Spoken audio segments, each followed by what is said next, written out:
going on, everybody? And welcome to the clubhouse tonight. Hope everybody's had a good or decent week. Some of us have come from different dumpster fires, but overall, we made it to the weekend, so it's time to get to some kidulting. And I hope you've all brought some plastic to open up and get out of those boxes, because there's nothing that plastic hates more than sitting inside of a bunch of cardboard. And we're here to free that plastic. Ooh, what's Mr. Joe's got here? Hold on. I actually hadn't opened my Cosmic 2-pack from the con yet, so I'll be doing that today. Oh, crap. Did you finally unpack? I finally had time to, yes. been a busy couple of weeks, so. Yeah, it definitely has been. A lot of readjusting and then just other crap going on, coming back to the world. You want to know something crazy? What, bud? What? Did you save something? Ooh. Bud saved stuff. Like, I didn't open them. He never No. saved stuff, and yet he managed to hold off. And I am proud of you. Fair, I opened up the He-Man Vecna 2-pack, and then I opened up Chewbop Steady. So I'm sitting at about 50%. Yeah, you did well. You Baby did steps, man. very, very well. Yeah. All right, guys. Well, let's go around. How's everybody feeling tonight? How are you? Doing good, man. Doing good. Yeah. I am certainly happy to be here. I know we did a bit of a little mini clubhouse last night, a little bit of a hangout, just trying to blow off some steam, do some window shopping, and checking out what they had going on at Hella Dope Toys, getting ready for Black Friday, where you're going to be making purchases from. I always recommend everybody shop Hella Dope Toys. Get over there. If you become a channel member, you get additional discounts to the store, which is a great deal. Not to mention, and a channel member of Hella Dope Toys, not Ostradamus Toys. I offer you no discounts for shopping at Hella Dope Toys. I'm putting that out there now. But I do know a cool coupon code that you can use called APWT, where you will save 10% buying a Hella Dope Toys. So make sure you use that code. Tell them that Punk sent you. Even though Oz did. It's all right. Whatever. So, I had a little fun doing that last night, and, just having a good time hanging out. And then, of course, I always look forward to these Saturday night hangouts with everybody here, because this is the best way to wind down after a week of work. It's just hanging out with your friends, doing something we all love. They have some damn good deals at Hella Dope in the clearance section Oz and I went through last night for 45 minutes, I think. Yeah, like we meant to go through the whole friggin' website and just look at everything, and we spent like 45 minutes alone in the clearance section. Just got a lot of stuff, and you know what? Dave picked up on it. Hella Dope has Hella Dope clearance going on right now. They do. Yeah. If you've been interested in getting one of those newer Boglins, they've got one in stock right now on clearance. It's a glow-in-the-dark Boglin, and it's $20. You can't do that. Wait a minute here. I may have an opening fest along with you. I have a massive pile of figures to process for customs and work on a dragster custom. Nice. Brother, that's what it's all about. That's what Saturdays are for. Start cracking open that plastic. That's what we like to hear. All right. I'm cracking open the helmet. Does that count? Yeah, totally does. You're cracking open some plastic, and I love it. There you go, man. Derek, you got to get clearance one, man. Go get it. $20, because normally Boglins right now are like $50 when you buy them anywhere retail.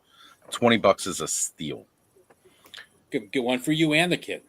That's right, for the price of one Boglin. Do it. And it glows in the dark. Yes. Best freaking feature ever. All right, guys. I'm going to start going through the chat here, saying hello to everybody. We have Tom, the Tasty Cake, saying hello there. I've fallen asleep and I can't get up. Well, that's an issue. How are you going to watch if you're falling asleep? It's pretty impressive. He can text while he sleeps. Chats. Right? Hey, still might be dangerous. I'll get into a story about that here in a minute. I think I've told it before, but there might be some people who haven't heard it. And again, already highlighted one of his chats, but Vine Jungle Figure Factory here. Alan, what is going on, brother? Good to see you. We've got Dave's Dimensions, also another one who I have highlighted his chat already, but we're formally saying hi to Dave's Dimensions. Says he's here for that clubhouse fix. And then I also wanted this one right here because as the show kicked off, he said, time to break out the popcorn. Can I just say, I absolutely love this kind of response. The fact that everybody just waits to come hang out at the clubhouse on Saturday nights. Honestly, I know there's a bit of competition on Saturday nights, but we all know this is the main fun stream to come hang out on. So I appreciate that. We have the man here himself, Menhoza. I cannot not say it that way.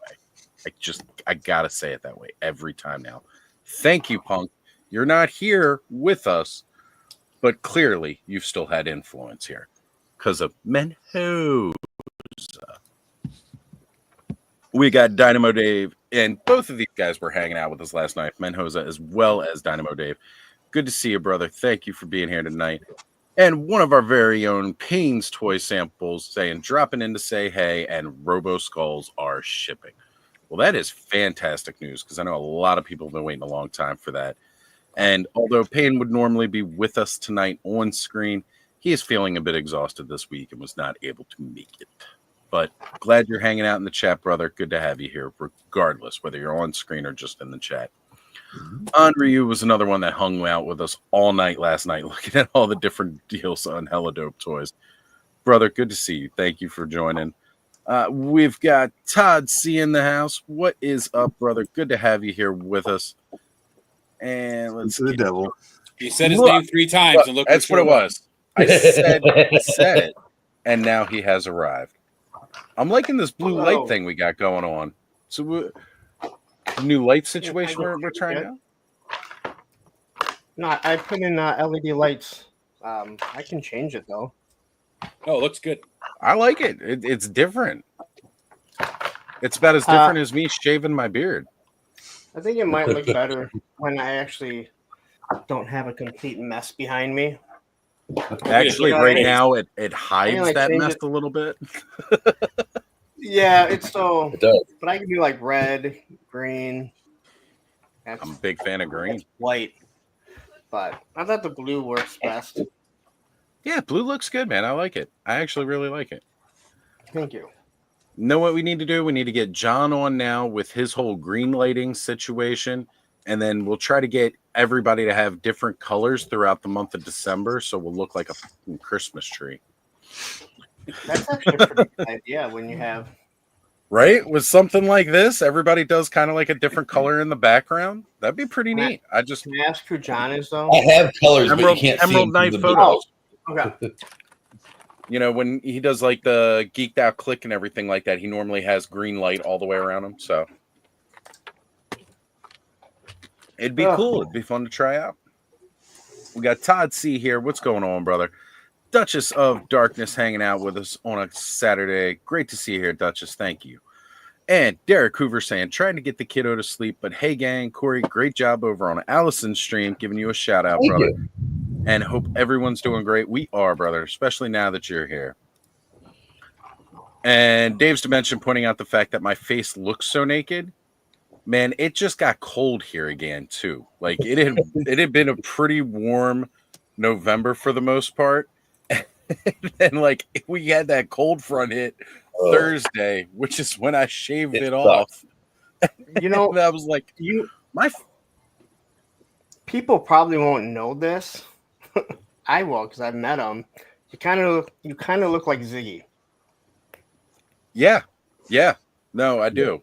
And actually, he does. Now that you say that, there's a lot of people that, you know, even though we are like brothers, there are a lot of people who think we are actual brothers. But nope. Yeah. But like looking at you, like I could fully do it. But I know he doesn't ever come on camera or anything. So no, he's never on camera unless we're taking a quick selfie or something like that. He doesn't try to appear on camera. I've told him we got to break him of that. He's got to come just hang out with us one night. It'd be fun. What's going on, Brick? Thank you for joining us, brother. Hey, everybody. How's it going? Excellent. Audio is working. All right, but yeah, my face has forgotten what cold felt like over the last 2 years without shaving, and it got hit hard in the face the last 2 days. So that's why this is happening. Right, gotta get that winter grow out going. It was truly that whole. Every time that I'm shaving my head, I'm like, I'm just gonna shave it through winter, and I'll be in the shower like, yeah, I'm done shaving my head. I'll be back to it when spring rolls around. Yep, sometimes it's right just now, easier, right? I usually try and do it earlier, so come Thanksgiving, it looks a little bit better. But I came out of the bathroom, I was looking, I'm like, why didn't someone tell me I've been in this awful state of the hair growing back? Well, it's like when I switch out from the bandanas to the beanies. Like this year, it started back in October. It got cold enough that I switched to the beanie, and I'm like, all right, I can just start, rolling up the beanie, the bandanas, and they can go away in the drawer for a while. I'm going to be wearing the beanies for the rest of the year. And then it got warmed up again. And I was like, man, it is way too hot to be wearing this beanie on my damn head. Like that sweat pouring down around my ears and stuff, and that just gets nasty. So switch back to the bandanas. Now I'm back to the nothing like watching a skateboarder in 95-degree heat skating with a beanie on, and you're like, yeah, that's great that you have that style, but you probably don't want it right now. You ever see them take off the beanie and then they've got like the mane of hair tucked up under it too? And I'm like, what is it?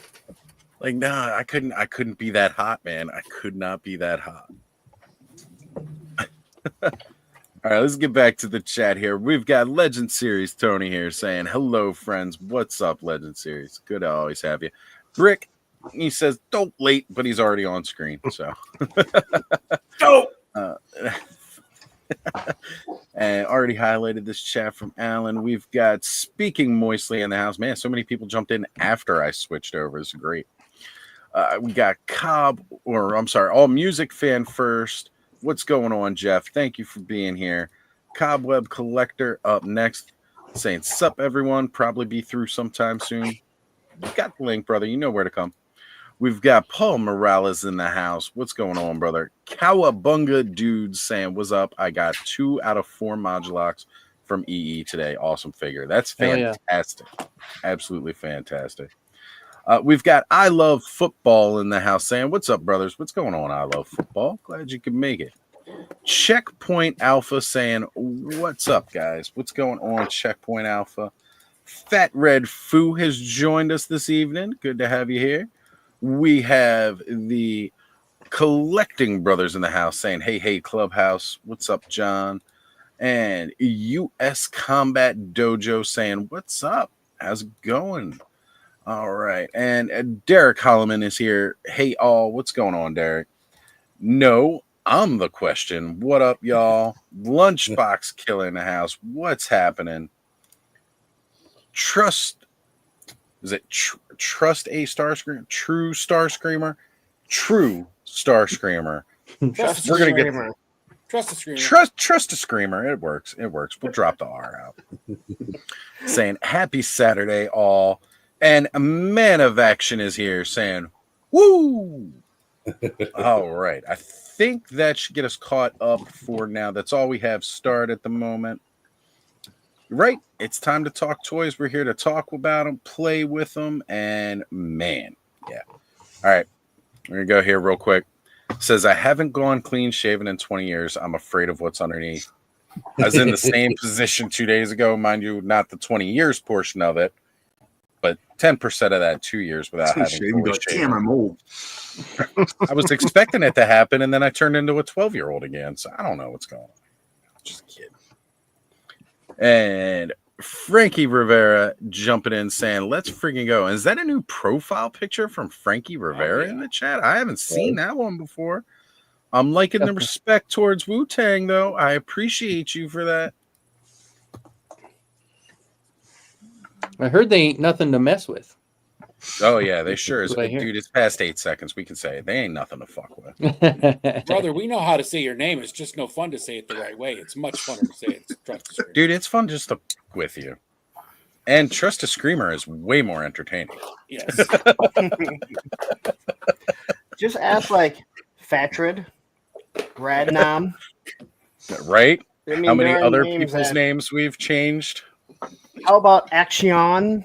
Yeah, Are we changing names though because we're coming up with clever stuff, or because we can't read? we can't A little read. bit of Part of it's because we can't read. Hey, Kenny, what's my name? Ostromandus. Yeah, that's right. Ostromendized. whatever. Megan Jacobs. I was going to say Ostromandus. that's Jay. Make a J. You know what? I love have said that to myself so many times. Like, that's not right. It's not Ozymandias. It's Ostradamus.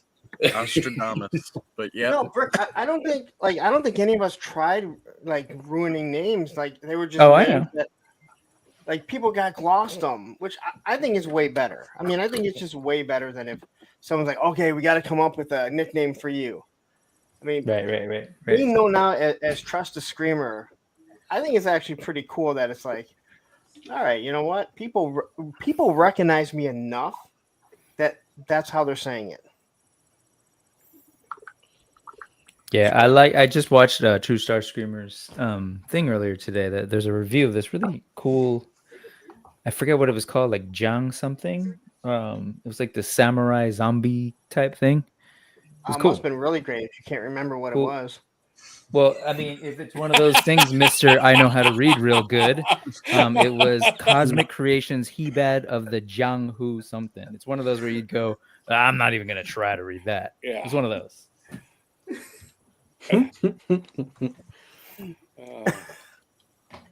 Cool video though. If you watch Brick, Lawrence on Monday nights, he gets to a name and he's just like, "Yeah, you're 86." I don't know how to say Yeah, it. I know. every freaking Monday But when thanks you for know showing it to me. he was And going. Brick, I through just the fuck with list. you because I'm jealous of that hair. Oh, the I'm hair. not gonna lie. And Trust the Screamer says, "Thanks, Brick." I There want to you shave my go. head too. I'm inspired by Oz's face. Oh, I would love that. That would be a hell of a stream. I'm just saying. He probably has like the perfect round head. I He got always a a funny head. perfect I've round had a head, shaved head before. not a There's- divot in it. Just perfect. No, there's going to be a little like Hey, Allison. nipple plug piece right at the top that the hair plugs onto. Oh, wait, I've got He's blue got the instead Lego of- head. It's just a little. It does, but it has a really big areola, so that's why I keep my hair growing out. That's exactly what it is. Now we got it. And now Allison joining us, her long-awaited return to the clubhouse. Allison, thank you for being here. And she's got the red, Lawrence's got the blue. The rest of us, we've got to go ahead and start getting the rest of us with singular colored windows. We got to do I it. had the blue, but then I saw Lawrence had blue, and I didn't want to match Lawrence because, you know. And well, we were talking earlier about everybody getting different colored backgrounds throughout the month of December, so we look like a damn Christmas tree. I just go with blue for Smurfs. They're making some He-Smurfs coming out. People see those? What? Little Smurf. There's a there's Smurf a He-Man, a Smurf Orko, and a Smurf She-Ra. Isn't that What are those Figor? from? Yeah, pretty much. So highly articulated saying, "Full house, no Oz tonight." Nope, he rolled out. What was it we were saying last night? I am Oz's identical twin cousin. Yep, that was it. Identical twin. True story is that apparently I've been a bit naughty this year. Santa came in and slapped the beard off my face and said, "You don't deserve to have that." that's right.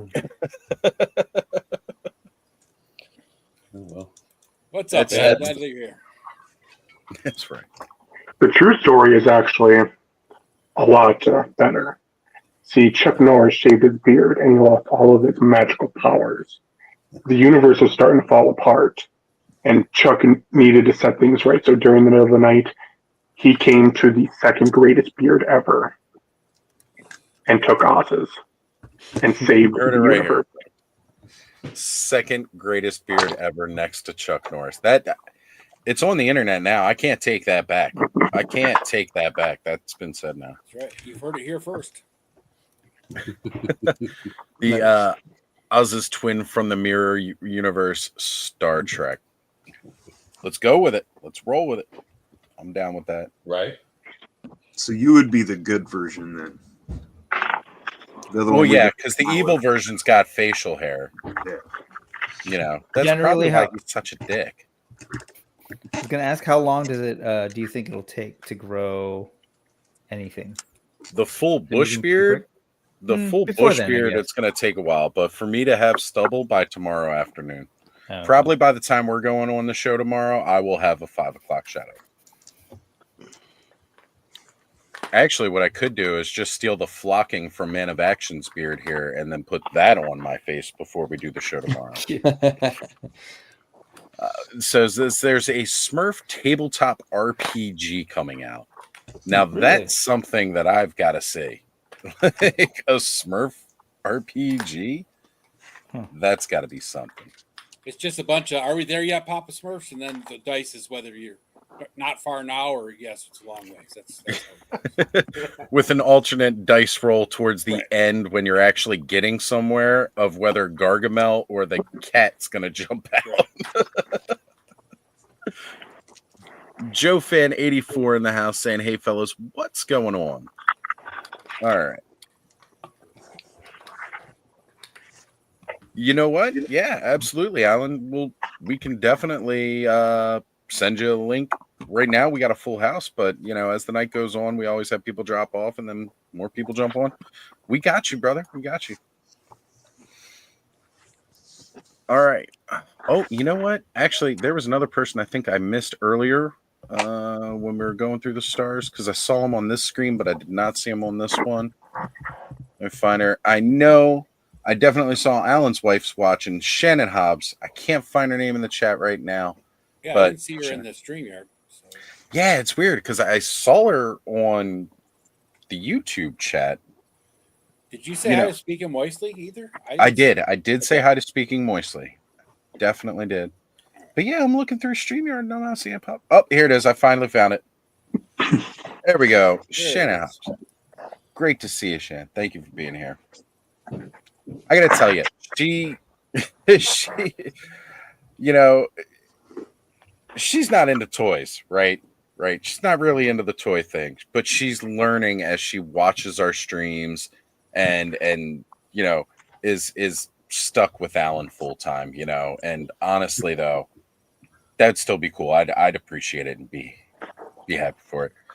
Terrence St. John saying, I will be on later as well if room opens up, brother. Yes, I sent you the link. You definitely feel free to jump in once we open up some room.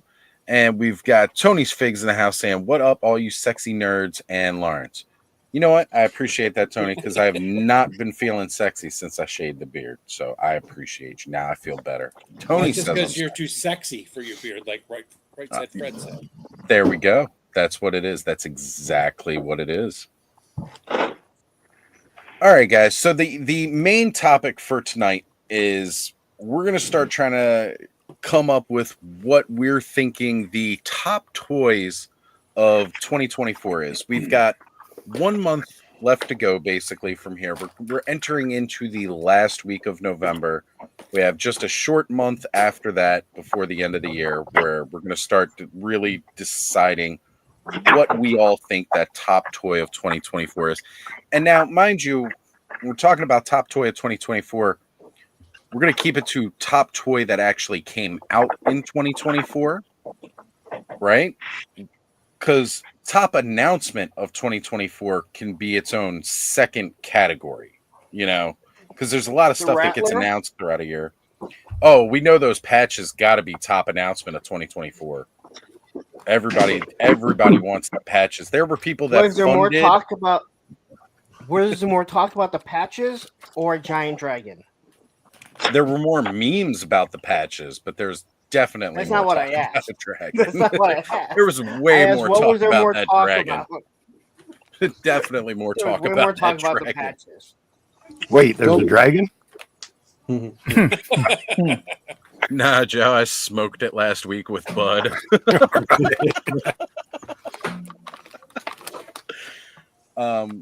Just think of all the wonderful Puff the Magic Dragon memes are going to be coming out. Oh man, I can't. You know, we were looking at that gremlin last night, and I thought that cigarette might look real cool with a bit of extra brown paper wrapped around it, hanging out the, the mouth of the dragon. And it's a green dragon, too. For the whole, for the toys that you were talking about, like as far as 2024, I tend to go by kind of Dan Larson rules, too. So if things are like older, but I get them this year, I tend to kind of include them. Well, for me, that's its own thing, because I like how last year we did a whole stream where what our top pickups of 2024 were. And that's like kind of like its own conversation, which I definitely dig, because sometimes we get a toy like, you know, hey, I just Shadow Equidron right here. I just got this guy a couple weeks ago, and he's already one of my favorite ogre scale figures. And this guy's been out for a while, you know?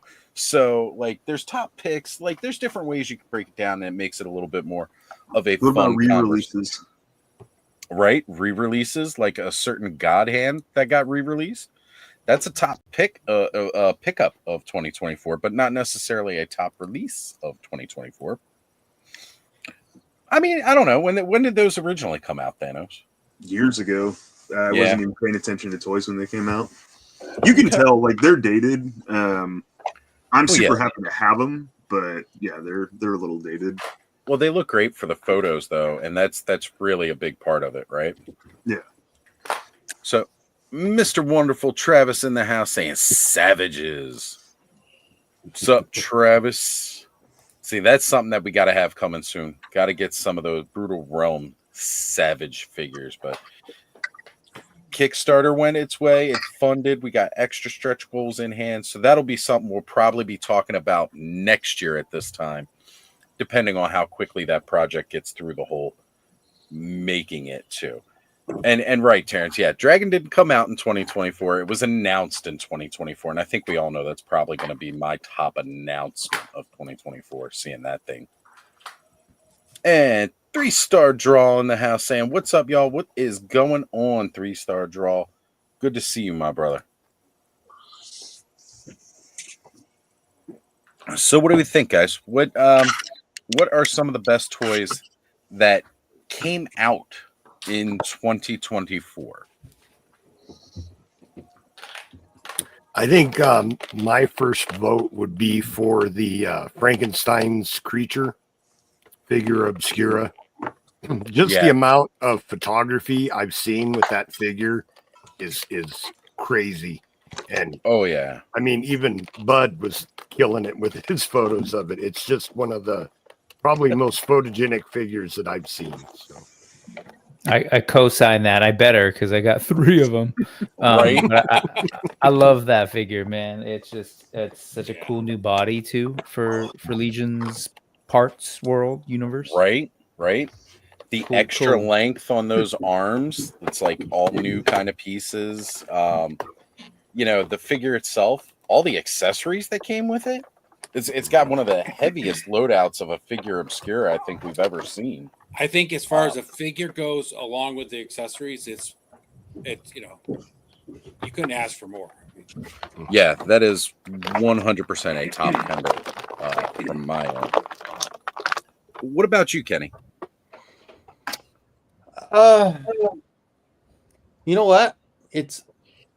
I mean, if we're just kind of like, you know, kicking the can around, I think she's gonna be definitely in my top. I mean, absolutely, being a Motu guy, you know. Well, what are some of the reasons behind that? Just the look of it all together, man. I mean, if you look at any of these, the design of this, the colors, the face sculpt is great. The only thing that's negative is, of course, everybody reminded me was the non-double elbows, but yeah, she's solid, man. Yeah, the face sculpt on her is amazing. Yeah, she looks really good. Is she popping up in stores yet? Because I definitely Yeah, I need she's to hitting find Target. She's hitting Target. There was a buddy of mine was in Springs today, and he sent me a couple pictures. He's like, "Hey, do you need any of these?" And I was like, "I probably shouldn't because I have 2 already, so I gotta stop." All right. we're gonna roll this down. I've got one person I want to save towards the end, but Allison, you haven't been here for a minute. What do you think was one of the top figures that came out 2024? Because your collecting habits are different from most of ours too. Yeah, a little bit. For me, I mean, and this is just obviously personal preference, but for me, it was definitely a vintage collection, New Hope Leia. I feel like finally they've given us a sculpt in 3 3/4 that like actually looks like Carrie Fisher, and it's actually like, and they did it all in there's no like soft goods, so like the proportions look good. It's not, yeah, it's a really solid figure. Like I sort of, when I opened it, I'm like, I don't actually ever need to buy another 3 3/4 Leia in this costume.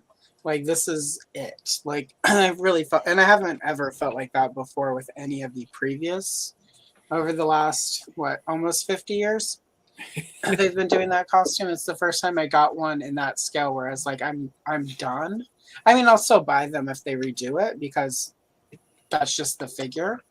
But I was really like, feel really satisfied with it, which is rare. Like it's rare, especially when it's like your character, you know, and like your holy grail figure, like character, like just finally get one where you're like, finally they've achieved it. So that one for me, and I know like a lot of people sort of were feeling iffy about it, but I really enjoyed the Geldor figure. That's another one where it's like I've wanted this in the scale since 1984. So it was really cool to get that. So those are kind of mine. And then of course I'm really enjoying the Loyal Subject, Strawberry Shortcake, and Rainbow Bright 5 5/4 doll lines. Those are really excellent. So it's kind of where I'm at.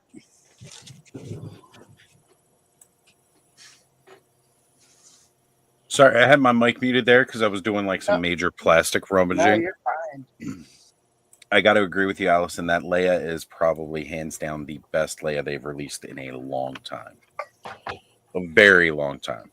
It's about time too. It's such an important, it's such a key character. When I last year this time when I did that stream for we pre-record with Emily, the head of design at Hasbro. We couldn't talk about it on stream, of course, because it was still too early. But off stream, she was just talking about the difficulty in getting that sculpt right for that age. She was like, she was talking about how it was a lot easier for whatever reason to get like Empire Strikes Back and Return of the Jedi, but it's like for that movie, Carrie Fisher still had some of that baby fat. She was like 17, 18 when she did that movie. Like she still had a little bit of baby fat.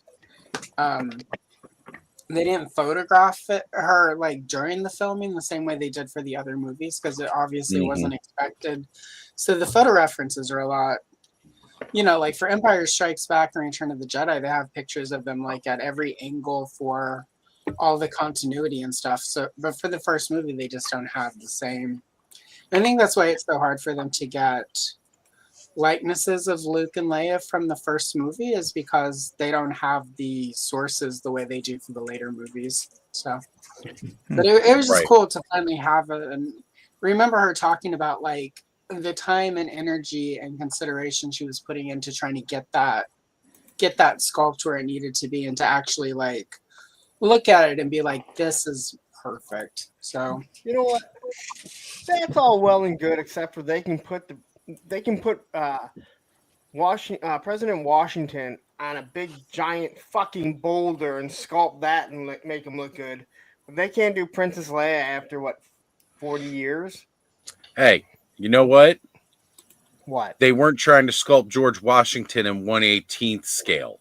Like you said, it was a giant mountain. It's more like we have no idea what George Washington actually looks like. And that's what I was about to say. All we better than Princess Leia. I'll tell you that much. She looks better than any Princess Leia. Yeah, but it's a lot harder. Like, you know, like they're just, you know, like the the best likeness to this day is still the original 1978 12-inch large-sized Leia sculpt that they did.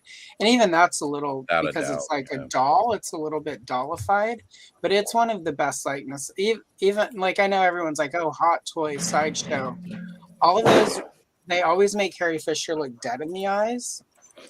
Like, and it's just, it's like she's not Kristen Stewart, people. She had life. She had light.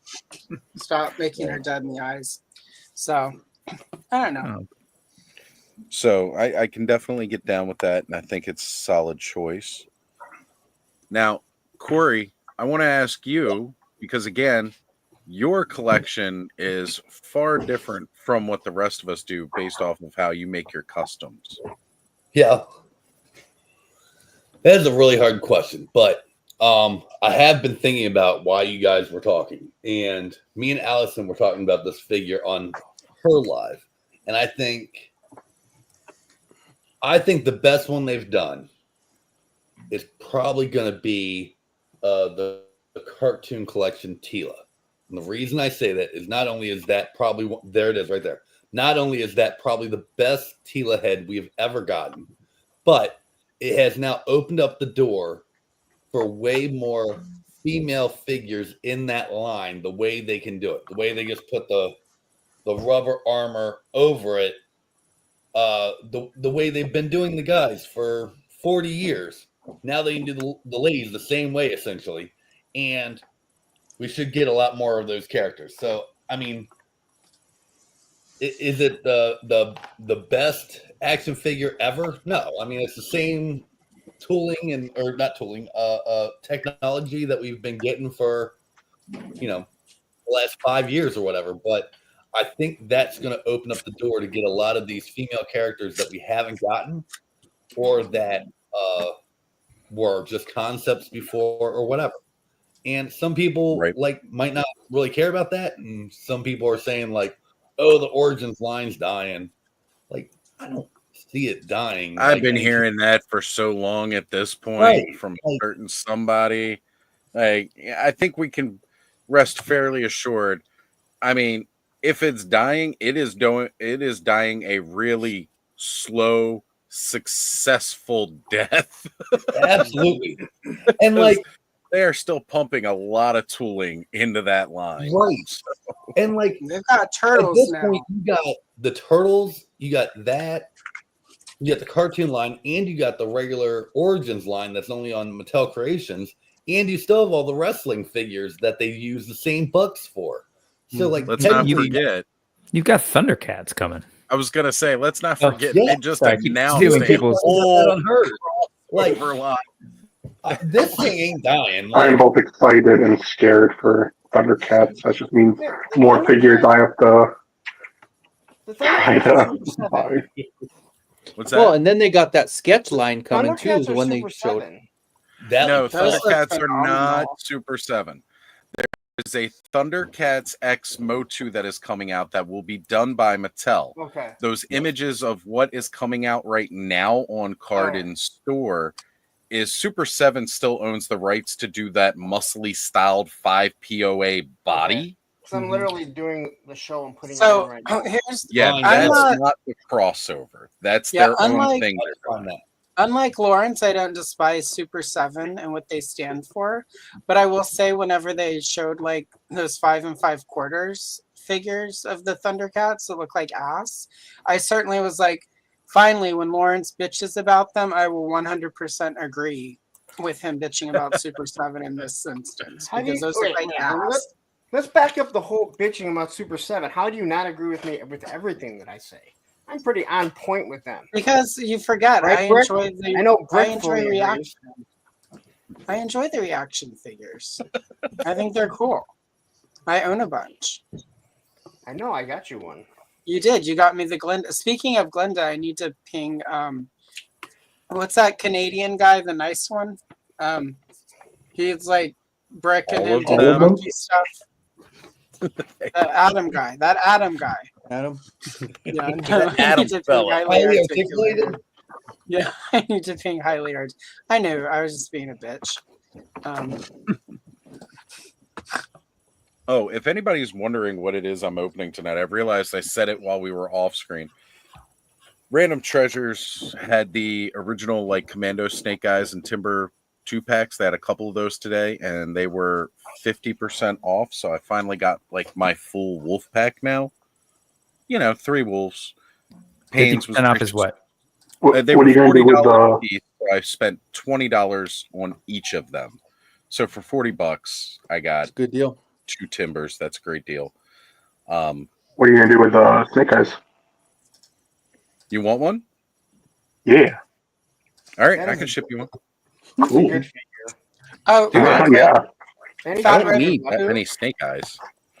And on a My side note, ex's Lawrence, cousin is Canadian. That's not Yes. true. Super 7 did make the best He-Man ever.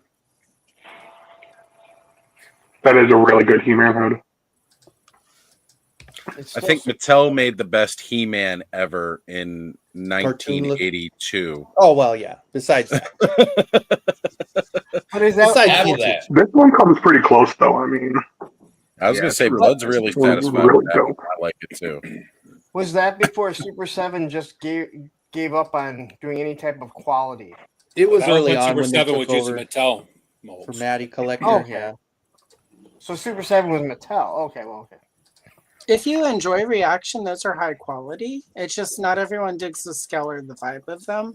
I will say that their Ultimates line have, what's the word I'm So- looking for? Slowly declined. So Much like my ex's dad, as he gets older, they've slowly declined. Much like his erection, my ex, his erection has just slowly declined over time. Right. there's TMI. But Allison right there is, in my opinion, one of the biggest problems with Super 7. Their reaction line, when you look at the paint and everything, the sculpt, they're usually really good. So why is it the $55 figures absolutely suck? If I had to guess, I would say that there's one person in charge of the reaction and somebody different in charge of Ultimates, and you have a management issue there. And that's my guess, because I know when Kyle has been on Geek Dad Life and a few other places, he doesn't really work on the Ultimate figures anymore. And based on the timing of when he left, seems to be doing more reaction stuff lately. So I'm gonna guess it's whoever is in charge of the Ultimates lately is, and they've got some behind the scenes stuff going on with, like, now that they're have investors or whatever the fuck. Yeah. The second you open your company up to have investors and be exchanged as stock, that in my, and I also say this as somebody who is currently, for reasons, researching Mattel. Mattel, a lot of their issues seem to stem around the time that the handlers decided they should be publicly traded on the stock market. And they started doing things like over shipping so that they would have great numbers at the end of every year. And then, of course, then they Super 7 had to go Super 7 had to go get investors because of their quality, and they needed the money. All right, real quick, just gonna. I don't want to talk about Super 7 anymore. It makes me sad. I'll come back to that in a moment because we're going to put the blame solely where it belongs, and I'll get to that. But first, I want to give a shout out to Gaz joining us this evening. Long time no see, brother. Thank you for being here. As well as we have Rolando Flores in the house. Appreciate seeing you here, brother. Always good to have you. And then we also have Odin01 saying, just saw Gladiator 2. Yikes. Okay, so I'm getting very varying degrees on Yikes, this. as in yikes bad or yikes good? Right? Because like I heard earlier, it was pretty awesome. Now I'm hearing yikes. I don't know what's going on here. Please, and I don't want to know about it, but is it yikes? Yikes awesome. good? You should Yikes see it for sure, because that is one movie I regret not seeing in the movie theater. Okay. First one was good. I haven't seen it because whatever, but everything I've heard so far is that yikes, I can't believe I spent money on that. Yeah, I don't think it's gonna be a yikes that it's good, but I mean, and So- like the people I hang out with, about 50% of them were excited to go see Wicked this weekend and loved it, and the other half were excited to go see Gladiator. And the half that was excited to go see Gladiator because they wouldn't be caught dead in a musical about witches with dresses and shit are the ones who are having not great time over gladiators. So yeah, it's I'm not gonna like it's my freaky friends who are not enjoying it. It's the dude bros who normally are in for that who are having a bad time. So look, witches in dresses and shit singing down the street is just an average Friday night in Baltimore. I mean, exactly. That's what I remember of Baltimore. That and the crab Right? cakes, and then making out in the bushes in front of the what's his name, Edgar Allan Poe, with some dude that was in the Secret Service. He was hot. I wonder what he's doing now. Wicked was a shit, by the way. I loved it. Great. All right. So I did want to bring us back to the. Okay, can I ask you a quick question? I'm sorry. Go ahead. Why do we have to make bad guys good? Why do bad guys have to have a good, wholesome story? I don't know about Wicked. I just know that she was a wicked witch. Now they got to make her. I could totally answer that, but I feel like this could be a long stream, and we should talk about best toys. Every 2024. fucking movie and every bad guy has to be a fucking good guy somehow. Yeah, I think it's because we've evolved as a culture and realized that, like, well, and to be fair, Satan Wicked isn't was on our Well, shoulder. I can't wait to see the Hitler fucking story where he's a fucking awesome dude. That's a little different. Awesome. That's a little different. It is a thing. It's called Plan 2025 or Project 2025.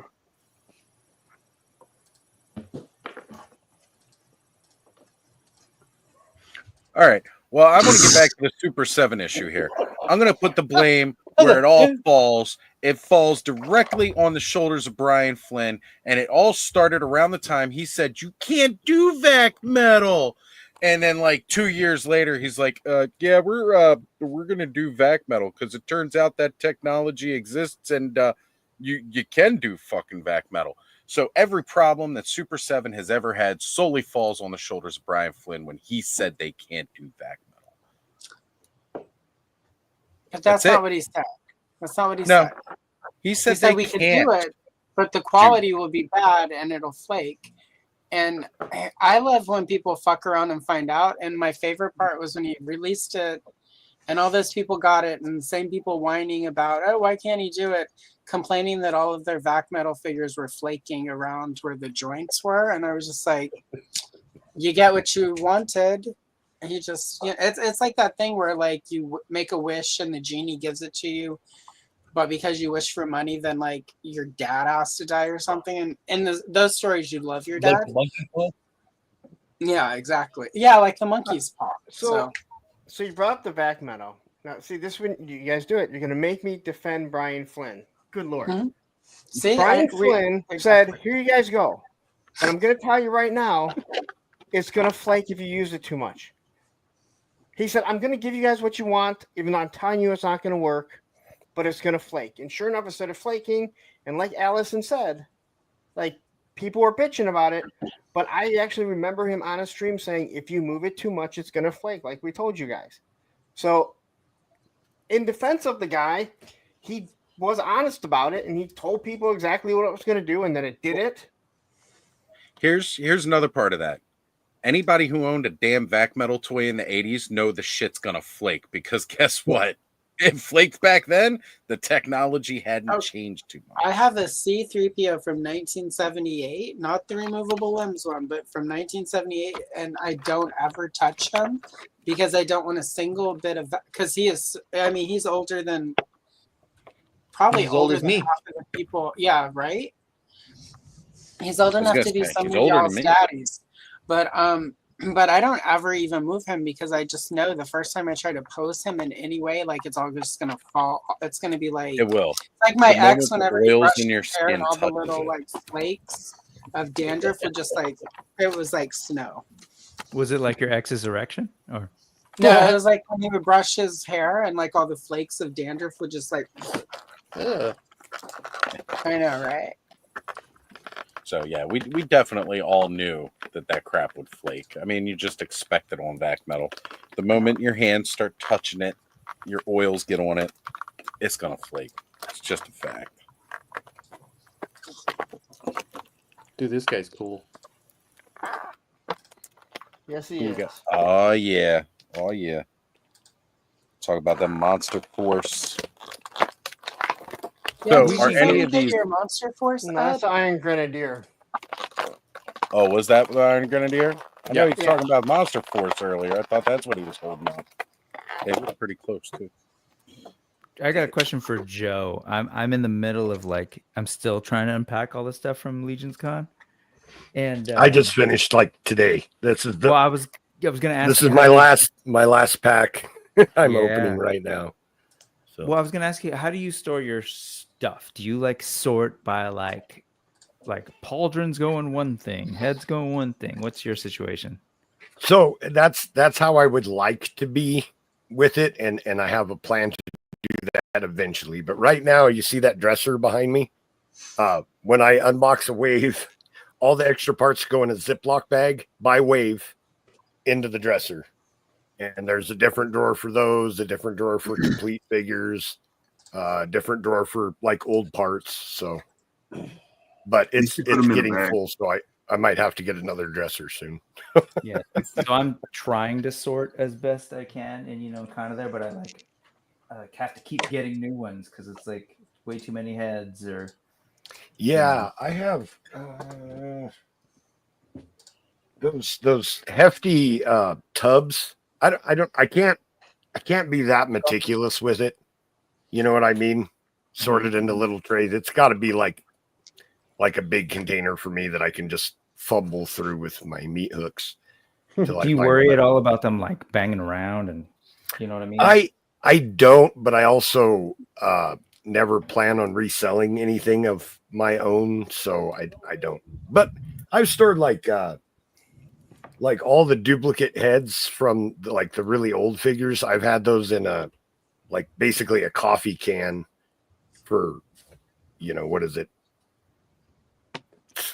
8 to 10 years now, and they I've never had an instance of paint flaking or anything, so, or scratches. So perfect counterpoint to you don't ever plan on reselling. He just gives it away. And if I give it away and it has a paint scratch, you better shut the heck up. Exactly. Right. That was a factory paint scratch. Shut up. Right. It's like I told my aunt when I gave her that picture of Carly Simon, don't look a gift horse in the mouth. There you go. Oh, that hurts. But yeah. Carly, why the long face? So is this, do you guys just see that as Idris Elba is set to play Man at Arms? And yeah, I got announced last night while we were live. Started talking. Hell about yeah. it. That's exciting. I can't be mad about that. I think that's a great choice. No, I can't wait to see Clownfish lose his mind. All right. Oh my God, it's woke. Poor guy. Man at Arms is an alien. That would be the Michael Bay version of He-Man. Right. Well, no, they're not from Earth, so they're aliens. That's a good point. Technically, yeah, they are all aliens. The only one They're that's Eternian. from Earth. Adam's half, and the Queen. That's it. I was going to say Shira. Shira as well. Yeah, Dora. But all right, Depending on which version you go off of, so was Evelyn. Yep. Evelyn Powers on what what was it? The Rainbow, whatever they called her ship. Oh That's yeah, right. Rainbows to Eternia or something. The Rainbow Express. Because they were out looking for Major Matt Mason, whose ship had been lost in space. Right. We've Push those glasses up, Allison. Push them up right there. There you go. Cool. So we had Jay Astro jumping into the chat saying, hello, all. You behaving yourselves tonight? Well, look, I'm just putting it out there. Misbehaving is still behaving. And we also had Neil Hunter Hyde in the house saying, hello, toy boys and girl. What is going on, Neil? Great to see you. And Cobweb Collector says, I'm guessing that's supposed to be rainbow without the T is not supposed to be there. But now I'm just thinking right Rainbow Warrior. Right Rainbow Warrior. Rainbow Warrior is something completely different. Right. That's actually Mantena with his taint. his extra long taint in his cartoon Extra collection. long taint. Ain't no arguing with that one. Let's keep it rolling. Prolapse. It's Had a to come prolapse in judgment. Clear prolapse and judgment all the way. All right, Ed, what's going on, buddy? What are some of your picks this year? Because I know you probably got some. You're muted. You're muted, Ed. You need to unmute, sir. Fuck that! All right. What the hell is a noise? I was gonna say, what was I was fucking hoping. noise? I was That was hoping. my dog. His squeak toy. What the fuck is that? A dingo ate the what baby. was that noise? Oh yeah. I'll see the videos where they're recording that. They record their voice on that toy that remixes it and then plays it back. It's great too. Somebody did that, and then the thing hops on the shelf and it starts going thump, thump, thump, thump, like on the shelf as it's going. Oh yeah, oh yeah. Awesome. Yeah, we're real mature here in the That's clubhouse, right. folks. Very, very mature. I never left 7th grade. I would say, for me, probably one of my favorite figures of the year would be Odious from a parallel universe. Mhm. Man, that figure is just cool. Great articulation. I got the dude with the soft goods, so he's got some awesome sweatshirt and coat that goes over top of him. Cool gorilla head skull mace thing. It's a great figure. Frankenstein creature definitely on the top of the list too, and then the recently released Monster Force would definitely be on top of the list. And then I'd have to say that some of these Fresh Monkey Fiction Santa Claus figures are pretty damn badass. For sure. Thanos. I showed them off collect a little while ago. but just those guys. I was gonna say, I know you got number one, the Not Illidan. I love this figure. I mean, it could have like, if it would have had like a little bit of swivel in the ankle and the head look up a little bit more, that would be like perfect. But he's great. Like, I just love this figure. He looks badass, super posable, soft goods. The eyes light up, but my battery's dead because I left them on because I'm stupid. because you love that figure. And then let's see, for Masters, this merman is the best merman that's ever been made and probably ever will be made. I was gonna bring him up as like, I think he is a really good top contender, just because the paint app alone on him, But those eyes goes just, like watch you. right, and it goes beyond what we've seen anything else from Masters. Honestly, kind of any paint apps from any of the big two companies overall, that merman is redonkulously nice. And then I was excited to get these guys. I don't think they're the best toys, but getting the re-release of the God Hand this year was nice. And then Corey already mentioned her, but this is my favorite Origins figure that came out this year for sure. Till you pick up the Jesus, shit. gorgeous. Yeah, I haven't got the Sheer yet. And I imagine the Evil Lyn that Kenzo was showing off, like I'll probably like her quite a bit too. This is probably my favorite AWOC so far. The Hyena. He's just cool. I haven't got a chance to really play with him much, but he's been sitting on my desk. And then the Mezco Conan, I was like super impressed with because that was my first one of the Mezco figures. So. Yes, the Mezco Conan was a great figure. Yeah. And then I'm sure I'm forgetting a bunch of good toys because there was a bunch of cool stuff that came out. And again, that's kind of why I wanted to get this conversation going. Because you ever like, when we do the episode at the end of the year where we're talking about what our top toy is, right? There's always stuff that we've forgotten about. So I figure if we get jump started on top contenders overall, it's going to make us remember some stuff, or we're going to start thinking more in depth. It kind of starts jogging those thoughts of like what came out this year that was going to be really, really good. And now, then for Mythic Legions, I didn't mention them, but Poxus and his horse, totally rad. Nice. The genie guy was like way Cal's cooler than I even expected them to be. Mm. I'm trying to think of other toys. Like I've got a ton of toys this year, but Well, I was gonna say, I know did the you. Abyss Knight make it to your list? you know what? He's really cool, but I don't know. The plastic on him feels a little bit weird. His joints up here are a little weird. I don't think he'll make it in my top 10. He's cool, but I don't think he'll make it in my top 10. Okay. All right. Clint Jorgensen is asking, did the infinite nothingness take Oz's beard? No. Santa showed up, said This you're a motherfucker did. jackass, and You need that straight beard. up slapped that shit right off my face. I didn't even shave.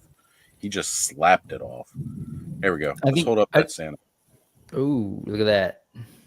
Nice. I think it I'm was the pretty infinite nothingness. He was actually smoking and it caught fired. That burned it off. Just burned it off. You know what? I'm pretty sure I saw that Santa Claus working down at the Baltimore Harbor. Is that new for this year, or is that an older one? Or? It's from last year, but it's actually two of them because I took the checking it twice Santa and put his head on the lumberjack, and then put the lumberjack Santa's head on the Okay. standard Santa I didn't Claus. recognize it. Looks cool. Yeah. I figured he needed a meaner face to be walking around with baseball bats that say naughty and nice. I dig it though. Terrence says, I- go ahead. Oh, I was trying not to interrupt. I'm sorry. I want to argue that Merman, though, and nothing against your pick, but I think the Turtles of Grayskull one is way better with the translucent plastic, and you got that tail and stuff like that. Personally, I mean, yes, that one it's right cool. there. Downfall, though. Your opinion, no offense, but I think that was cooler. All right, Counter, though. Corey You and can't Thanos hold got to get in the both, samurai both suits weapons and fight it because out. that hand. I got a katana back here. There you go. All right.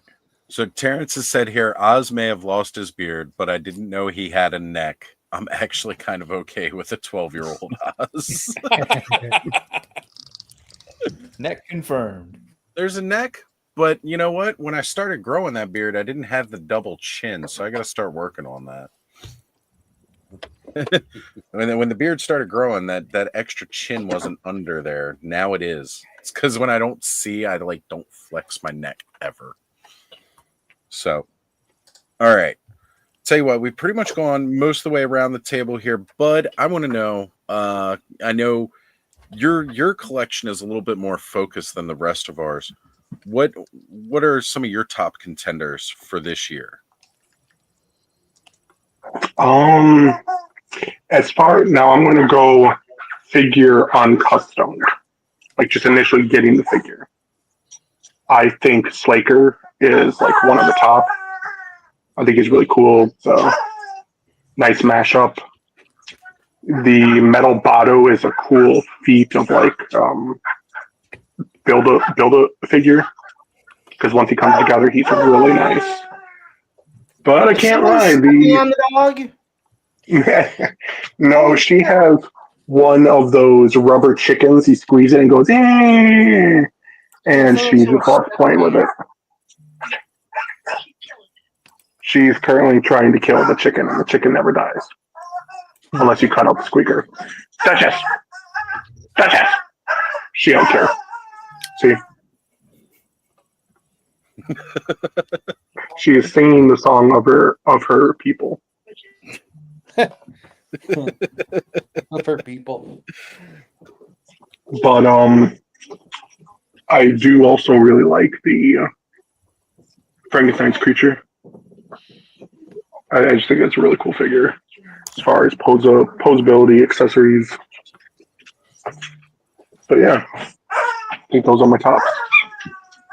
We got the Mondo Christmas Scare Glow right here. You got to put a star on top of his head. Oh, that thing's killer. Yeah. That glows, right? Yeah. And it's just the bones inside that glow. So, yeah, I was hyped about that Turtles of Grayskull Merman for a long time. After I got it, and then when the Masterverse one came out, I kind of jumped over also. I kind of like the Masterverse a little bit better.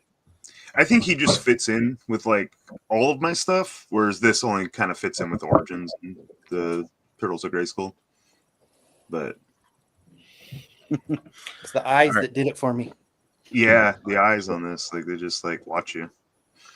First off, I want to shout out the congratulations here to Terrence St. John. He is two followers away from 1,100 on IG. That's not actually a real easy thing to do. Nice. Brother, that congratulations on that. That is really great. 1,000 of those are swigs, so it's not that. You know what? Yeah, that doesn't really count then, does it? If it's 1,000 swigs following you. See what you're trying to do Just here? kidding, Derek.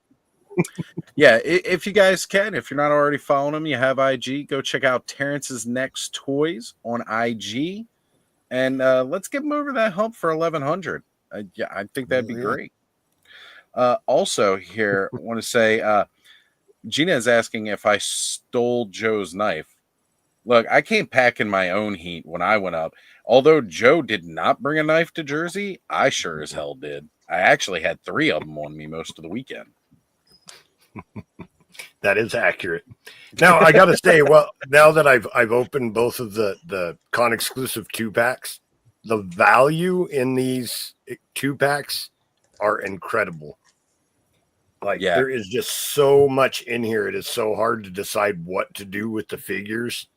I would rate these as some of the top toys released this year. I really would. I mean, you got a Predator and a kind of Boba Fett build. Like, they're just really cool toys. Right? Super fun swapping between the parts and trying different things. I can't wait to get my day 1 2-pack with Gaspar and Garwich. That one's really good too. I've got the dwarf right here. I kind of threw him together. Yeah, it's like they really parts.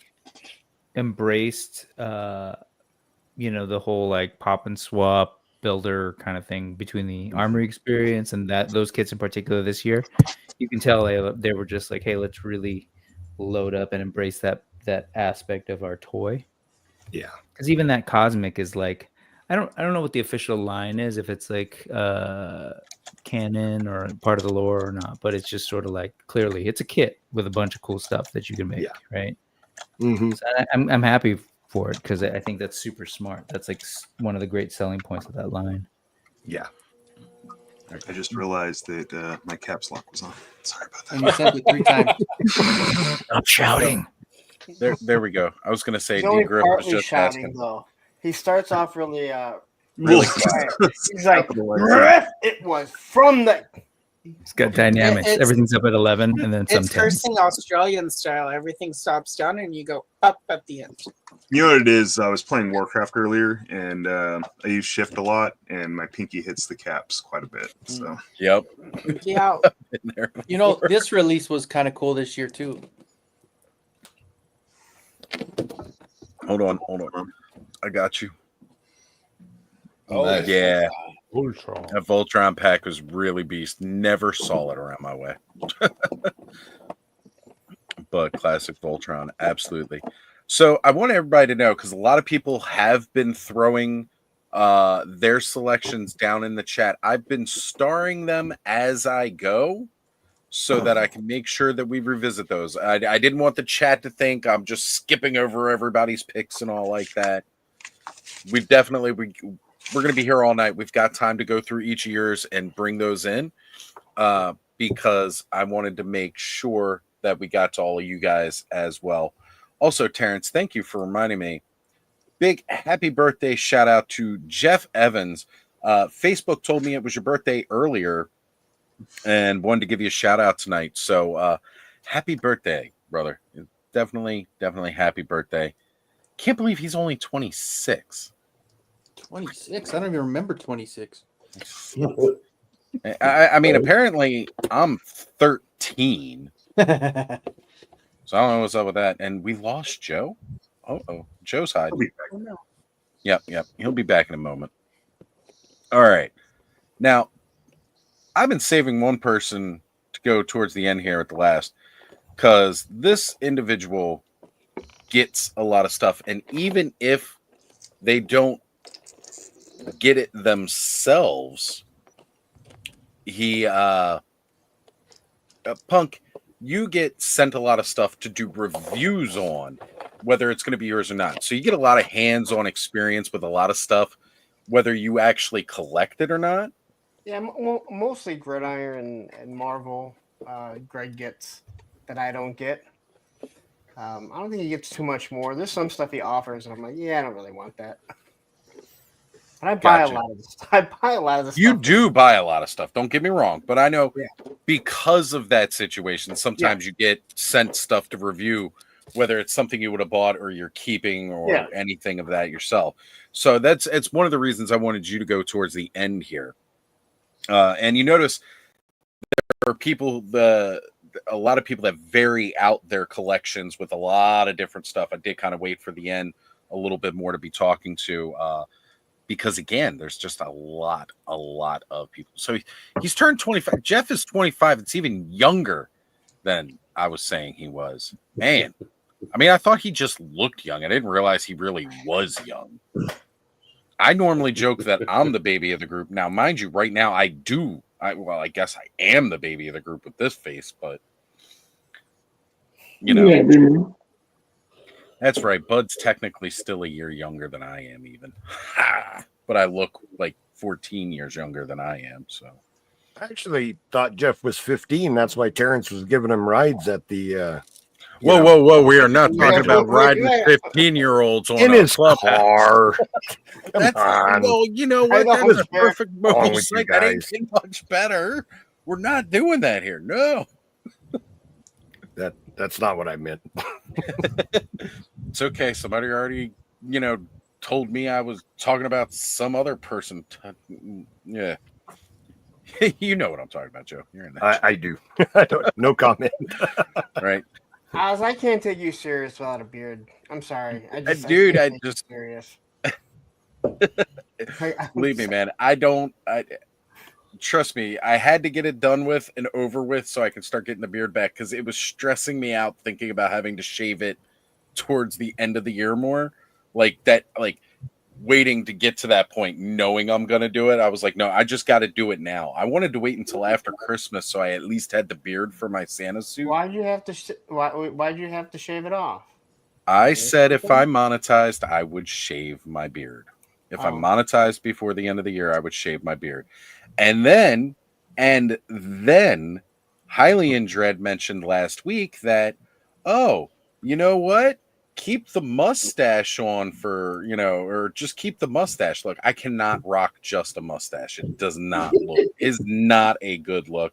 If you want to know what that looks like, go watch Thursday night's Frenzy, because I did rock the stash for one stream just because I said I would. I've never had just a mustache. I don't like that look, man. I cannot rock just the stash. I can't do it. Like it. I kind of miss. It works for some people. It does. It works. I never thought that I just did it, and I did it before the Top Gun thing. So, and I don't know. I'm kind of like, I think I'll probably go back to it later on, but then you're kind of bored with it. Well, Joe could shave his entire beard and just have the stash, and he would still look fantastic. Sometimes you don't even realize that Joe has the beard. It looks like it's like he just has like a.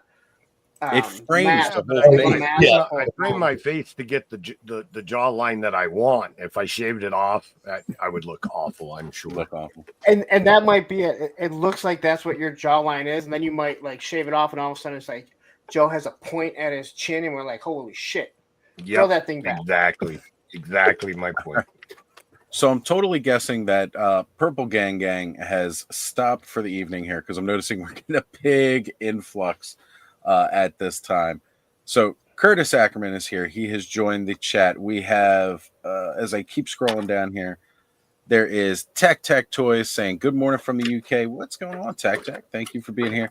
Van Johnson of Purple Gang saying, Van? hey, what's going on, Van? Glad to have you here.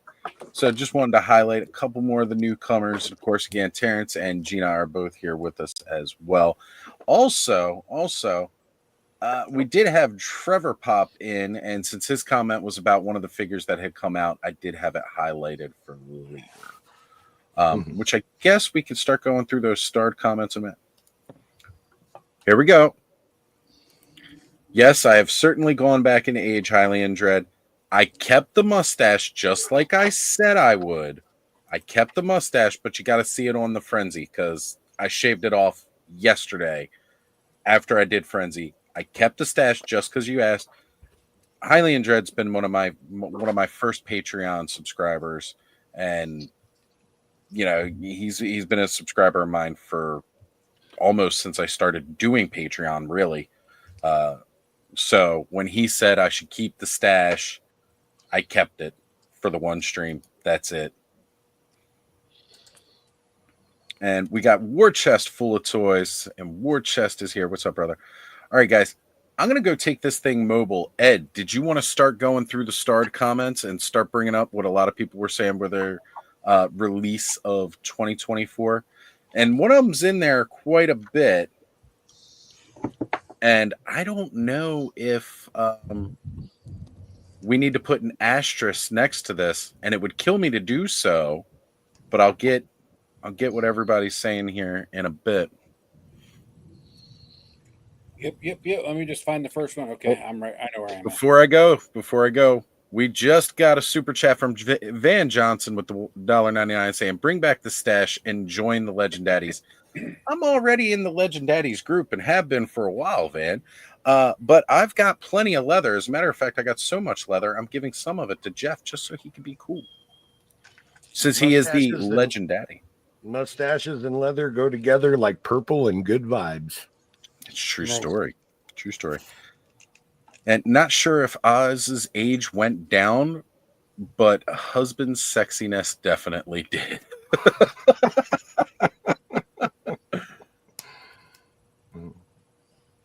All right, guys, I'm going mobile, which means I got to back out of this and then I'll jump back in on the phone. But I need a smoke after all that. Oh, and Van, I got to get you for a wee.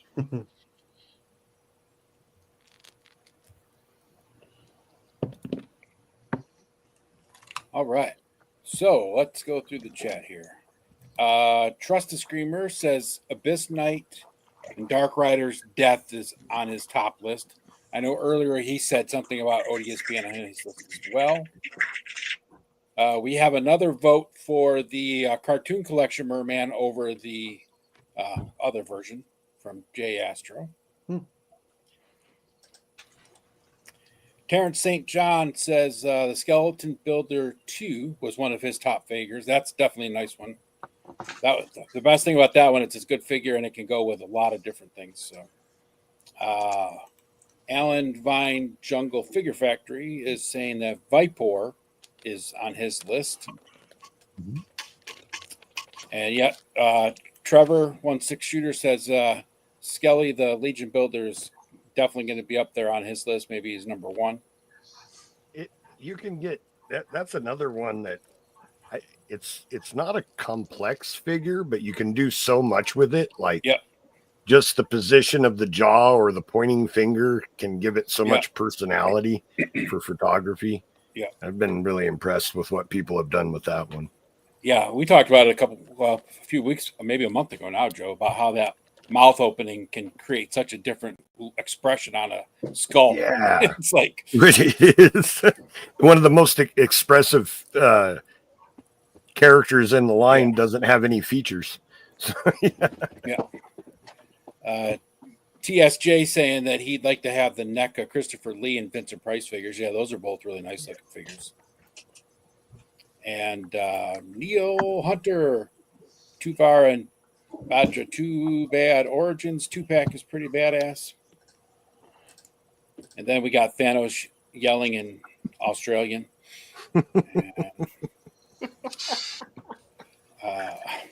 Damon Knight says, "What's up, y'all? Thanks, Dan, for stopping in." I don't see any more start chats. What was it? Ostromandus. Ostromandius toys. Ostromandius toys. Yep. And love you, Mega J. I don't think I've ever seen you here before. Good morning from the UK. Thanks for joining in. And Van Johnson says, "Hey ya, hey ya." Smash that like button. Thank you.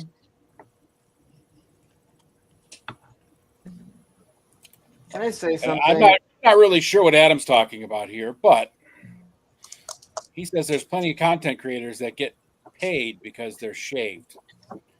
I want to he's watched. Go ahead, I don't Bunk, think what he's were you saying? in live stream. So I've already recorded my Thursday with a friend with True Mr. Six. Yeah. And one of the conversations we were talking about was because you started singing "Hey Ya." Yeah. He did a parody of from Tangled, I believe is what he said, and he played the music. He changed the lyrics to "When will my pre-orders come?" And he got hit with a not a copyright strike, but the copyright claim, and he fought it, and they said no because you weren't parroting the song. You took the song, you played it, you made up your own lyrics, but you were parroting something else. And I'm like, that makes no sense. He's like, yeah, it's happened twice now. So they said if you were parroting the song or parroting the movie, using your own, singing it yourself and playing it, you'd be fine. But because you took the song, you parodied something else, you got hit. And because it really didn't matter that much, but he's like, it was a learning lesson. It wasn't a copyright strike, but it's like, that is messed up. It was weird. Like I still like I couldn't fathom. I still can't wrap my head around how that works. No. Hey, 'Cause Ed, it's a parody. And he did the whole music himself. I'm gonna jump off, man. I gotta get going. I gotta get to work at 10. So I just wanted to show you guys that real quick. Hold on, This let me is bring what you up. Let me this bring is you what up I've full been. screen, Kenny. Okay, this is All what right, I've go been for it. messing Oh, with. that's cool. There's that third wall that goes for Grayskull. I've got Yeah. about 4 more prints to go to complete it, but it's in and out. Lovely Evil Horde was the designer, and this thing is like just top notch, man. It's so cool. If they do origin scale, oh, I want one. This is origin. This is gonna go on my origins. Yeah, it is Woo. origin scale. Yeah, he rescale it. It looks great. It's Yeah. looking good, man. Yeah, it looks great, Right. man.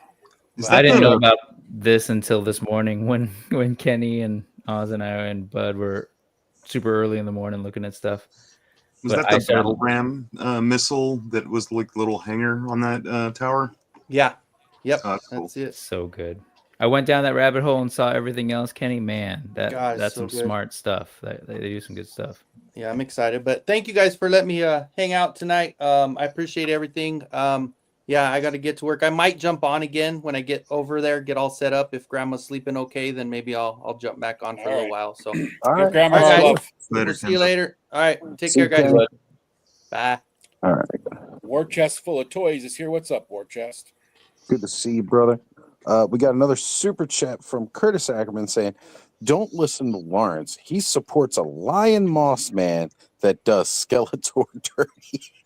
He's got exclusive rights to that hold on, what was it?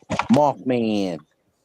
Curtis, actually, one person here in the corner there actually works for that company that sponsors Mossman. I don't Not know what just you're me. talking about, Lauren. Oh no! Oh no, Mothman does not work here at all. Because that would be a copyright strike.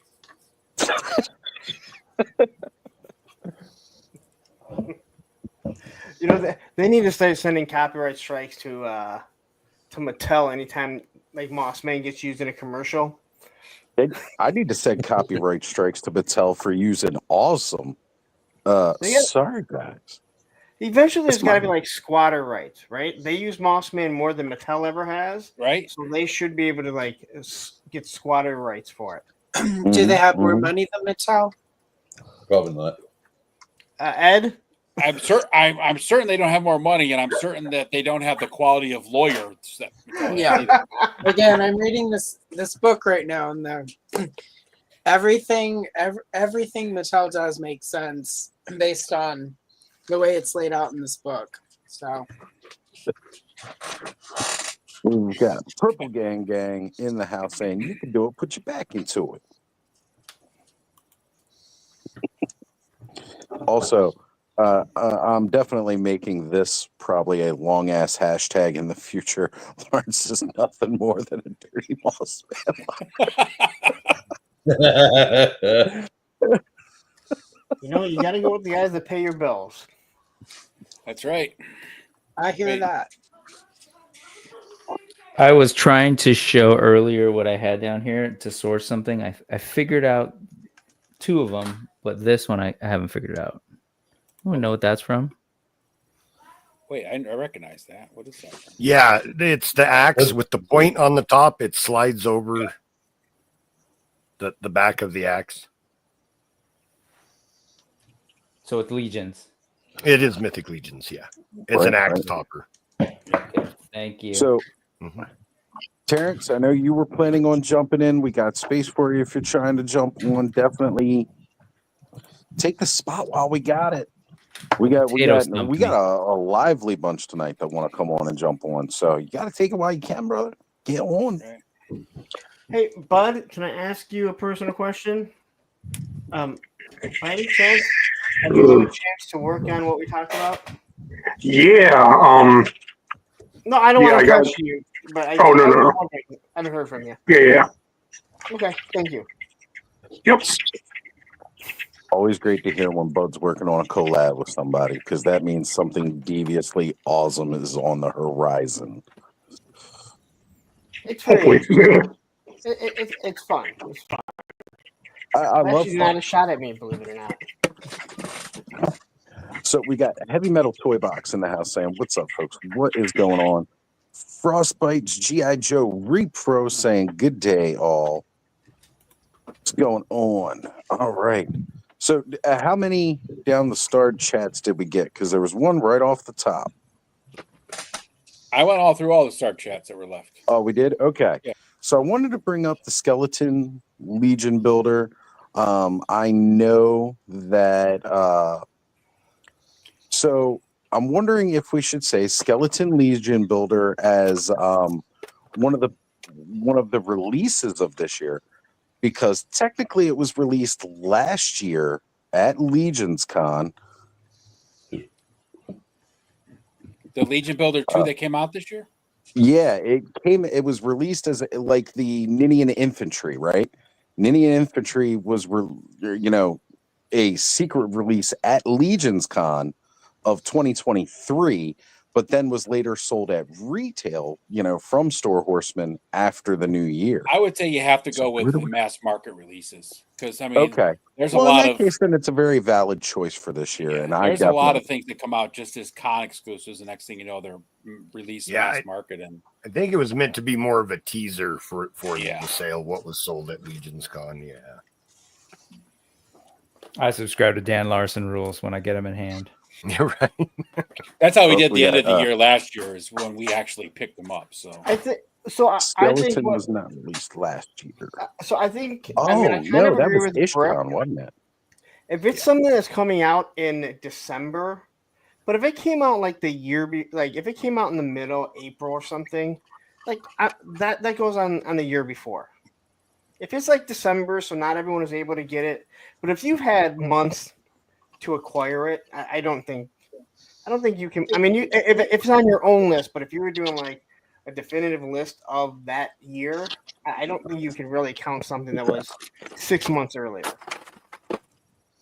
All right, so Skelly was at Ishcon, and that's right. That is definitely this year, and that's my bad because I'm just getting dates kind of confused. And you're right, that was totally this year. Terrence, welcome to the show, brother. I know somebody else was just trying to join in. And again, we're back to a full stage, but as time goes on, we have people jump off. We got plenty of room to get everybody in for sure. Thank you, guys. Thank you for clearing that up. And that's definitely again, hey. I like what Speaking Moistly said. Hold on, let me try to find it here in the chat. If I wait till it goes on sale on Amazon, does that count? I mean, there's a whole nother list there, right? Like, what discounted this year that you picked up? I mean that's why I do subscribe to the the Larson rules, just because it's like, hey, it depends, I guess, who your list is for. If you're part of the international conglomerate of toy raiders and you need it to fall in within that thing, fair enough. But if it's like, what are your best toys are for 2024, it makes sense to me to kind of just go with what you actually got in 2024, For sure. rather For than sure. like wait till the next year. You know what I'm saying? Right. No, I always like doing a personal Yeah. list of top picks that I got for 2020. Yeah, and I share that because of it addresses speaking moistly, because everybody picks stuff up at different times. And Right. But I still think if you're doing like toy of the year, it should have come out roughly in that year. Again, we're a bunch of again, YouTubers. it depends on who so- it's for, right? Yeah. Right. But that's also why it's fun to have these different conversations overall too, because a lot of people are going to do it different ways. Like I said, the main reason for tonight's conversation is just to get people to start thinking about this past year in review, because by the time we have the conversation at the end of the year, there's a lot of stuff we forgot. So I think that's always a big deal. I do want to address Curtis's super chat here, another $4.99. Says Todd McFarlane's figure of himself is figure of the century. And that is a bold statement. But it's pretty valid because it is a pretty boss figure. Honestly, Todd, I'm surprised it took Todd this long to make a figure of himself. Oh wait, really quick. Speaking of, we're up. McFarlane just announced 89 Batman, 64 Jokers, 52 Robins. 17 of them have the wrong cape. One has a cape made out of bacon. 32 Batwings. One is made out of paper mache. 21 Batmobiles. 17 of those are from Batman 89. 12 Jokerized Jokers that are Jokers. And a bag of sweaty gym socks that are the Batman of Pornhub. And 12 of those are Jokerized too. And a $250 set. Jokerized doesn't mean the same thing on Pornhub that it does for action figures, though. Just so you know. True enough. Terrence, Everybody how go are look. you, sir? I'm good. How are you guys? Good. So Doing Gina good, says brother. her toy of 2024 is on screen behind Terrence. I don't know what Terrence got behind him, but It's this right here. The very next comment down, we got it's my Jekyll and Hyde Joe G custom. oh yeah. Oh, It's I a thought good Gina was set. talking about what's behind me. I'm sorry. What is Well, it? The I'm very USS Flag flattered, of thank 32 you. Shipwrecks. Shipwreck stays downstairs where he belongs. With the boat. With the boat. His little boat. It Yeah, is. we got G saying McFarland sweaty gym socks. I'm getting. Moist. I just threw up in my mouth a little. And we've got Viper Scout saying sweaty gym socks. Sweaty gym socks. Sweaty. Sweaty It is balls. almost the time of the holiday season for the sweaty wiener and the dusty muffins to start making their way out. Man, I'm getting my sweaty balls ready right now, but it's a little cold out. Yeah. That is still one of the best skits that SNL has done in many years. It's one of the And top. The it's a fact that the classic two of them were for- struggling to keep a straight face during the whole thing was even better. Yes. Yeah. All right. Can So I comment, since we talk so much about Oz not having a beard or mustache? Terrence looks like a completely different person with his hairterrence. He does. 100%. Right? You don't The look new homeless haircut. anymore, Terrence. Well, I am a shape changer, so that happens, you know. Ah, okay. Makes sense. Drinking all those potions with swig. It's a custom Terrence. 1,000 Terrences. It's coming. It's coming. I know Purple Gang Gang was already saying Terrence, the leader of the Swig Army. But That is so Terrence, freaking cool. I know you had quite the announcement to make Oh, tonight. wow. too. Awesome. It's like my ex's mom. Is that Carl's mom? Yep. Poor Mildred. Carl. Her teeth aren't that good, though. She doesn't have that many either, right? Yeah, there are fewer, and like 2 of them are chipped, and 1 of them is brown. So They're literally fewer and far between. long in the tooth and short in the tooth, all at one time. So, Darren, someone wants to know what you sipping on. I'm having a monster. The white one. That's Only good- Guaisague Echevarria. Going on, G? I'm glad you took that on because I wasn't going to say it. Yeah, I figured. I pulled a Lawrence and just call this guy G. That's it. We Yeah, already G. discussed his name when Joe was on. Yeah, Guaisague. Guaisague. I like it's an awesome sounding name. Like Yeah. it hits like it's not hard to say when someone tells you how to say it. But looking at that thing, yeah, good luck. I feel that Yeah. whenever you need to say it, you should have a recorded version of Ken Pool Collect saying it, though.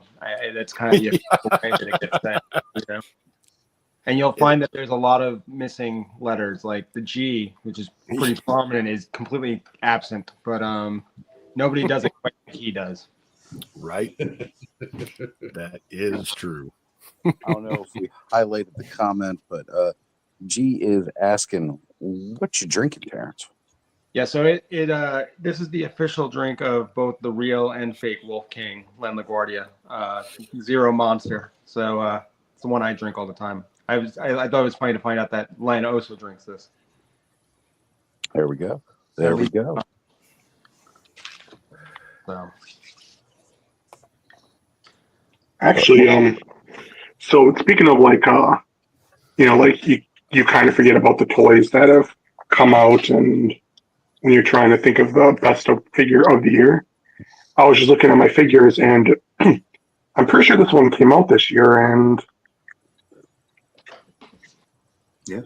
Oh, there we go.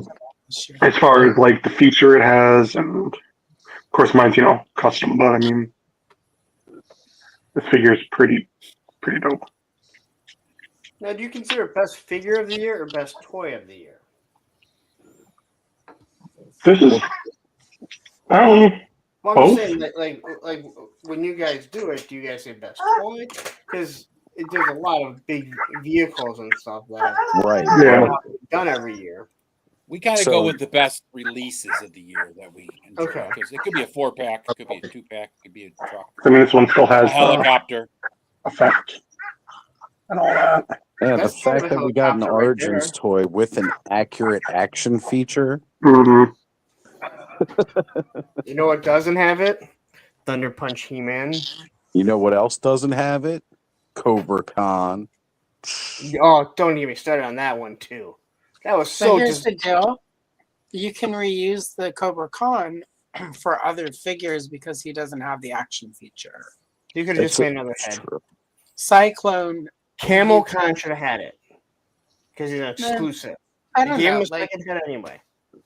yeah, are you actually gonna like Yeah. fill it Yes. up and spray all your things Yes. with water? Yes. Really? I did with fucking Skeletor. Okay. Or no, maybe not Skeletor. No, Yeah, it was Dragon Blaster the elephant. Skeletor. The elephant. Oh, okay. Snout I haven't spout. shot Snout it. Spout, Dragon Snout Blaster, Spout. and Snout Spout both squirt, but that's also because their squirt mechanic is not attached to the main torso. Yeah. In Cobra Khan, you could put hairspray in it and or perfume. Yeah, I was Trevor about to is say, when here is the to last do- time you used hairspray, Lawrence? That's a damn good Last time he had hair. Aquafina. No, is it Aquanet. Oh, Aquanet. Aquanet. Aquafina. He used to go Aquafina through is that singer, right? 6 of the large kids Aquanet a day on his mustache alone. My friend in high school, Michelle, like her bangs were so high that I'm like, girl, you're about to knock a 747 out of the sky.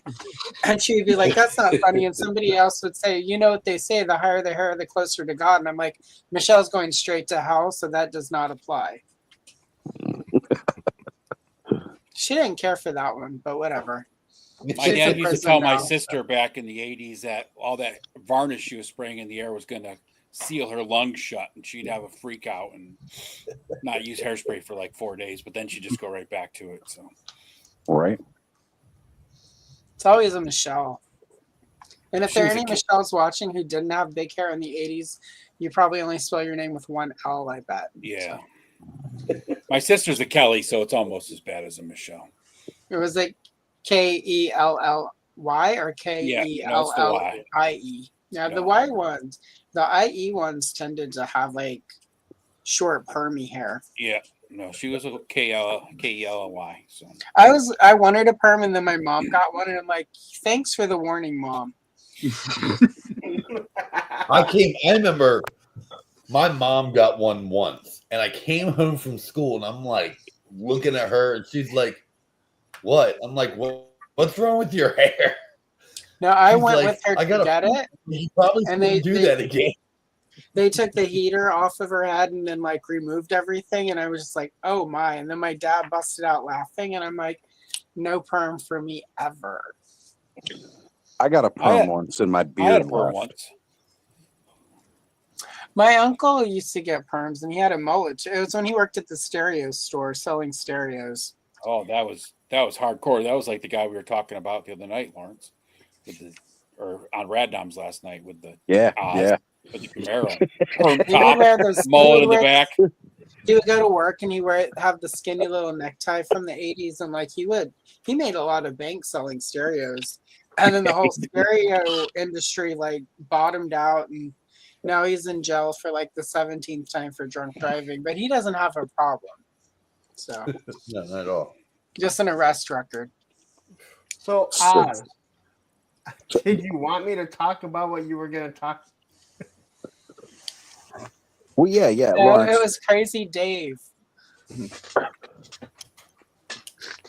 I remember Crazy Eddie that used to sell electronics though back in the day. Totally. Commercials. Where deals were insane. That's right. You will shit your pants over these sales. Maybe it's recency bias, but this is a damn cool figure. That's pretty badass awesome. looking. Yeah, I definitely, that's one of those that I wanted to get that I need to get it. Exercise some discipline. I hate it when I need to get it now when I could have got it cheaper. Yep. Well, I think the big thing you got to think about too is when they come out with extensions is how much did you really need the exclusive parts for some of the swaps and things that you're going to want to do with it. I mean, that's what I told myself about that set. I didn't need the exclusive parts, so I could wait for the regular release. The only exclusive part I had that I really wanted was the vampire head, and Dylan offered to help me out with that. So I was like, okay, I'm good with the regulars. But the more I keep seeing it, the more I just want the whole set now. I keep getting blown away when I things like Dorclair swaps and Emil Wickman's like repaints of figures and stuff like that. Like I think it's some really cool things that I wouldn't have originally envisioned. I really like the I mean it's not from the 2-pack, but the Ninian infantry with the red jet parts that right. I thought that was a really sweet looking swap. But yeah, there's a lot of really cool options out of them. I mean, every day you go on to the Cabal, you're seeing tons of great photos that people are putting up of the swaps that they're doing. Well, I mainly like that body, that Novian lean. Yeah. I love that whole thing, and getting the different colors is sick. So, Sure. But I'll wait. Dan Larson did that really cool Boba Fett pop and swap too. So yeah. That was my idea. That's kind of what I wanted to do. One, take the head from the day one exclusive 2-pack, pop it on that body, do a little yellow paint here and there where it needs to be done, even though that's already the paint job on the Novaline already. But yeah. Now I gotta say the Armory Emerald Knight parts, like this green. It's I don't gorgeous. know if it really comes through, but this is just the most beautiful green color. Yeah. And I know it's just a normal knight, but like I freaking love this color. And I how really it should makes have the got knight that look. with that head. Yeah, it's pretty amazing. So Oh man. All right.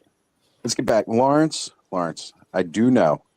I wanted to hear your thoughts again. specifically because of a lot of toys come across your table. What are some of your like top picks for contenders of top toys of the year, top releases of this year? I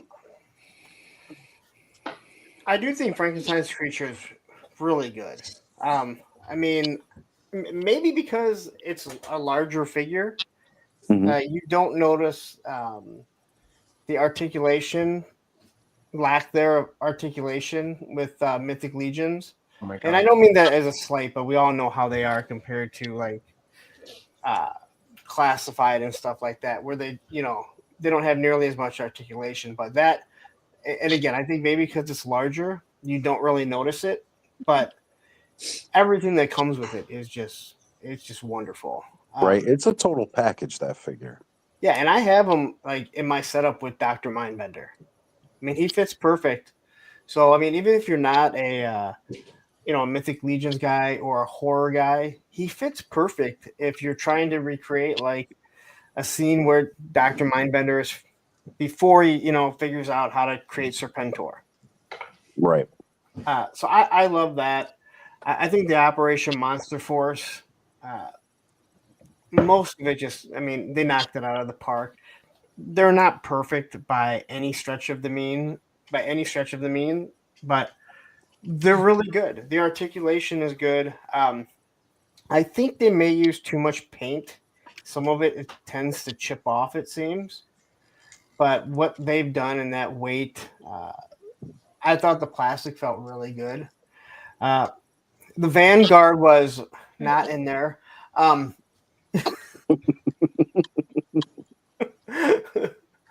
We all got thoughts. Hey, you about can't that say one. nothing. You're not a plastic specialist, right? You don't have a degree in plastics. Yes, that is very true. Move along. Move along. We don't need no stinking hatches. And I gotta say, like, I've been kind of messing around with this guy a little bit more. This Junkyard Joe from Mezco, and it is just cool. He comes with less stuff than a lot of the Joes did, and I'm fine with that because Mezco just gives you so much stuff. And I had no idea anything about this guy. I just ordered him because he sat there long enough, like a whole weekend.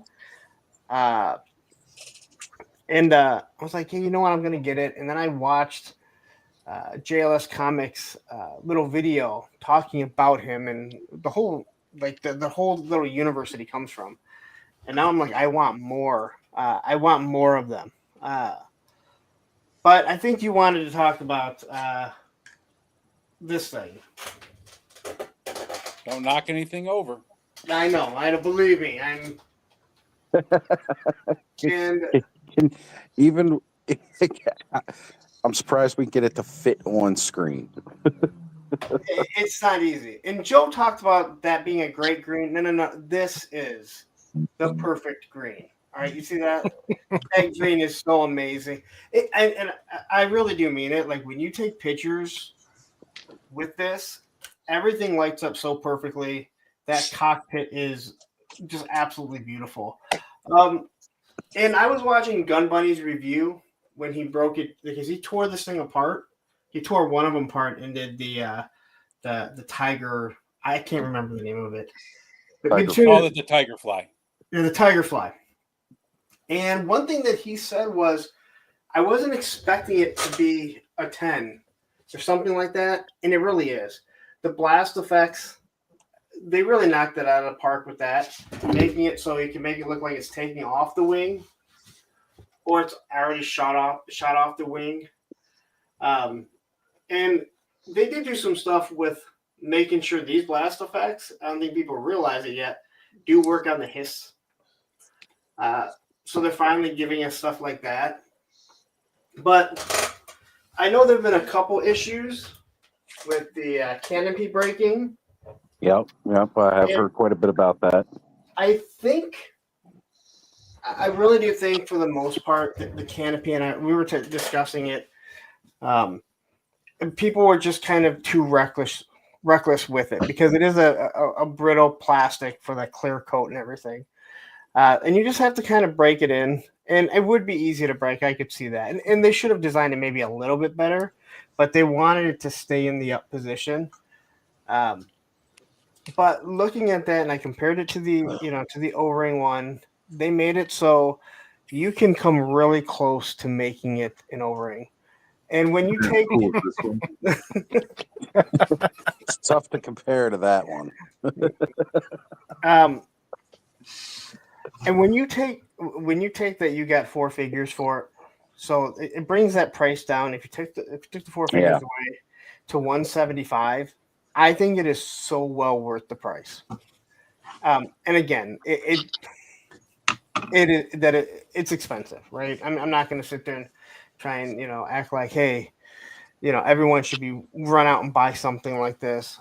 But looking at this and the massive size of it, and I know someone's gonna say the dragon. I understand. I got a fucking aircraft carrier. Like moving it when I was trying to review it, I'm like knocking over the backdrop and everything. I can't even imagine what the Rattler's gonna be like because it's almost as long and it's as wide. So that's gonna be a lot of fun to review. But I have like a year to wait for that, Right. and figure out where I'm gonna put it. I'm still trying to figure out where this Robo Skull is going to go, which will probably be here in December. Well, I was gonna say, yeah, we got a heads up earlier. They're shipping now, so Yeah, I know. And I did order the special edition, so I should probably be getting it. I think they're going in order that people order them, though, so I'm not sure when I backed it. But I just think Hasbro really did a good job. And the more you play around with it, and the more you realize, like, they made it so it's up in the air. That flight stand is nice. It's not going to break. It's not going to get knocked over. And even though there have been some issues with the figures, and I really do think, I know a lot of people think maybe because it was too cold. I think just kind of like how Valaverse had some issues with, like there's swarm figures and they're like early on breaking, and then they had some issues with the females because there was like bubbles in the ankles. I think that may be the only issue the only problem. Like they just had a bad batch of them. Now how Hasbro handles it, that's a whole nother story because you do have to return the figure to get it sent back. But I really do think you're going to see that on a lot of number one on a lot of people's lists. all right. So Neil's mentioning that the battery is about to bite it. If I didn't get a chance to come back tonight, have a great night, evening, boys and squirrels, and Thanksgiving full of love, family, and accessible Klonopin if needed. And I think this is another big, a good bring up here too with Heavy Metal Toy Box. After the Dragonfly, the Rattler is gonna have to be amazing, and that's something, right? Like they kind of like have to outdo themselves each one of these projects to really like kind of drive that home. Well, that's why it's coming with patches. Right. Yeah, there we go. That's to distract you in case there's a problem. They're like, we also gave you patches, and then you'll forget the QC issues that were on it. I think that's the idea, right? They're hoping everybody will be so pissed off at the patches that if there are any QC issues, they'll ignore it. So that is a good point to make, but you can go back and you look at the hiss and how well they did with that, and then go and look at the Vamp and the Stinger, right? And they weren't HasLabs, and I think they did a wonderful job with both of those. Are they perfect? No. I mean, I think it's hard to say anything is perfect. But when you see what they did with this with the hiss, and I think people were way more impressed with it when it came, and now you get this, and I think when you just look at it, just knowing that they gave you this really long helicopter, that really is a space eater. I mean, I don't know how any of you are going to buy a dragon and where you're going to put it. I've said numerous times, like guys like Woody and all these people that army build, and I mean army build like hundreds of figures. Yeah, I don't care. I don't care about how much money you spend. It's your money. I don't care what you do.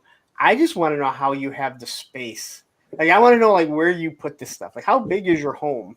Well, You know, as they how much clear room did out your the wife stacks give you? of cash buying hundreds of army builders, they fill the void of the empty cash spots. I've actually had a space set aside for that dragon for over a year now. So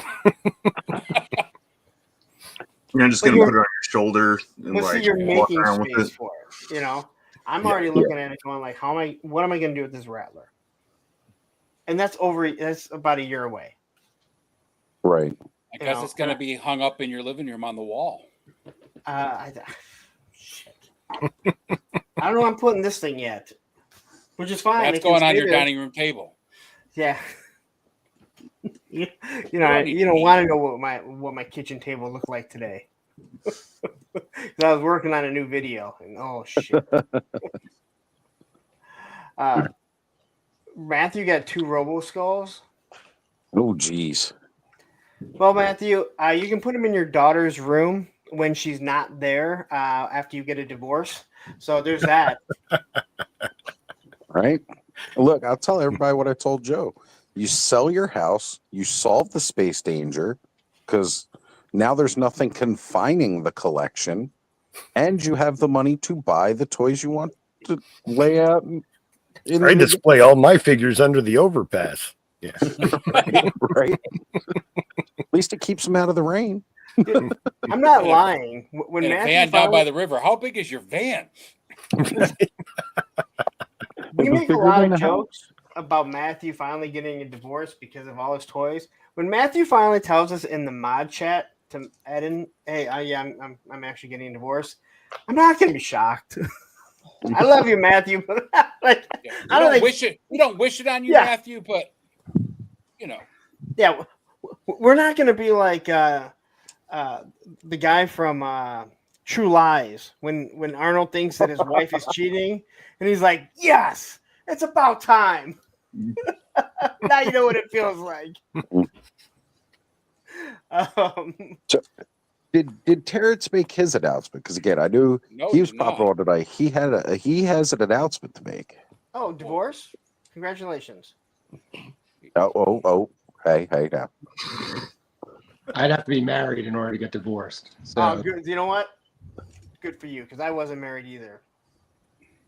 I was cost him enough money, but no, I've been divorced for a while. But so I'm trying to remember though.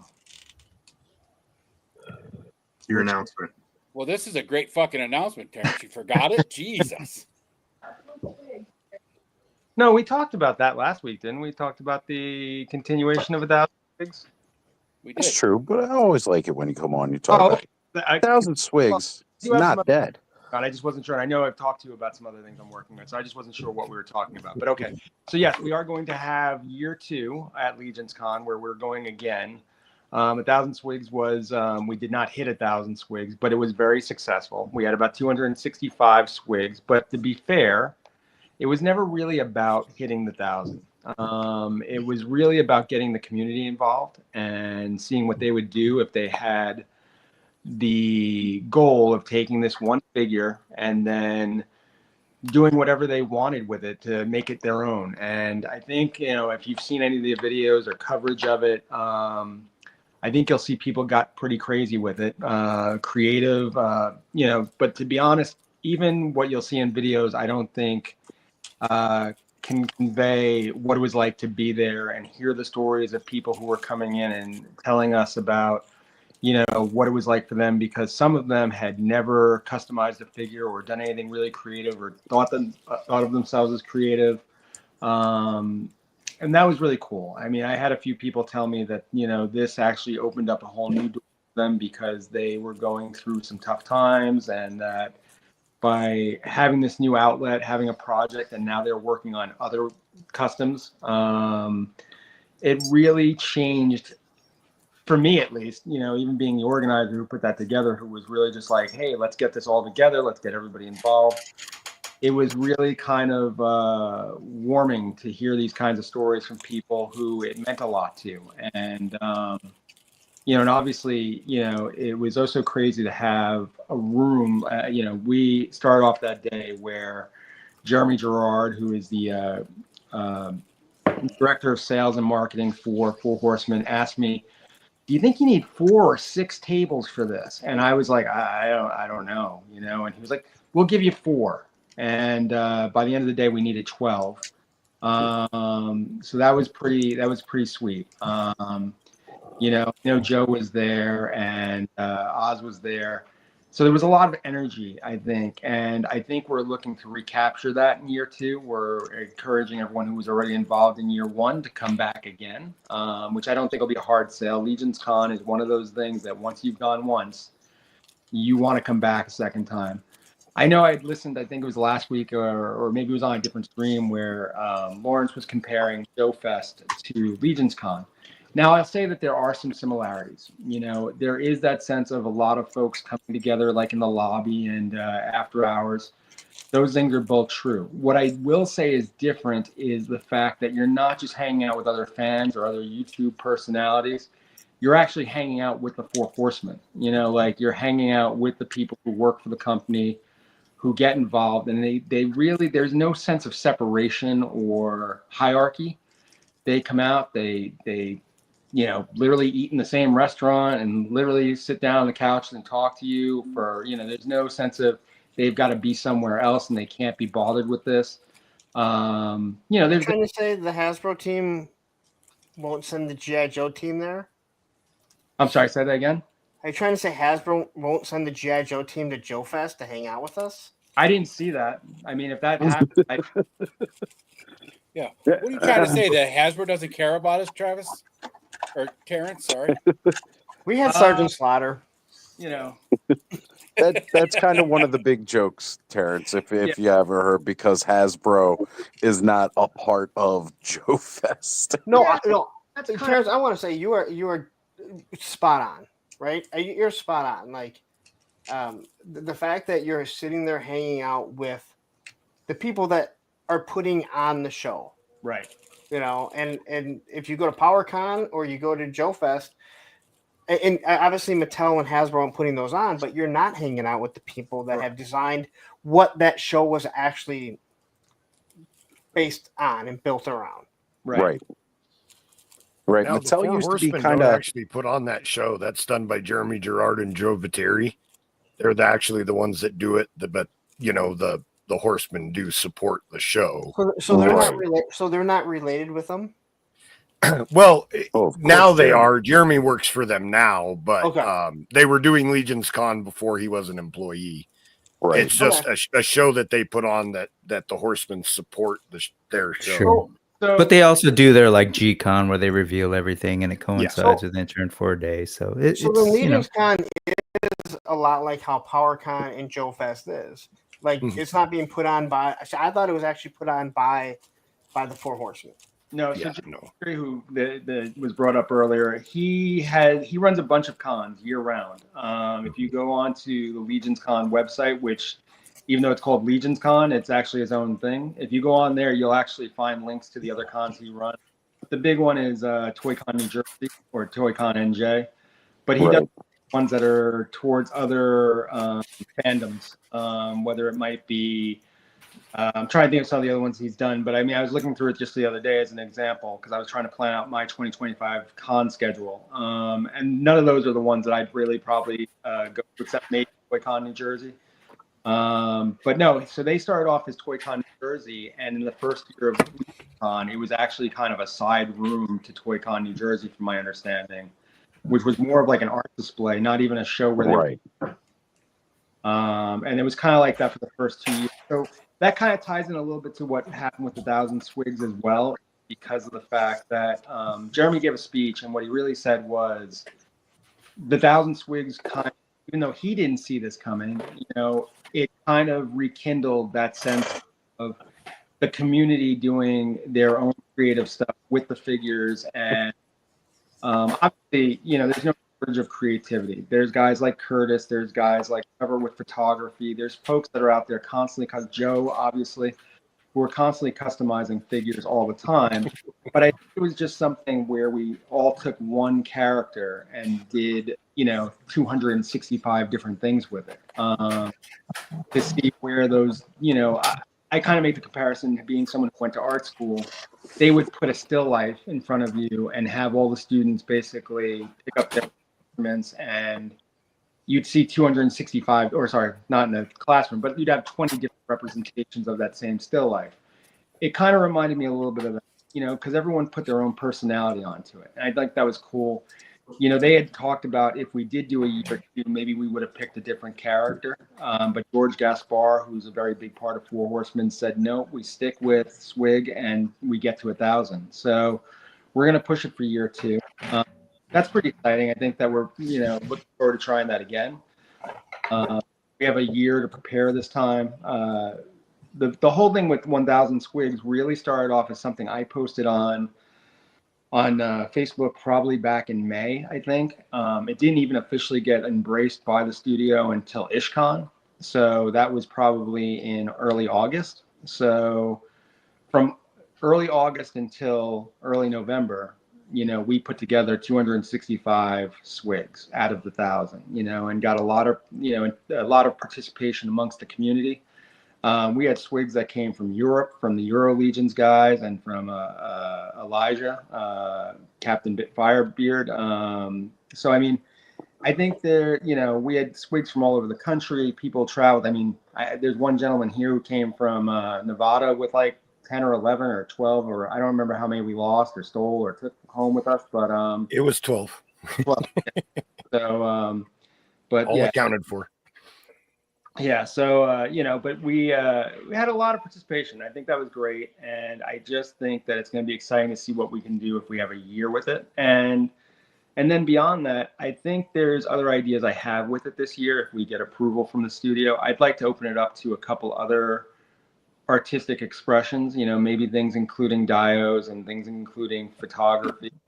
I also think that might be more interesting if we're able to do it over a slightly larger period of time instead of just that 2 hours that we had to assemble everything. Right. Gina had brought up an idea. It might be fun if we start. Well, here's the thing that was an actual logistic issue of it. Throughout the entire weekend, I had folks that were walking up wanting to hand me their Swigs from the moment I got to the hotel. I was on the line for the Armory, and people were coming up to me trying to hand me their Swigs. And that's not really feasible. I can't walk around with people's stuff while trying to do other things. We tried to organize it in a way that we would try to collect certain vendors because we knew they wouldn't be able to leave.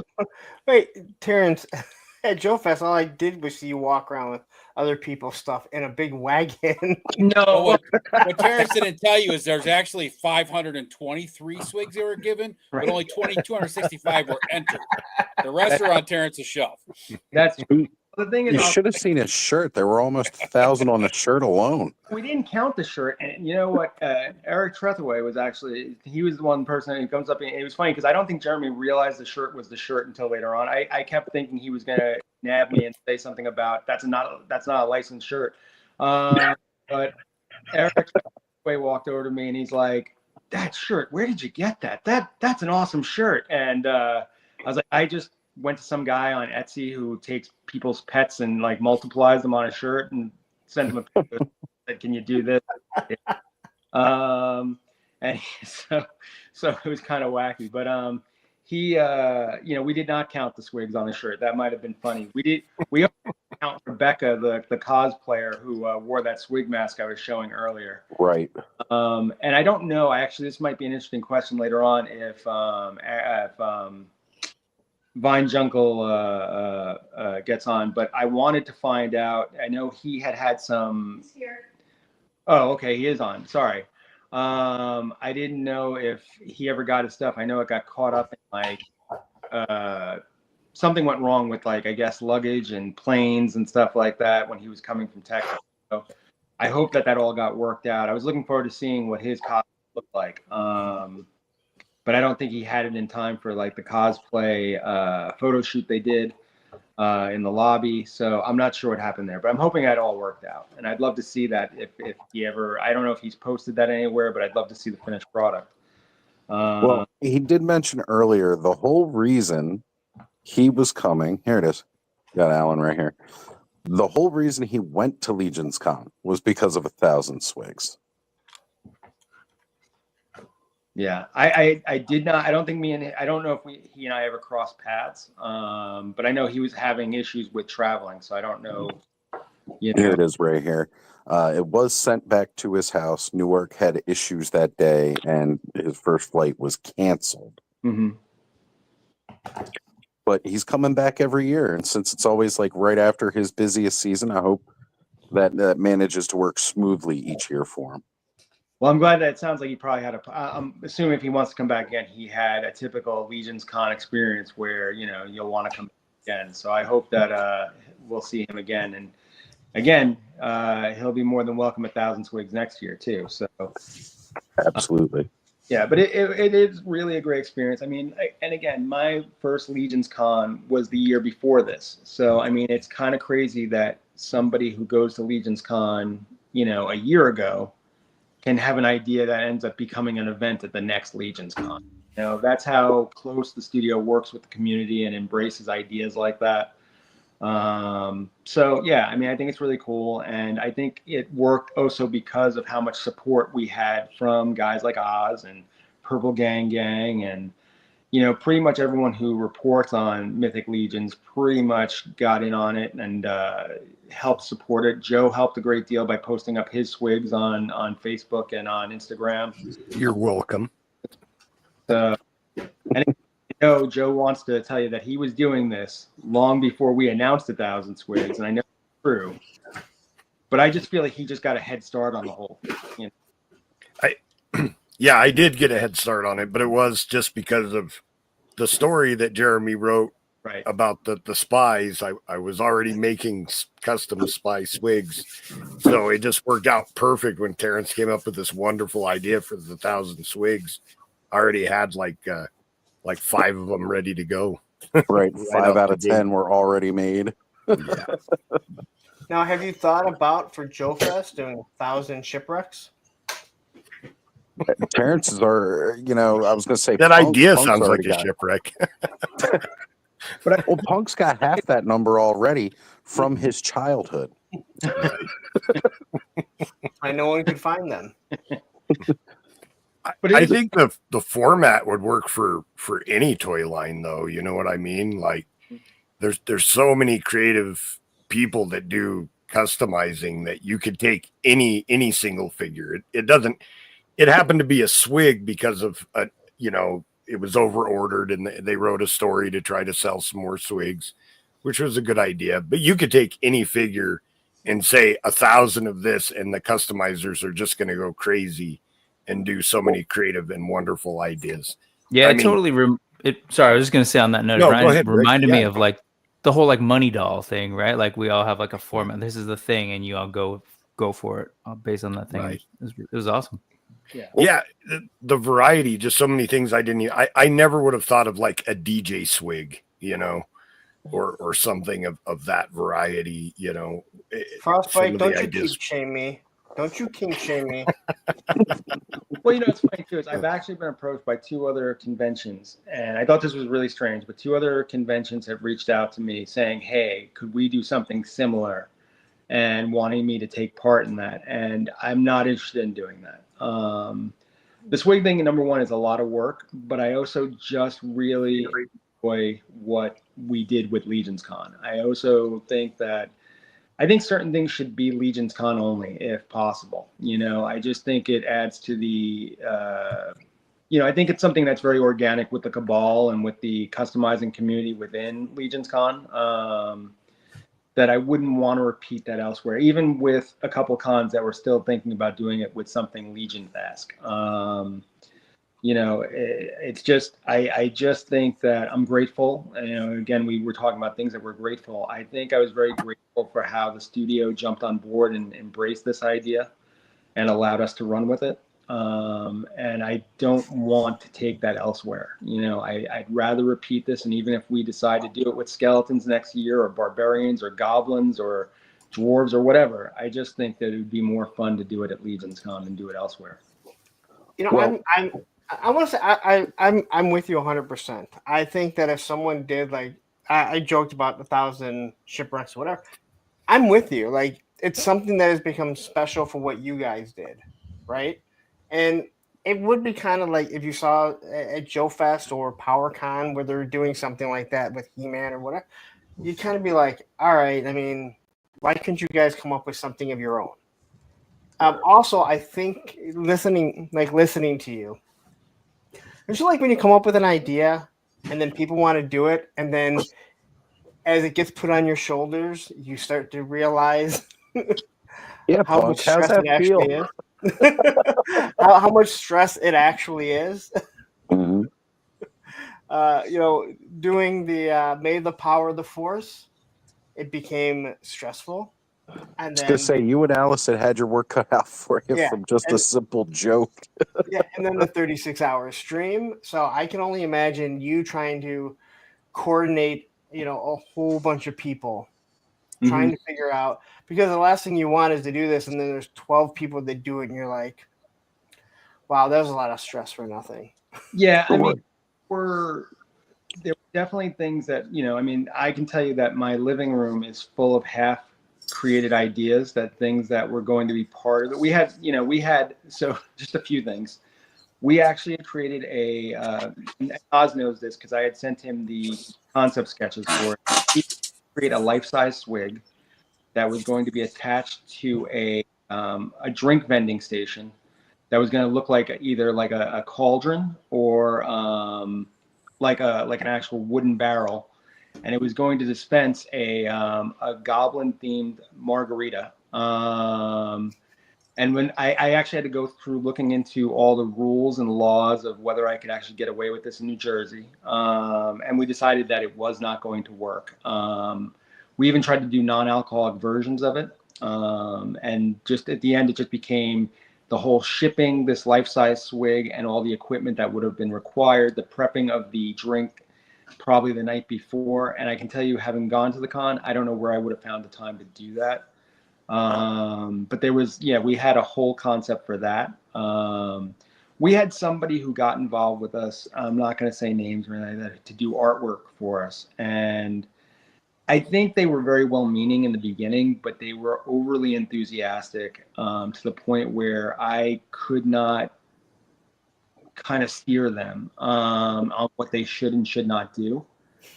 And I kind of had to walk away because it just got out of hand. So it was, I could not, it just became problematic to the point where I had to get some legal counsel, and I also had to talk to the studio as far as what their opinions on the situation. So that was a thing. It actually, and there were people who said they were going to do things and at the last minute wanted to get paid large amounts of money for things that I couldn't, that wasn't part of the budget. I was doing this as a volunteer thing. So, I mean, yes, there's a lot of things that go into it and how crazy it can get. But ultimately, like I said, I think the biggest thing I dealt with was hashtags. I think that was my biggest headache, was hashtags. Whenever I put up those posts every day of the, swig of the day, putting all the hashtags, I think, took longer than putting the pictures together or writing up the little thing I put together on Instagram. So I think my nightmare was hashtags. I think that's really what it came down to. So I did want to comment about this, like thinking about this now with the 1,000 swigs, and it kind of coincides with what Dre was saying about, like, how about 1,000 Spider-Man figs, because he can at least supply 200. And I've realized, you know what though? Hasbro's already given us like 1,000 Snake Eyes and their variants and 1,000 Wolverines and their variants in just like a year's time. As a matter of fact, Allison could probably update us on how many Todd McFarlane Batmans he's already gotten done and are in stores hitting shelves before he even makes an announcement since we started this stream. Damn, we even got beat by the big guys on this one. 101 Batman, 72 Jokers, 78 Robins, 42 have the wrong cape, and 2 of them have no cape. There are 39 Batwings. 2 of them are gold plated, but it's not real gold plating. It's that fake stuff like they use on your teeth. 20 Batmobiles. 92 of those are from Batman 89. I don't know how the math's there, but it's McFarlane, whatever. And then there are 14 Jokerized Jokers who are not Jokers, but are Jokers in the alternate universe where everyone's a Joker. You forgot to mention that all the capes are shitty, but yeah. But that goes without saying. It's McFarlane's. He's never made a good cape. Do you like any of the new Wired capes and stuff like that? I do. I like the Dune wired soft goods, actually. There are a couple of them. So far, the only one is the Adam West one that has the Wired cape. And I didn't mind that one. I thought it was okay. Gina's mentioning that she should send the Jokerized Pennywise, that she found. So that's true, by the way. So one of our local Walmarts, somebody had taken a Pennywise figure and put it into a DC Multiverse Joker box. Sorry, they took a Joker and put it in, and hold on here. It's like a meatloaf. Thanos, what are you going to do with that McFarlane and that Scott Nutlick figure that you have? Well, he's got his bare feet. I don't have them on right now, but he'll probably do something with that at some point. Chase a Rob Liefeld figure away. Well, he just said it has feet, so it obviously isn't a Rob Liefeld figure. I've got a ballerina Barbie somewhere. I can send you those feet for Liefeld. So Curtis is mentioning, goes, isn't it interesting how Allison gave Lauren shit for pooping on Super 7? Trust McFarlane. This is just a running joke, Curtis. It's really not trashing McFarlane at all. I don't actually. Other than his lack of ladies and superpowers, I don't actually. It's just funny because he has 70,000 Batman, but nothing else. So. Right. Yeah, it's been a long running joke about about how many he releases and like doesn't even announce it. Like people just start finding it in stores before he even gets it. He has like a press release like 3 months after they've already cleared off. He's announcing shelves. stuff at Toy Fair that has been on shelves for like a year. I still can't find the question though. It's driving me nuts. Which one? What? Good question.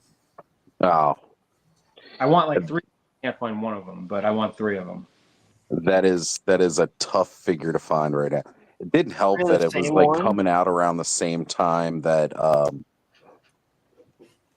the blank was released by Esco either. Also, Curtis, everyone gives Lauren shit. It's just like what we do. So Yeah, and I've been looking for that Captain Adam, but still haven't found him either. Is it I want a couple of those. Adam or? It's a hard thing with McFarlane because he really does give, like, first off, some of the best prices you can find on modern toys, period, because he is not beholden to shareholders, which is a great thing. Some of the worst plastic too. Well, I was gonna say That It new depends set's on a the little off line, his though. pay model. I picked up on clearance some of his. Is it Avatar: The Last Airbender? I think.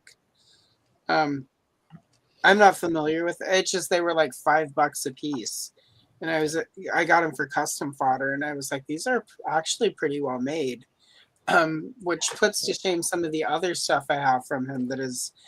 I don't like with Super 7, like for all of the Ultimates, the plastic is at least consistent across the Ultimates, but with McFarlane, it's like, and this is just my thinking, DC is a much bigger property in the US than say Avatar, the Last Airbender thing is. Like I know internationally that's different, but within the US, DC is sort of going to be bigger. And it doesn't make sense to me that he's using better plastic on one, but not the other. It seems like DC and their contract with him would have some sort of plastic, like, I don't know, like some sort of material clause where you have to use a certain quality. Like Have some you of the seen? stuff. Oh, Have sorry. you seen DC movies? Dude, they have no QC. All right, They're probably just cut us our check, and you can do what you want. Yeah, I don't know. Just no guns. No guns. Right, Unless you're right. changing Our only that. stipulation: don't you dare release a gun with a figure. We're gonna have Accessory every packs are figure okay. we write in the comics have guns, but we don't want them on our action Yeah, figures. but Right. the gun thing I don't came think from that's WB, DC though. not I think DC. that's Warner Brothers. It's Yeah, Warner Brothers like- that did the But it gun. looks It's like true. It's Loop did with that. But Allison, like you're right- like everything you said, I would normally agree with. Yet I've seen the shit that DC puts out from all kinds of stuff, and you're like, yeah, they're so. But you would think like they would be like, hey, we want the best figures you can make. Well, it's just like DC Direct uses better plastic, and that's not great plastic to begin with. It's that weird.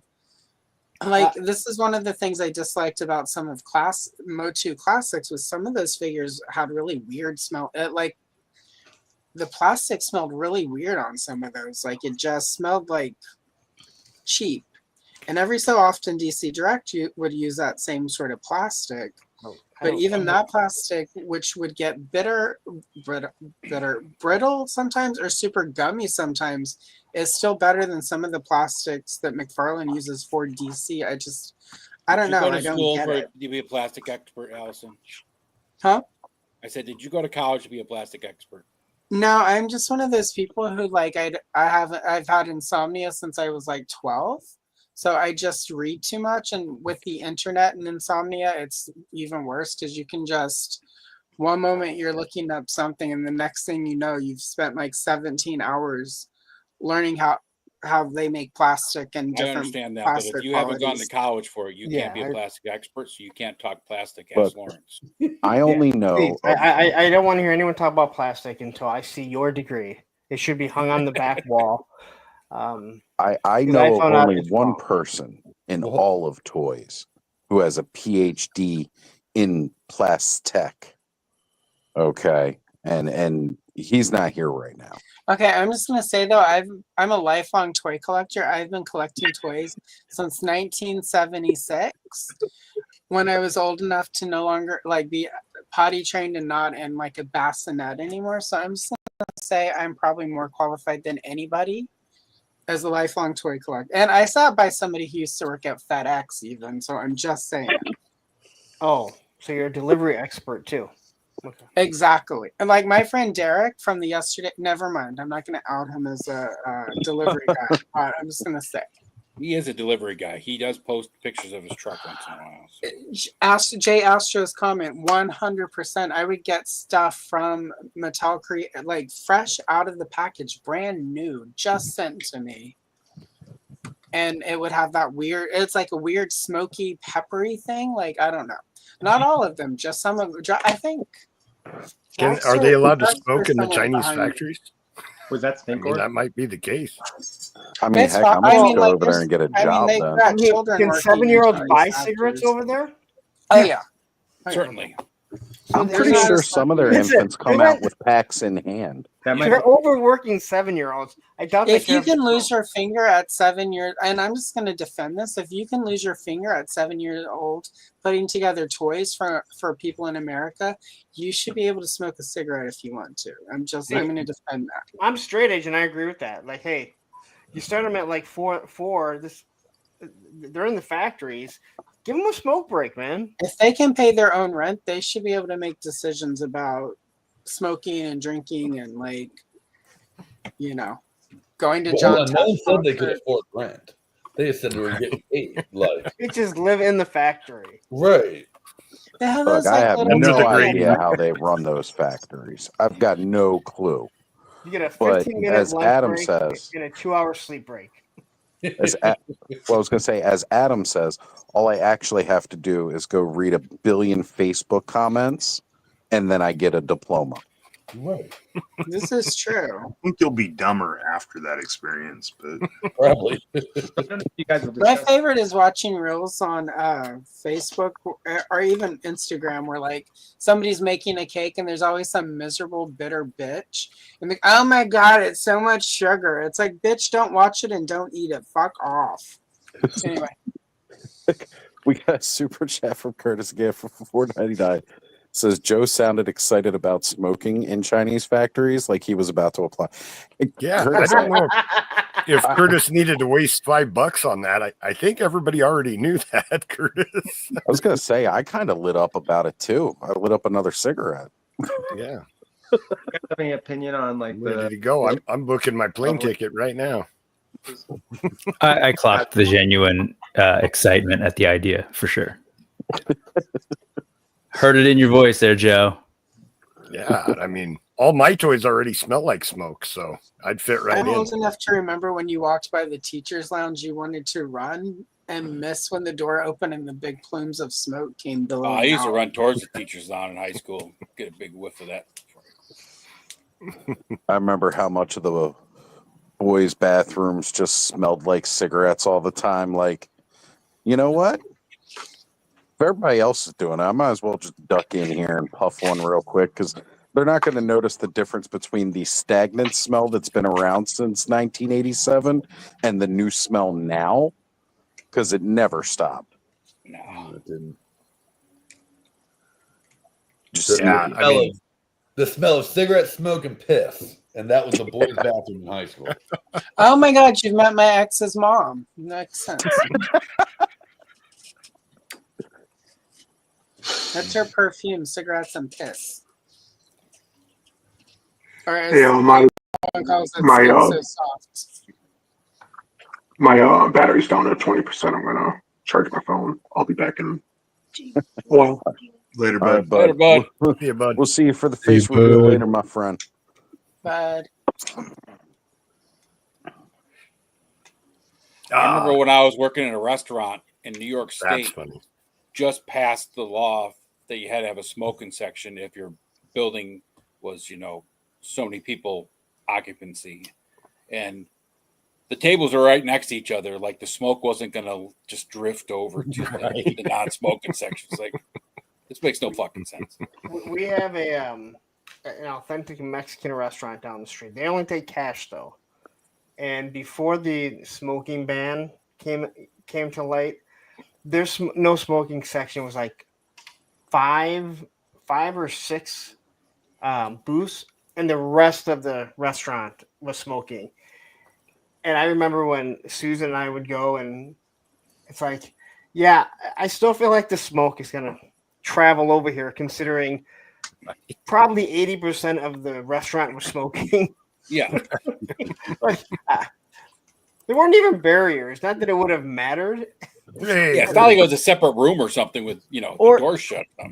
Or even like a regular restaurant that like had a small smoking section, and you always like, oh, you want non-smoking, and they always put you in that booth that's right next to the smoking. It's like, Yep. you know, that still comes over, right? when I worked at Dairy Queen, we eliminated the smoking section. We had people who were like, I will never come here again. And we actually lost money, so they had to do a small smoking section for those people. And but we would also, like, whenever somebody would complain there was too much salt on the fries, we would give them to the smokers because they can't taste for shit anyway. So that is accurate. Yeah.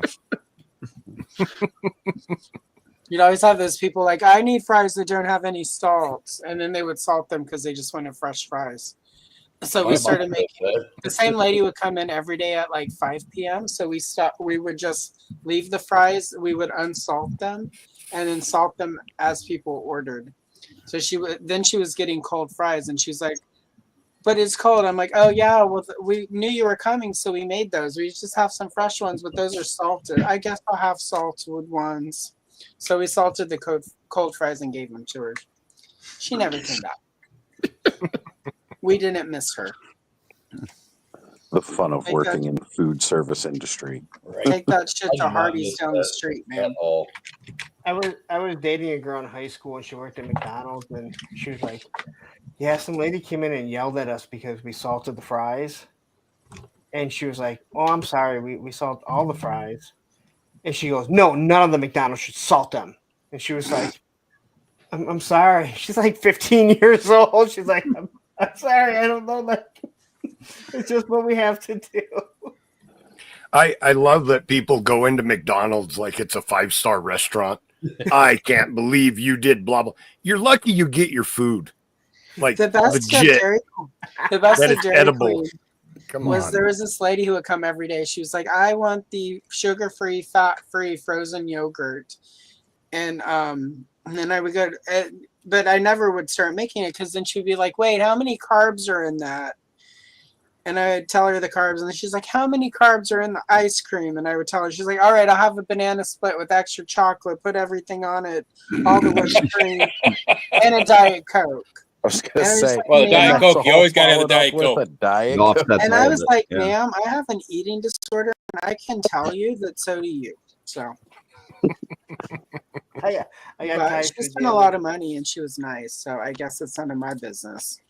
I got Thai food the other day, and I opened the door, and the lady walked in, and she picks it up. So now she's in front of me, and they come up, and I've known these people forever, like the Thai food place. And this lady's like, "Well, does this have GMO in it?" And the lady's like, "Yeah."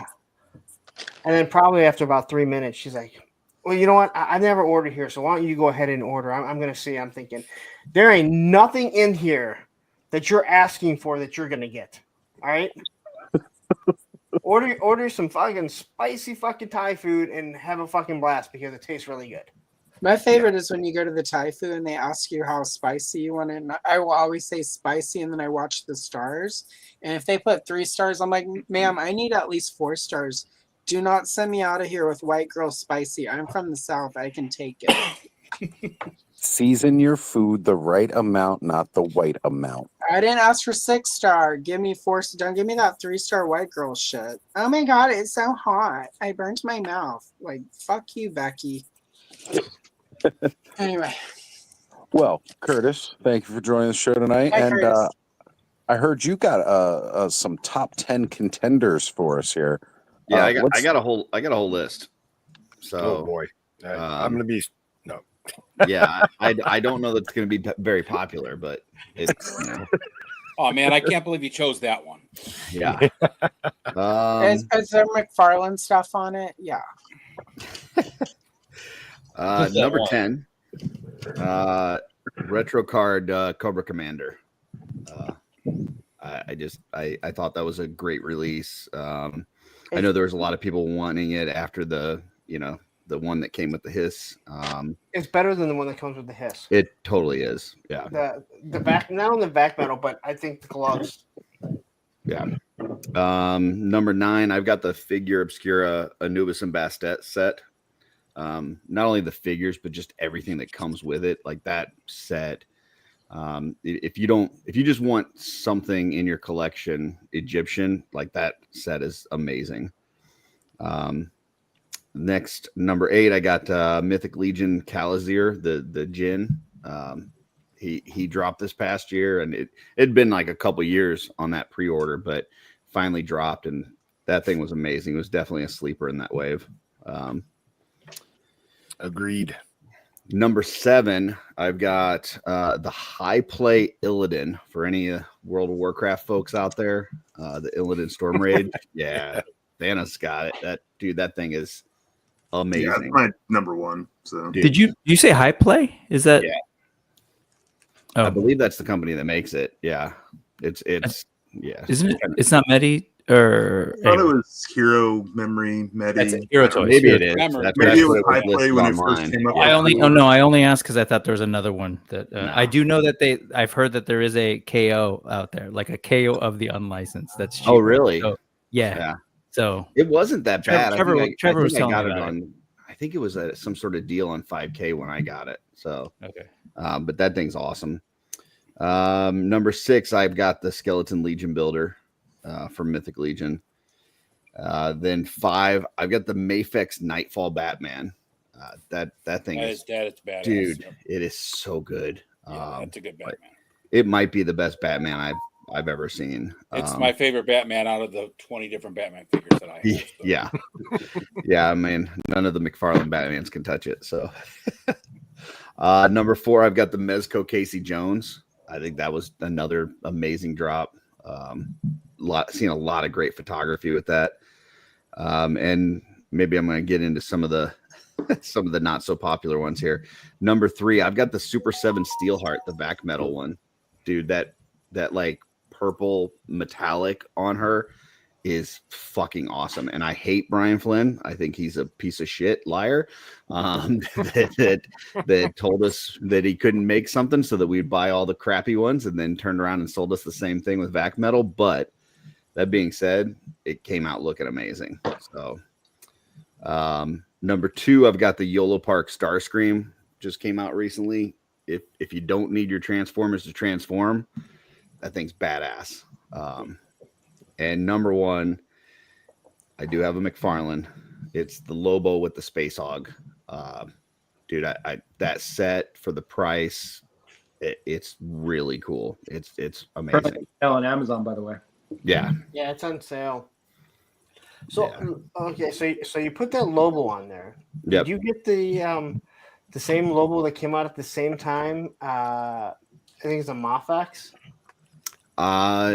I've got the Storm Collectibles one. Oh, maybe it's the Storm one. Like same. Yeah. That one is so much better. I mean, it's more expensive. It is more expensive, and I did not like the head on it. I ended up getting a custom head that I painted to put on it. But okay. Yeah, it's overall that's a better figure but for the price point for that McFarlane for the figure and the Space Hog, like that Space Hog is really cool.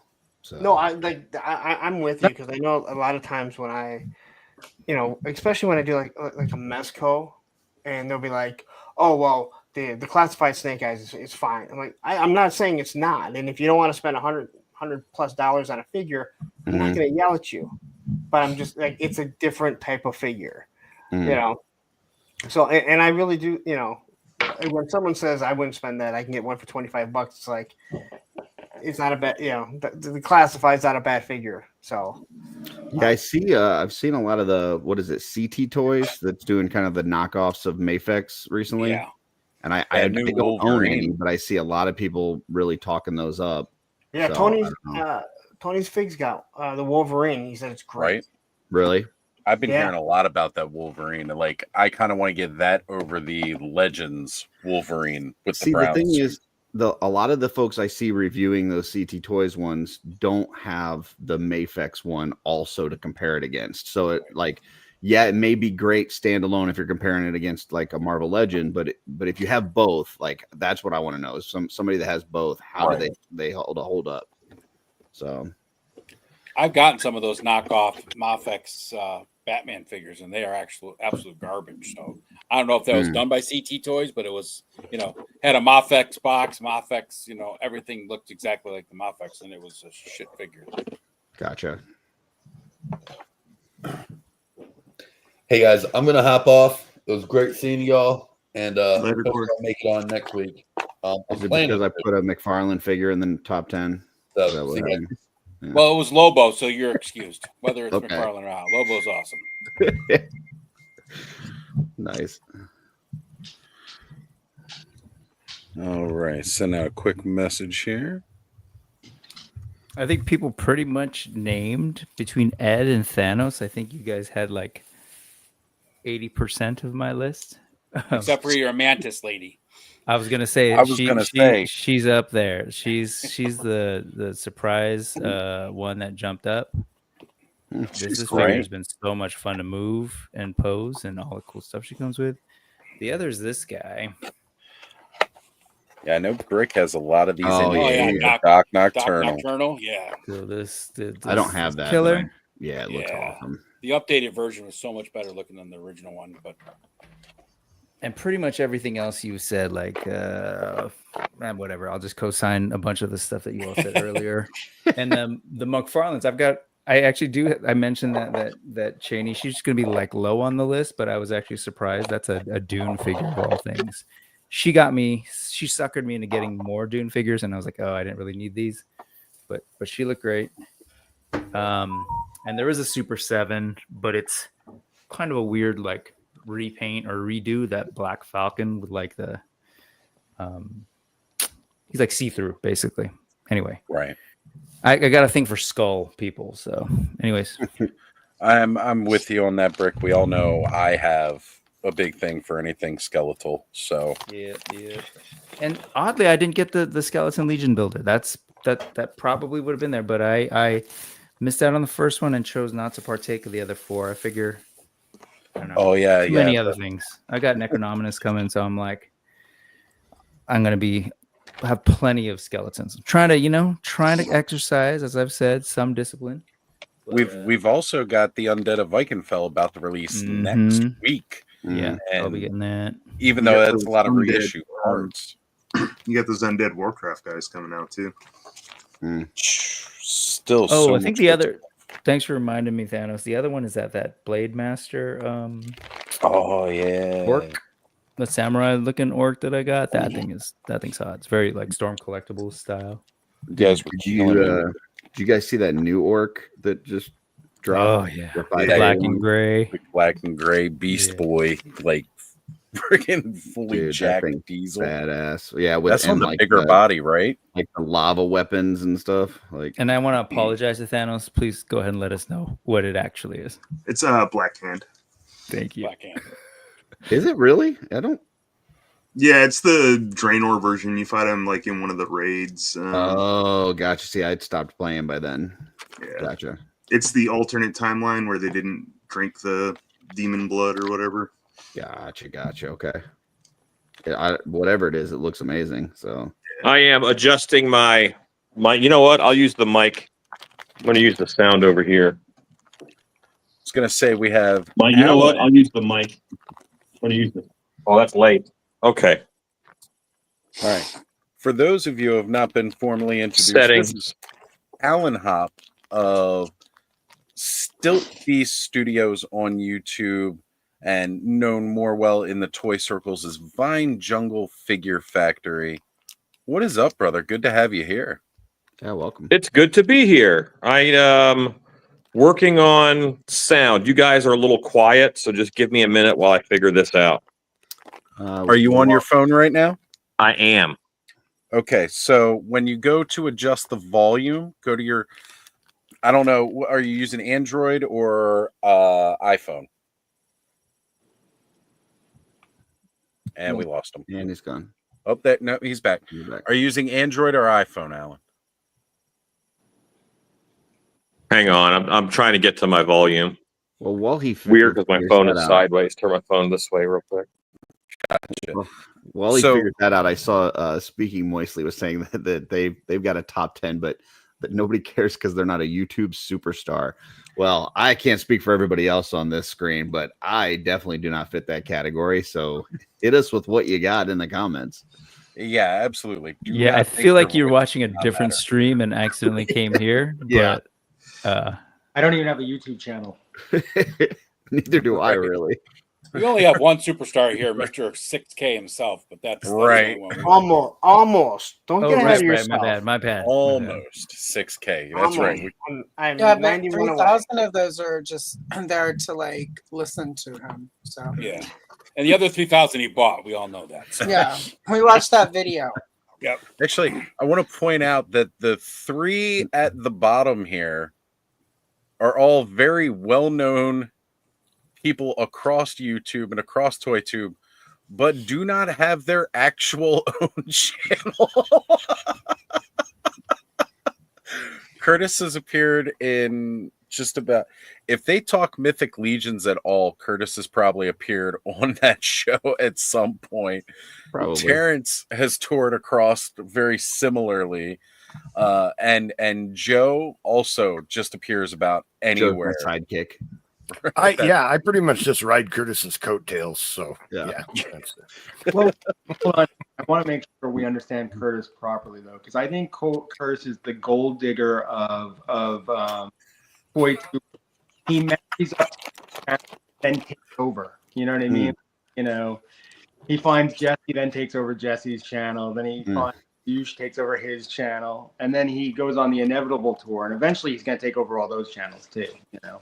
Well, if you saw how much I do in super chats, what my super chat budget is each month, you would know that I am not a gold digger. I was gonna if, say, if I am, I'm the stupidest gold digger that ever existed. Yeah, I was gonna say he's not the gold. The gold digger is probably inappropriate. I think like Sugar Daddy. Yeah, who, like, He buys himself a seat on each From Terrence's description, though, he painted treated Curtis like the Rock with movie franchises, right? The show's failing, you just bring Curtis in and he saves it, right? Yeah. Curtis, you are very generous. Just from He a is. couple times you've Better popped in, you have sent a bunch of super chats in. There's a difference between generous and just irresponsible. So I just want to throw that out there. But you stay irresponsible on Mondays and Thursdays. I don't care about the Saturdays other too. I mean, I ain't mad about Saturdays. Punk would probably wish you were on his channel doing the super chats. He did Thursday night. Have you had Curtis on Thursday with the friend yet? I just met Curtis. I just found out that Lawrence had a channel last week when Joe was on, and then he proceeded to tell me how important he is to the toy industry. I'm kind of a big you're deal. a fast study, Curtis. You totally got that real quick. Yeah. The only thing that I knew about Curtis is that he said Barry Sanders was overrated. And folks, this is why you love hanging out at the clubhouse on Saturday nights. Exactly why Curtis has to send super chats to make friends. Well, and I mean, Look Lawrence at that. did. Gina just told Darla happy birthday. Like it just hit midnight here. It just became Darla's birthday. Oh and my goodness. Yeah, look at that. Can we get a big Happy birthday. clubhouse shout out to Darla Ackerman, one of the sweetest individuals in the world. Came out. I said, as I introduced myself to her, it went from a handshake to a hug real fast. Could I put an asterisk on that? And in addition to everything you said, one of the most talented and prolific, I will also say, dope soft goods. So, you know, and she deals with my shit on the daily basis. Yeah, that's what I was She's going to say. resilient, And tolerant. and patient, And she's a saint. She's a saint. As much as Joe rides Curtis's coattails, he totally rides Darla's. Oh yeah. Yeah, my table at Legion's Con was nothing until I started bringing Darla. So I loved your comment in Punk's show on Thursday. Yeah, my wife said, "Hey, I can make that shit for you." yeah, I was like, "Well, get to work." No, Darla Ackerman, the true star, and we're getting the happy birthdays in here. Happy birthday, Darla. I hope you're watching. she's not. She's in bed. I kind of figured as much. We're a bit. You can show her the replay tomorrow, Curtis. Totally Come will. on. Yeah. Highlight the important parts. So, Yeah. Oz, let me Advanced read to this watch. real quick because Matthew put happy his birthday. top Watch 10 me on a stream.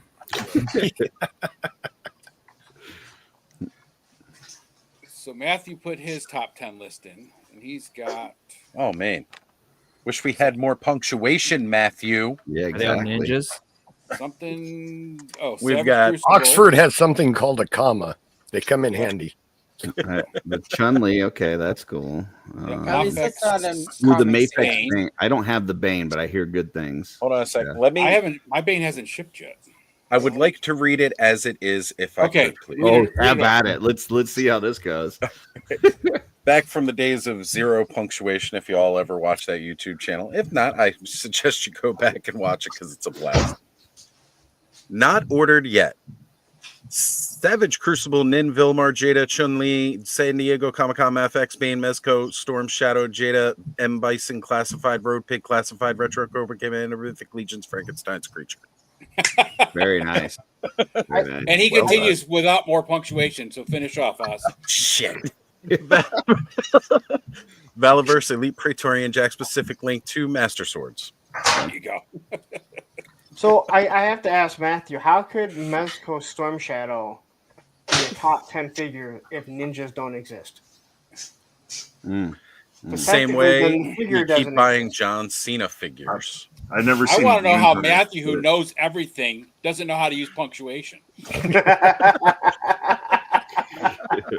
Sorry, I turned all my lights off because I was looking at something. He copied his notes. No, good excuse, Matthew. So cool. I love that thing. It's one sexy figure. Did you see the other version they did where it was like blacked out? Yeah, I That like was- this one better, but Yeah, I do too. I couldn't get myself to buy two of them, but I love that character. So Yeah, Here- it's plus it's the color like on that big, sort of demon looking thing, and it's a big Mhm. bright purple. It's hot. But I was looking back at where I saw that knockoff, or that sort of like competitor that's a lot cheaper. Both unlicensed, but yeah, apparently it's going for like $40. Oh wow, that's Yeah. I haven't seen it. Someone showed me sort of like they compared like what the differences are. They said there's slight mold differences, but generally it's pretty much the same. And then the little dude it comes with, what do you call that thing? The little green ghost with the 2 arms. It's a Void Walker. It's like Yeah. a felt Void Walker. It's just a little foggier plastic, but like I'm like, oh, that's a trip. I found this flight stand that, because like he's a heavy son of a gun, but I found this flight stand for him, and it is fantastic. So Very nice. He's a big heavy boy for sure. So Matthew Matson is answering your question here, Punk. I love fantasy. Ninjas are fantasy. Then it doesn't matter what side their swords are on. Oh, you know what else is fantasy? Us being YouTube superstars. Listen, my fantasies are a lot different. They normally involve, well, I can't talk about that on YouTube now that I'm monetized. So. Demons and ninjas. But you had a stash to go with it the other day. I had a very nice corn stash that made me look a little PDF-ish, and I got rid of that quick. Alan, how's your sound doing now, buddy? I can hear you guys fine. Can you guys hear me? Yep. Absolutely. Perfect. Let's highlight this stuff I have a here. little bit of lag on one of the cameras. It must be that camera. It must be a big lag. Thinking we found it. That's a big lag. Damn it. Oh, There we go. Got it. Okay. I live in a cabin in the woods, so sorry about my internet. This is part of Snake Mountain that I'm working on. Very nice. And so what's missing? Holy cow. Yeah, this is 4 pieces right now, and it'll be 6 pieces total. The big part I haven't tackled yet. This is at my shop at my house, and like this is a unit. This is a unit. My goal is that I can travel with it and take it places. But this is for a whole Dark Side of Eternia train set that I'm doing. So it'll be the whole Dark Side of Eternia. I'll do all the bad guys' bases and some others. But this is what's missing is a 4 foot wide, 5 foot tall, and this is 4 foot tall. It's just on a base right now. I'm going to do Subternia under there. So what's missing is a 4 foot wide, 5 foot tall middle piece. And on top of that, this will go, which is the Origin Snake Mountain that I have modified. Talk about modified. Damn, that snake looks nice. This is an old Home Depot lawn snake, and it bothered me that they never had a Snake Mountain where Skeletor could stand in the mouth. Right? Like he does that in all the cartoon. That's where he talks about his plans and stuff. I'm sorry. Did you say lawn snake? Yeah, this is that a thing? It was a yard decoration for Halloween. Oh, okay. Halloween's kind of my thing, so I have a lot of Halloween stuff. But anyway, yeah. So this is modified on the front side, and then it is on Lazy Susan for the inside. Whoa. That's a productive Susan. Thank you. Productive Susan. as soon as he said it, I knew that was coming. Believe me, my ex will be pissed if you call it Lazy Susan. Okay, Productive so Susan. this is Skeletor's Alchemy Lab. Holy shit. That's Skeletor's Alchemy Lab, and that is like that symbol's taken from the cartoon where they summon one of the demons. So this is the Alchemy Lab. This is where he looks at stars and stuff. And I did a whole series called Servants of Snake Mountain, which is like 60 figures they just work there. Like, they're not, this is his alchemy. Totally. This void caller. There we go. He's Who back. is his astrology guy. But this is kind of fun, and there's gears and stuff back there, and there's a stairway inside of the snake that goes up to the mouth. Well, you got to have the stairs, otherwise, how does he get in the mouth? That's perfect. Yeah.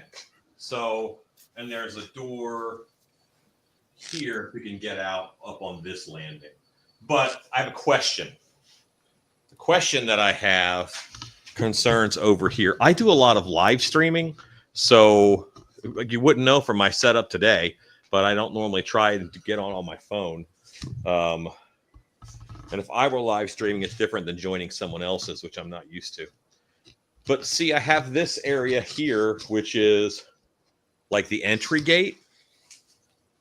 And I built this piece that the plan was to have this here and then have a second gate that was kind of part of the mountain.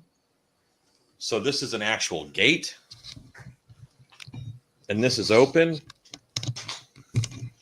And I think it's too crowded. Is this, because this is where, like, this would be nice to put soldiers and, put some guards. I've got a real sweet troll that I got at Legion's Con. I got two. That would look nice right here, like guarding the gate. But this would be cool too, because I can put a little satellite dish on it. I made a little ledge back here for characters to stand. Oh my God. So which do you think I should go without this piece and leave this a little more open, or leave that on? Because we lose part of his question here. Ground level, all this is underneath. Alan, it broke up a little bit there. So we got do you leave that piece on and then it cut off from whatever you said after that? So my question is, do I leave this piece on and use both of these? We're two gates within like a foot of each other. Or do I take this piece off and I can put, like, I got some trolls at Legion's Con, or make shadow beasts that would make nice guards out here. Like, this is a nice display area. It's almost too crowded. That's my idea. I vote leave it open. Me too. Leave it open. Don't have the second gate. Yep. Right. Yeah, I gotta agree. Like, honestly, you leave the gate there, you can maybe fit one troll back there. I think it would be better to leave it open and display like the trolls and the shadow beasts, like you were saying. But the gate is so nice. I'm trying to figure out where you could incorporate it, because I feel like it deserves on another base. It's just pink foam. Okay. So, but it's hard coated. But I can put this on another. I'm doing 30 different fortresses and bases, because in my, like, Eternia says you have the power. Like that was a toy line. I have the power to make up my whole universe. So this is like years in the future. Skeletor's conquered universes, and every one of his henchmen has their own team and their own base. So I'm making all of those bases, as well as. I'm thinking Alan's thinking too small. I think he needs to put like the Whoa, gate he disappeared. 3 to 12 feet further out from the Snake Mountain. This will be 12 feet wide. No, 14 feet wide total when it's done. My word. Well, now we know who can get a classified flag. Right? I don't really do G.I. Joe. Obviously I'm kind of dedicated to Motu. But you have the space, is what I mean. The other people that want one. We finally find out who has the space. So, Punk, my whole plan for this, I own haunted houses, and I'm going to build a 40-foot by 20-foot, 40-foot by 60-foot building to put this train set in, and there'll be a walkthrough display for my attraction. Alan, I've said it before. I'm going to say it again. I'm moving in. I want to come play with toys all day. This is like hoverbot repair. I was going to say, you got the garage, you got the hoverbot repair. Adam pointed out it looks like you have a karaoke in the basement there. I mean, it might be the one with all the guys hanging upside down. Oh, that's the kitchen, because I think some of them eat people. Jesus. Awesome. Like, my I think that they eat people, some of them. Like, tell me Whiplash doesn't eat people. Yeah, you know, Right. Beastman eats No, people. no. I mean, come on. Beastman totally eats people. Oh, This right. is Merman's sanctum. Merman's little. Oh my gosh! I did want to shout out here because while we've had you full screen, we've lost two of our people with us tonight. Brick something had to hop off, as well as They didn't die. Alice and Troy. They didn't die. We didn't lose them in that respect, but they had to go for the evening. And you know, guys, thank you for being here tonight. We appreciate it. And I'm a little awestruck here, Alan. I know you said you've been working on this, but man, I did not quite realize the scope. So Yeah, that's this is the crazy Griffin, cool. that's the Griffin's Landing up there, and there's like Yeah. a Griffin nest. This is that's like 7 feet in the air. So sorry. Like each one of these sections, I could see being a display piece, like that Merman one, the Right. hoverbot repair, like, and it's just Right. all together. It's a lot to take in. And But where are you going to put the dragon? I'm Well, making now that he a mountain because he wasn't here. He was in the mountains, and the mountains were like rode the line between dark side and light side. So I can Okay. totally make. Was it the Gray Spire Mountains that they were on? Dark Smoke. Dark Smoke. Yeah, I can totally make that. You had And, to you ask, know, didn't you, Terrence? Hey, Man. listen, one guy who's going to have space, it's this guy. Right. I was gonna say there's only one person I know that can do this.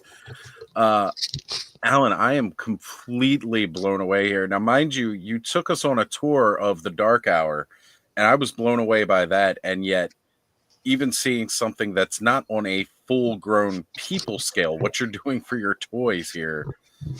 I like toys. Oh my gosh, totally blows. Hey, I remember when you got that Beyonder. Yeah. Or Beholder, rather. I remember that. It was a great day. I mean, There's my Tanger. I know that Yeah. Brick left, but there I put my Tanger up there next to Gygor. because he looks so good. Looks so good with that. Root AWOC. Yep. Oh man. And then I'm working on this. Like none of this isn't quite done yet. All the chairs are down in the sewer. All the chairs go here. This is the mess hall. Okay. So Okay. the mess hall will be here. That connects to the kitchen. There's a doorway between the two. This is the torture chamber, and the dungeon will be here. I can actually show. Give me a second, and I'll pull something up on my screen to show you. Well, according to NetGuy, each of those rooms is worth $300. So let's start adding up how much this actually cost. First off, that's They were buy the one, get cheap. one free.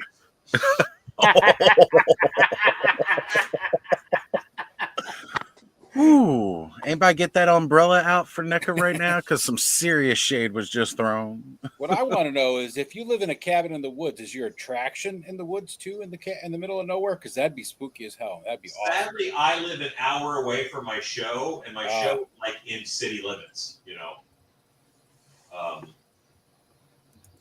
Well, we got KJ jumping in saying, shout out to the chat. Don't forget to stand up and stretch. We'll catch the replays. I always have to. Yeah, I saw Endless Fables popped in too. So and Yeah, Charlotte. Endless Fables was up here, and Charlotte Prime has joined us.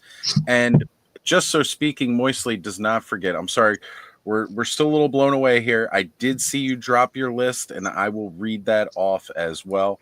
Endless Fables pops in and says, I wake up in the middle of the night and see this and think I'm dreaming. We're all right there with you right now. We are all.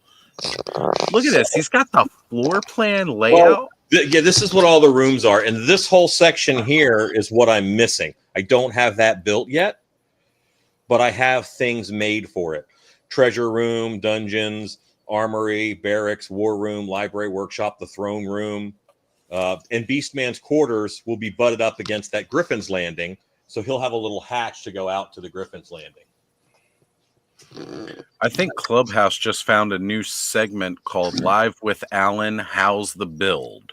Yeah. Well, there's, you know what? There's so much to update all the freaking time because as I get a chance to work on it, you know, this is what I especially do. now, yeah. I have a. So I used to run a business, and I bought a house with a big shop, but then I bought a big haunted house, and now the shop at my house I just use for action figures. Right. So Todd C says you need a snake pit. I don't know if we've gone over that room yet. I don't have a snake pit. I'm doing the slime pits. Like that'll be an area. And these are all for the treasure room, these little pieces here. And I'm working on Entertainment Earth had Sunman for sale for like $3. So I bought a bunch of them, and I dyed them with the dye black, but I'm going to paint them blue. But they're going to be guards. So just like Skeletor's guards. And the heads for them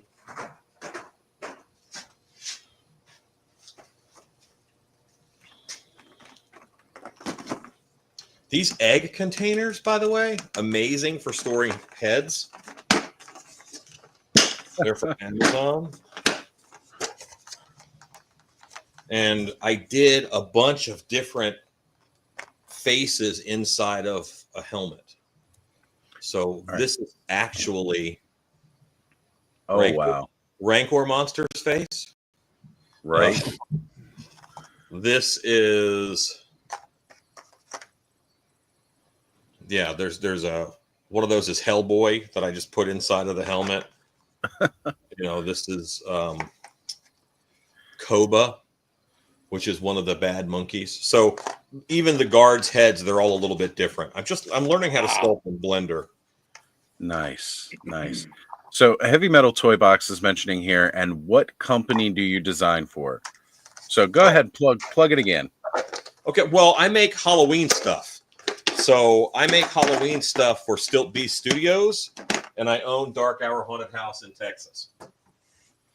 Right. And if you want to see a tour of the Dark Hour, make sure to go to Skelevator's channel and catch our Halloween episode of The Frenzy. We got the full tour, and it was just amazing. Absolutely amazing. And Speaking Moistly was asking about living in a warehouse, and as he's answered, So these are little computer terminals that are all over Snake Mountain because I figure they have to communicate somehow. Like this is, I might obsess a little, but this is what I like to do, and everything I'm doing tonight is because I'm avoiding painting all the food I want to put in the mess hall. Great. Painting that's gonna suck. Well, I am proud to say that you'd been waiting to jump on the Clubhouse to further your procrastination. I appreciate that. Thank you. I totally have. This is the garage where they repair. There's some extra crap in there because I was moving it around, but where they fix land sharks and stuff. If you look in the back, you can see off in the distance where other things are parked. Like that's just a photo background, but it shows other stuff in the back. And then there's a garage door where the land sharks and stuff can come out. And I made a dead run over rat. Nice. So I know you make a lot of your own little props and minis for this, but I did want to say I think some hella dope crates would look great in that shop. So make sure to check out Hella Dope Toys. Get some hella dope crates. They're actually sitting in my car. I love it. I love it. You had diorama someone on random diorama. Right, to support them. I jumped on there and bought 4 or 5 crates, but I used Punk's discount. So, well, thank you. I love that. See, he's just supporting the whole community here, as well as he could have just made his own stuff. He's kind of a big deal, just so you know. Exactly. I'm glad someone else did it for me. This is going to hang in the mess hall. That is awesome. Wow. being able to make some of the custom art has been just a blast, you know. So in my world, Karg is he's the steward, so he kind of runs things. That's what Karg does. And this is picturing Karg wearing a butler's uniform. This is Karg's office. So if you look at Karg's office, there's typical politician. There's a portrait of him and Skeletor. There's all kinds of maps and things that are on his walls. That's classic. I've always in here I hid my layout for Snake Mountain. Oh man, that's great. Absolutely great. And I love Skelly's builds. Absolutely love Skelly's builds. The guy he just thinks too small, that guy. I never thought I'd ever say that, but at this time I've almost got to agree. This is just for me, and I love it. Like, I might take it to PowerCon or something and just show it off and have fun with it and let people play with it. I've got a bedroom for Evil Lynn. Like, this is her office and area. All right, zoom in on Evelyn's bedroom. I want to see the toy. I want to see the toy shop. I want to see the toys. Is it like Lady Slither's red room that Mattel showed off? Because I got really excited for that. Well, there's a bed I designed with a big fur on it. So let's see. I'm trying to line this up on my computer, which is across the way. I'm not on my phone. It was easier to join on a webcam, but there's all this stuff. Let me turn her lights on. Hang on. It's not as naughty as Oz was hoping for. Not quite, but it has lights. Help you with that. There is a whip sitting on the floor by the bed to imply that Beastman was there recently. Nice. Yeah, that's what I'm talking about. Hold on. We're going to find out where hers is from the backside again. Okay, it's all the way over there. He said backside.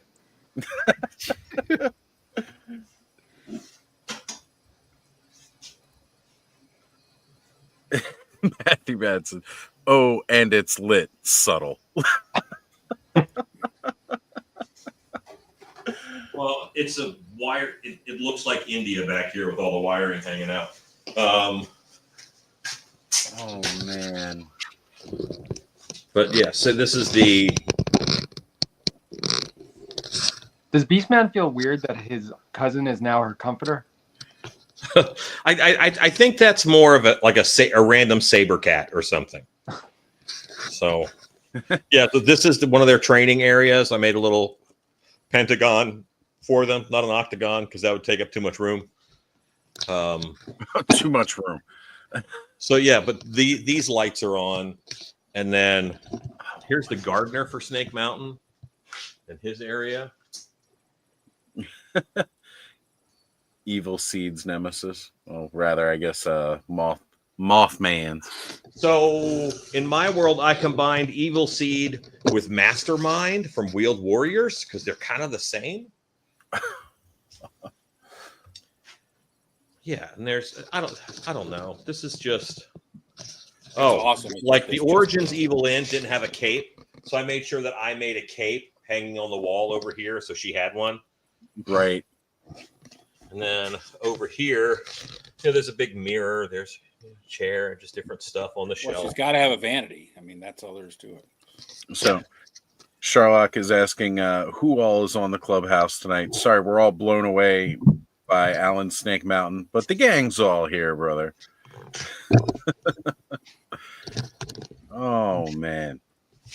And of course, earlier we had Allison and Brick were with us earlier, and they've jumped off for the evening. I know Bud was with us, and his battery was dying, so he jumped off. But you know how this goes, man. We got people rolling in all night.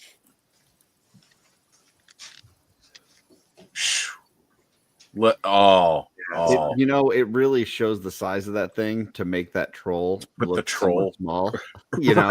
Right. Yeah. I've only seen one other thing make the troll look small, and that was the dragon. Yeah. I think this might make the dragon look small. Yeah. You know, I'm about there with you. I'm right there with you. Oh, I think this is an appropriate scale for the dragon. You know, like, oh, without a doubt, yeah. Sherlock, I got you, buddy. I got you. and I brought in the Griffin. It's the classics Griffin. If they make something that is nice enough in another line, I'm not going to remake it, but I've remade almost all the Evil Warriors in Origins. Have we seen if the dragon can be made articulated to look like it's flying, like the legs and stuff? I believe I was it wondering the can, same but thing, Terrence. Like if they I don't fold think back. we've seen it because of the way that the parts hold together with gum and tape. Yeah, 'cause it comes with the yeah. second set of wings that are spread out. Yeah, I was just trying to imagine the way, once you have it like in that position where you probably have the legs back or something like that. And it makes sense that we haven't seen it that way. I just wouldn't mind even seeing like a schematic or something. That'd be kind of cool. Mm-hmm. Just you need a pretty killer flight stand. Yeah. My board bin. I made a calyx. But yeah, every kind of team is represented, but most of these are my custom. I love 80s movies, so I made a Calibus. He yeah. Come on, that's badass. Hitting all the Clash of the Titan vibes right now. Alan, have you made a Kraken yet? I have started one, but I don't have one finished. I have an alligator toy that I'm going to use for the body. I'm doing my Kraken more like a centaur. Okay. And there's stuff called lock line, and you can use the lock line and put latex tentacles over it. And I'm going to do a little more of a classic. I call him the Alcalapus, but I think it's like the beast of the deep or whatever it is that I'll call him. It's the furry red octopus thing that He-Man fought. Right. Let me Yeah. grab that, and I'll show you the lock line with the tentacle over it. So yeah, I don't know. Again, I'm not sure how many people have watched his Still Beat Studios stuff, but like I was watching that a couple of years ago before I realized he was involved in toy. And there's such amazing stuff that he's done. Really, really cool stuff. He's got an office he made look like Castle Grayskull, like walls and everything. It's just, and that's how I actually identified him later on when I saw him doing the action figure stuff. I was like, wait a minute, I know that office. So this is lock line, and I can adjust these tentacles. Like, I fell in love from the Alcala art. Like, that's what really made me love it. Like, there's an image of, like, my favorite piece of art is a Alcala piece, and it was in one of the first mini comics of Beastman swinging through the jungle. And it's just, to me, it's just beautiful art.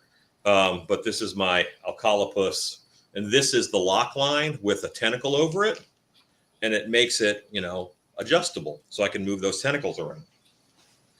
This is a 3/4 inch lock line.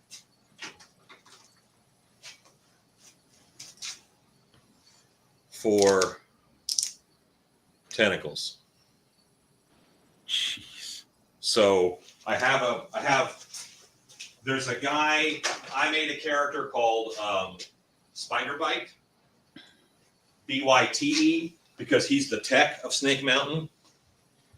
And he is in this room, and that way he can move plugs around and watch monitors and things. But this is Spider Bite, BYTE, and he's got a little layer, and there's all these cables inside of Snake. I'm fascinated with like phone lines and stuff in India. So if you look in every room, there's cables running because they got to power this stuff, So I've made all these custom little power turnbuckles that have, spiders on them or snakes or whatever. And there's also security cameras. Can you see that? So there's security cameras all over. Like here, they're all over. I don't know if there's enough detail in this or not. It's just This is the garbage pits down here. If you look in the garbage pits, you can see Spout's head. Oh my Oh, god! cool. You know, this is the cup of glue. You don't want to see that. That's one of the alien toys. A face hugger is about to break out. I'm setting this up. That's a passage to Subternia. So, but anyway, I'm setting this up so that if you look at it, there's all kinds of mistakes in it. You know, so there's just things that it makes it easy for heroes to escape, or it makes it, you know, of course you put all the bombs and stuff, right? All of your armory is somewhere where the dungeon can escape and easily get there. Right. That's a classic Skeletor mistake, you know. So speaking moistly, as mentioned, forget the clubhouse. Let's just look at Alan's creations. You know what? Yeah, I think at this point, Alan has completely stolen the clubhouse. He totally took it over in one swift move. This is Slime Lord Creel. I made him up, Slime Lord Creel, because he runs the slime pits. Talk to him, Terrence. Hit him up. That's a swig.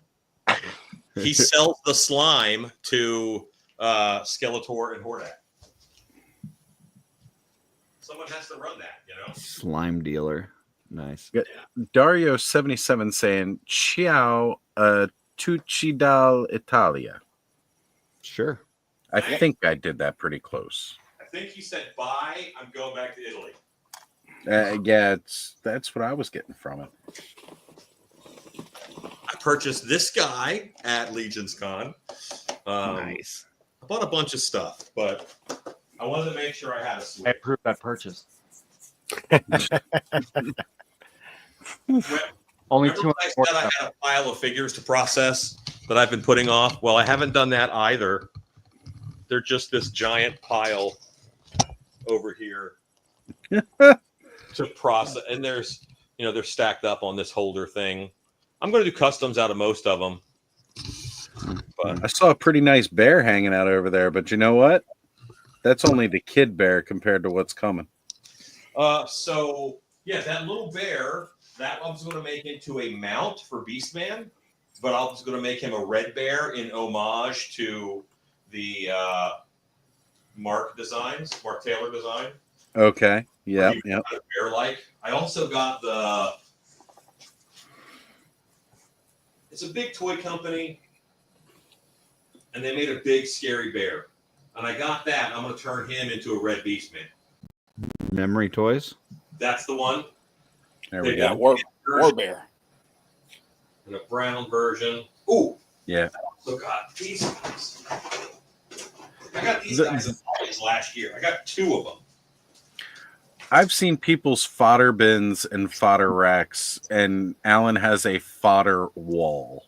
This is going to be a Shadow Beast. I thought the body shape was good. Yeah. Oh, the body shape is nice. He's even got little spikes on his back. Change his head out to a Shadow Beast head. I just sculpted it in Blender. And I'll have 2 Shadow Beasts that are this size. Leave the tie, though. I was going to say, are we leaving the tie? I'm digging a Shadow Beast with the tie, though. Just he's a dapper Shadow Beast. Mm-hmm. And since you guys are here, this I have a whole like mic stand with a camera on it. So moving the camera and aiming the camera is not ideal. That's my little Beastman shelf. Nice. Little Beastman. Makes me happy. What is that big thing underneath the shelf? Or I was gonna say, I was sent this. Okay, so toys aren't my main thing. Halloween is my main thing, and this is gonna drop some band-aids. That's fine. I was sent this by a fan of my other channel. My Stiltby Studios channel has 150,000 subscribers or so. Now that's a big deal, Lawrence. He said this reminded him of me. So he got it for me. There's no markings on it. I have no idea what it is, but I really do love it. It's awesome. It's like hard plastic. I've seen. I have no idea what this is.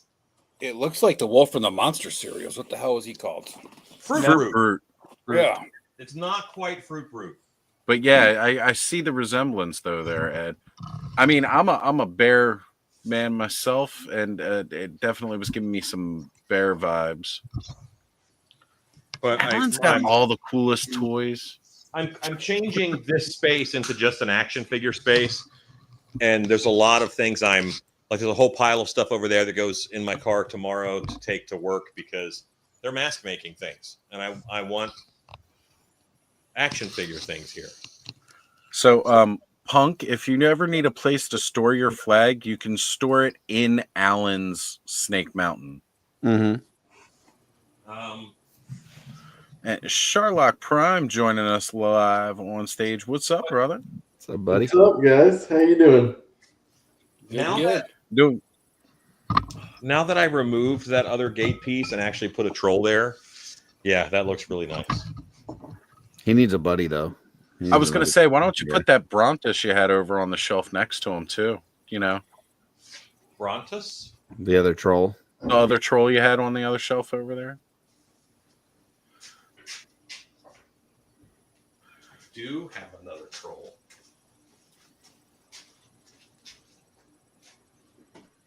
See, guys, I'm learning the names of stuff I don't own.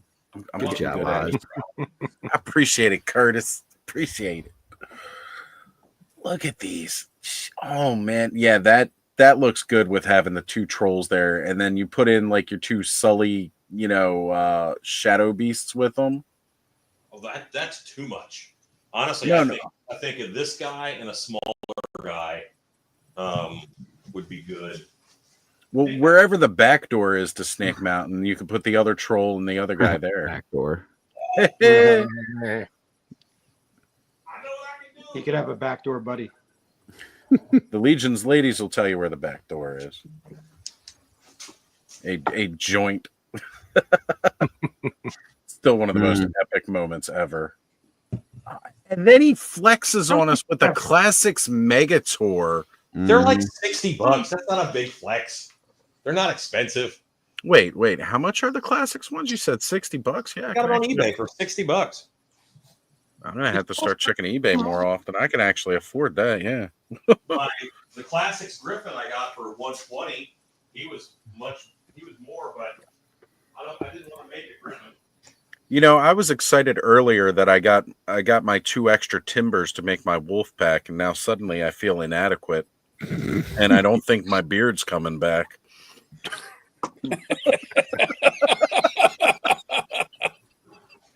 I think Alan just scared it away for the rest of my life. Now I'm going to be bald on my head and bald on my face. This is the big clay face. He looks really good. And there's that war bear.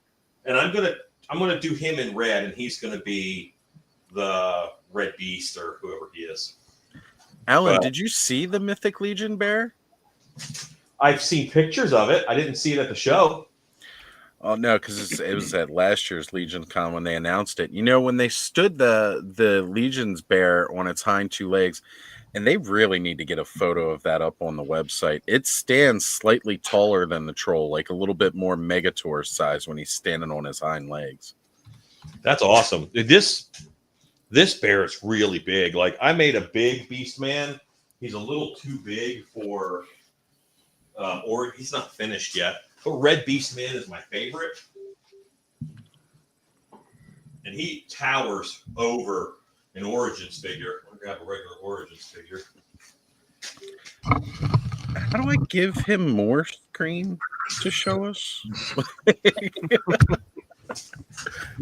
you have the Veteran William?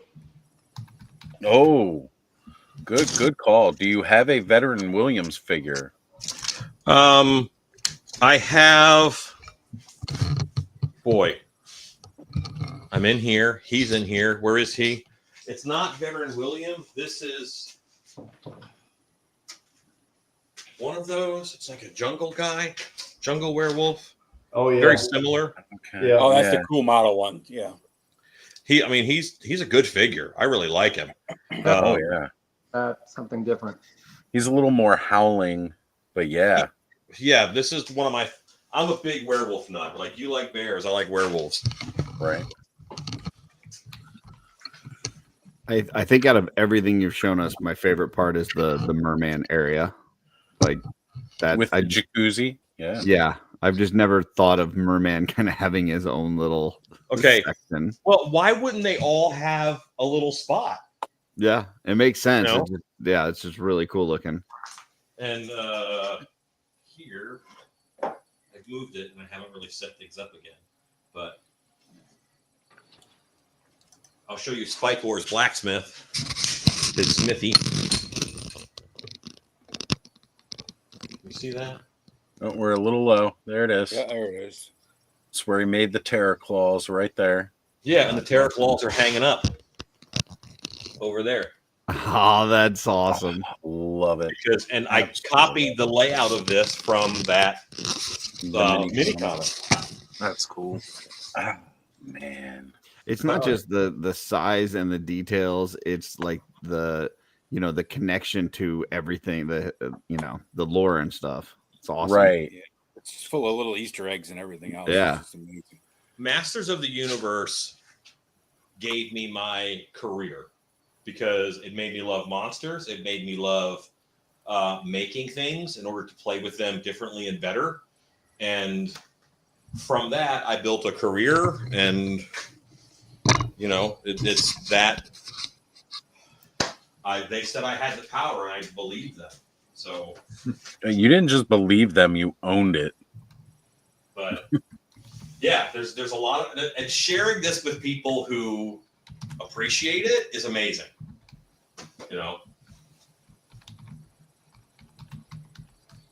I'm just trying to figure out how many tables at Legion's Con you would have to get to be able to display this. You'd have to have, like 4 booths. I was going to say he's at least almost an entire aisle himself on this alone. Yeah, I mean they're 10 foot by 6 foot, so it's just fun. They can throw me in the hallway. That's right. So Wade's mentioning he wants to just grab a bag of figures and visit. Come on, yeah, like I think like each of those little cubes like that that would be cool just to have that set up like in a like DTOF setting, like where each one of those little like rooms that he's got there was in a DTOF cube. Would be awesome. My plan was originally to do the IKEA cube furniture and do that, but I didn't like their sturdiness, and having to cut through doorways and stuff would have been more of a pain in the butt than these are. So I ended up building. Well, I had one of the guys at my shop build. I laid out, here's the capstans are, here's the dividers and stuff, and then I had them build it. It's good to have staff that I can abuse. What's going on with the land shark over there? Are they working on that? Is that what's Yeah, going that's on? a garage. That's a garage. That's so cool. I like how it's up on, it's up on Blocks. jacks. Yeah. I gotta take off, guys, but Alan, this is like super impressive. Right? Yeah, really, really cool. Thank you. And it's fun. It's something that I love to do. Thanos, brother, thank you for being here tonight, my friend. Yeah, Thanos. Later, Paul.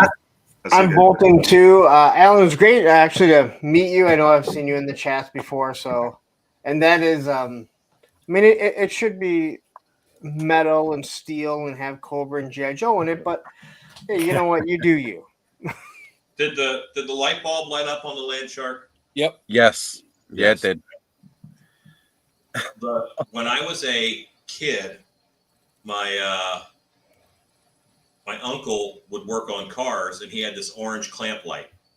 So I wanted to make sure that I had an orange clamp light, that was hanging by that cord. And there's some extra there's extra hover bots in here because I've been moving it around, but yeah. just really blown away by the whole thing and the scope of this project. Like I said, you'd mentioned bits of it before and what you were building. Actually seeing the build all kind of put together like this is just... Well, this will be 4 feet apart. Right now, they're like 18 inches apart. They're going to be 4 feet apart, and this centerpiece will be 5 feet high, and then the main Snake Mountain will be on top of that. Yeah. So, Sherlock, what's your boy think about that? Right, that's sitting there with you. I see him pointing at stuff. Yeah, well, I'm yeah. So this is my oldest son sitting with me, hanging out late. I'm just telling him all about Spikor and Snake Mountain and stuff, and yeah, he's blown away by it. We were just talking about showing it off at cons and stuff, and yeah, it's something else, man. Something else, right? Like, and mind you, everybody who had just gone to Legion's Con has seen some amazing Dio work, and like what Shelf Gravy had going on over there with their Dio. And mind you, this does not take away any of the work that they've done on their stuff, but seeing this done, he was at Assembly Required with me, and we saw some stuff there that was amazing too. I mean, but you see these guys like Alan that are putting in years of hard work and doing things that they love. It's unbelievable. So Cobb had asked about the Merman custom. Here you go, Cobb. Did you send pictures of that to Skelly, by the way, Alan? I don't. I think it's on my Instagram. And here's my version of Triclops. I never thought Triclops was monstrous enough. So I made him a little more ogre-y. And I can still totally picture Henry Rollins' voice coming out of that too. So that's it's another plus. And then there's this Merman custom. So the other part to tonight's episode, besides like top contenders, was about gratuity, and I gotta say, I am so thankful for Alan sharing this with us. It's made me forget most of everything else I was gonna say. So, like, this is the kind of toy stuff that I see in my head. Like when I talk about like how I wanted to build my alien hive with the NECA Queen and all the like runners and drones and warriors and stuff all throughout, with like a handful of Marines, afraid for their life. This is that kind of level that I wanted to get into. And Alan, I might need your help with this because I'm realizing now the amount this project could take. I am well in over my head. Dude, an alien hive area would be amazing and not difficult. Like that's all spray foam, and then you hard coat it, and it's mostly done. There's a sculptable spray foam called Loctite, and I did like all these cliffs with it. Now these are barely sculpted right here. Those are barely sculpted, but then here is more sculpted, and then up here is heavily sculpted in order to get the shapes that I want. The Loctite is everywhere, and then you can put a couple different hard coats on it. This is all Loctite foam right here at the gate. Man, I think Alan just got an invite to shooting the shelf in just about every toy tube channel across. Well, you know what? You had a photographer on from Austin. Yeah. Well, John. Yeah, I might want to ask John to come up once this is done, and I'll pay him to take some pictures. Absolutely. I'll put you in touch with him. He will be thrilled. Absolutely thrilled. I'll have him reach out to you on IG. It'll be a little bit before I'm finished. I don't think I'll have it finished until April or May. No worries. No worries at all. As a matter of fact, heck, Trevor would probably want to come and take some pictures. He might be willing to make the journey himself. So I need instruction on how to build a diorama from Alan, and I need instruction on how to cultivate a mustache from Joe. I'm actually in training with Joe right now. Well, I got bad news because this is all genetics, fellas. This isn't something you just learn how to do. You got it or you don't. I never graduated. I never graduated that class of mustache growing. Got it. The Next mustache time I academy. bring my knife to Legion's Con, find Joe, start blood transfusion. Got it. Get the genes. That's the only way. This is definitely not how that works.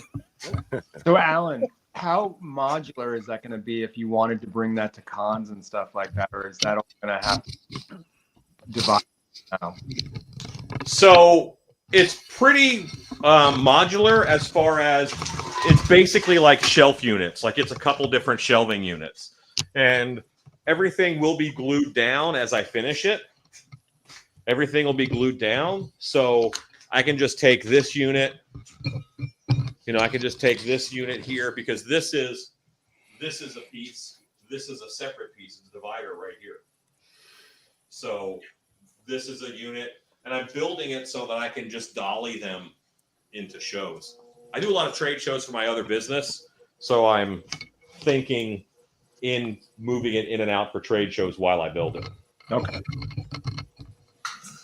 Alan, will you hire me to just work on projects like this with you? It's a possibility in the future. I'm looking for Dream job acquired. I'm looking for an IT person right now. Oh, I'm learning. I'm willing to learn too. Red Beast Oh, Man. yeah. There it is. He's not. I didn't paint his eyes yet or teeth, but Red Beast Man is my favorite. Yeah, that is that very classic. Like after they went to, like from the grizzly bear to Red Beast Man look. Oh man. And that's a head that I did in Blender. I've done quite a few now. Like I did the Triclops head. I did one of those merman heads in Blender. But yeah, I didn't mean to take over. I really wanted other people's opinion. And I've never honestly. I never put a big figure up here with that taken off. But as soon as someone said that and we did it, that looks really cool. And that's a great spot for Megator. Look, I guess my opinion would be if you're going to do something like this, you should probably try to commit a little bit more.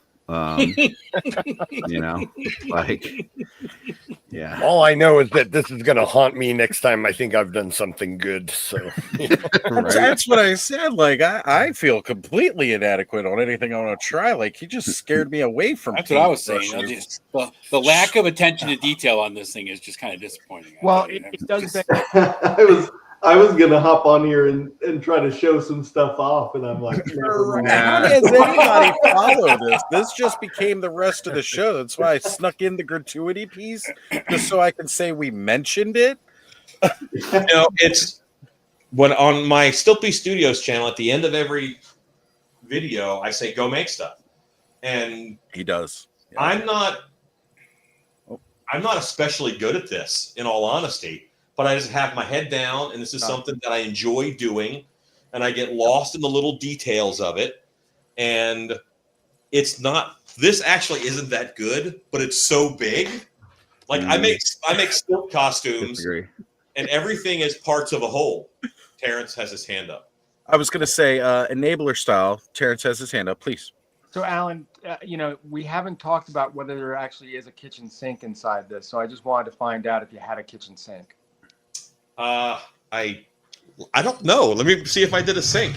Because the saying is everything in the kitchen sink. So I just want to make sure we cover that. He's got to refer to the blueprints. I don't think that they're super crazy. This is. I don't think they're super cleanly. There is a hearth back there and an oven modeled. Can you guys see in there? Yeah, modeled from medieval hearth. He has a little computer terminal like I showed you for Skeletor's orders.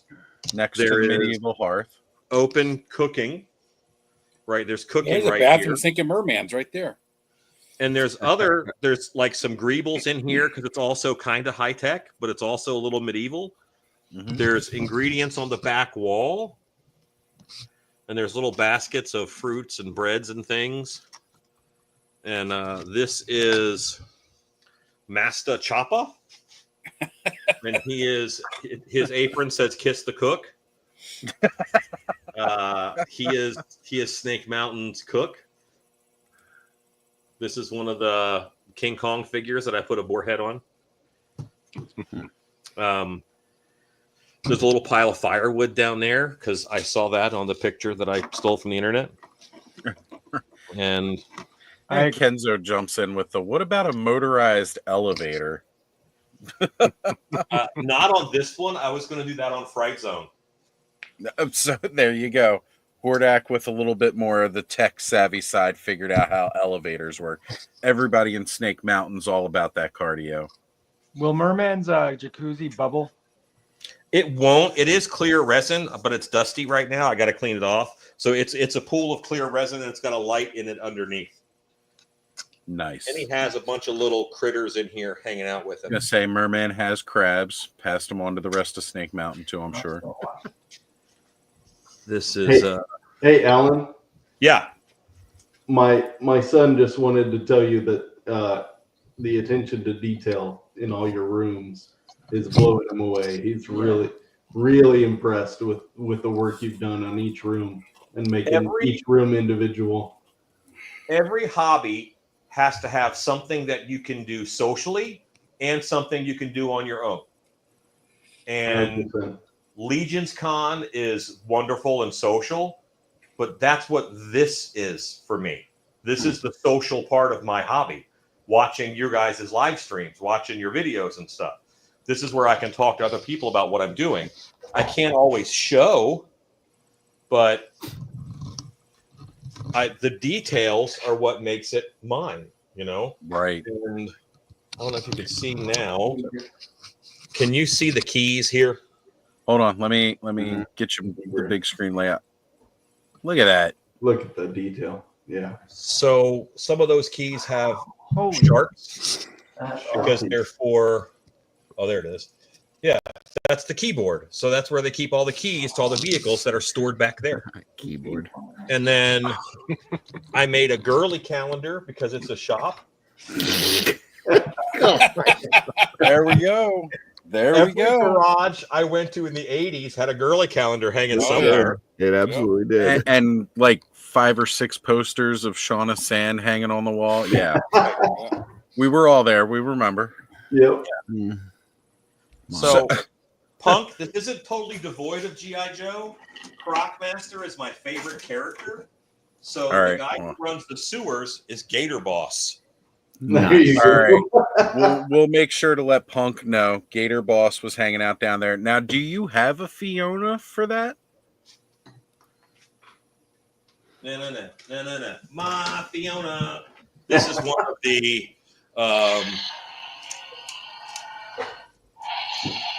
Nah, he just went and flexed on a better Fiona. His has sound. This is one of the Jurassic Park toys. He was like $12, and he fit in my sewer down here. The sewer is embarrassingly full of chairs and tables from the mess hall that I haven't put in there yet. That's why we didn't notice the Gator Boss before. He covered in furniture. Yeah. So my son recognized it immediately as a Jurassic World. Oh yeah. Yep, same. gotta love that dino. Hey, Ken, what's going on, brother? I'm taking off, fellas. This was awesome. Yeah, I gotta go too. Amazing stuff. So. Oh man. Well, Absolutely Curtis, later, Joe and Joe Stash. Yep. Oh, and I gotta address Charlock. I saw in there where you commented that your son thought my mustache was fake. Ironically, the mustache is real. My face is fake.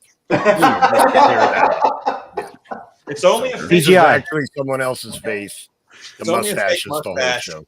Well, I told him he was doomed because we're a hairy stock, and I said, but we got nothing on that mustache. So like I said, when I shaved off the rest of the beard and I saw what I had left for a stash, I was just like, this isn't nearly as cool as Joe's. This has got to go.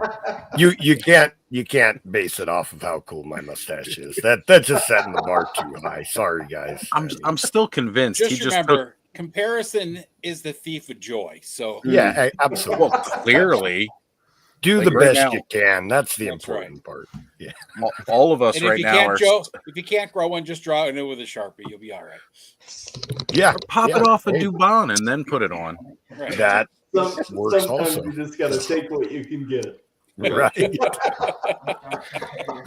Glue a caterpillar up there. You'll That's be fine. right. Go find one in the woods. Yeah, I'll get Right. it. Well, All right. Joe, Good night, Curtis, everybody. Thank you guys both. Later, Joe. Later, Curtis. Always See you guys. appreciate you having here on the clubhouse. We got Ken now, though. Yeah, we got Ken joining us now. We're starting to get the late crew filed in. And there's some other people out there floating with the links. If you're still around and you want to jump in on this, I mean, I don't know how much the rest of us are going to matter anymore, but we got the Briscoe saying hello. I don't have anything to show right now that's going to compare to what we got on the screen. I'll bring up my puppy pile again. But- It's no longer a cool wolf pack. It's just now a puppy pile. For you guys that haven't met him yet, this is my oldest son, Isaiah. What's up, dude? Isaiah, welcome to the clubhouse. I don't know how many episodes you've seen. It gets a little ridiculous. Since we have a kid here, that's not your puppy squad. It's your Paw Patrol. Oh, I didn't think it was that young. Don't I'm young enough for that. He was kid's that gonna young at come one kick point. your butt, Ken, for calling him a Paw Patrol fan. My son doesn't want to be reminded that he was once into Paw Patrol. My son. Mine no longer is into it, but he's not in the denial stage yet. Yeah. He's Right. That comes in a couple of years. he's past Paw Patrol. He's moved on to Black Series.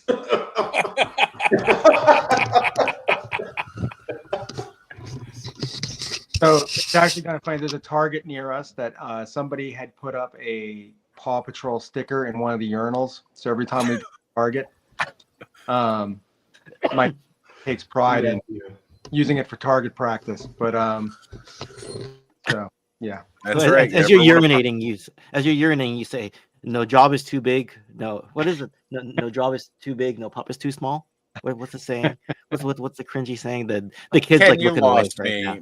Connor started watching Paw Patrol, and I was like, Earmuffs. "Oh no, we're gonna go start watching Spider-Man the animated series, and then we're gonna go watch some more Rugrats." Was the closest thing. Being Connor got cooped to up at home all week.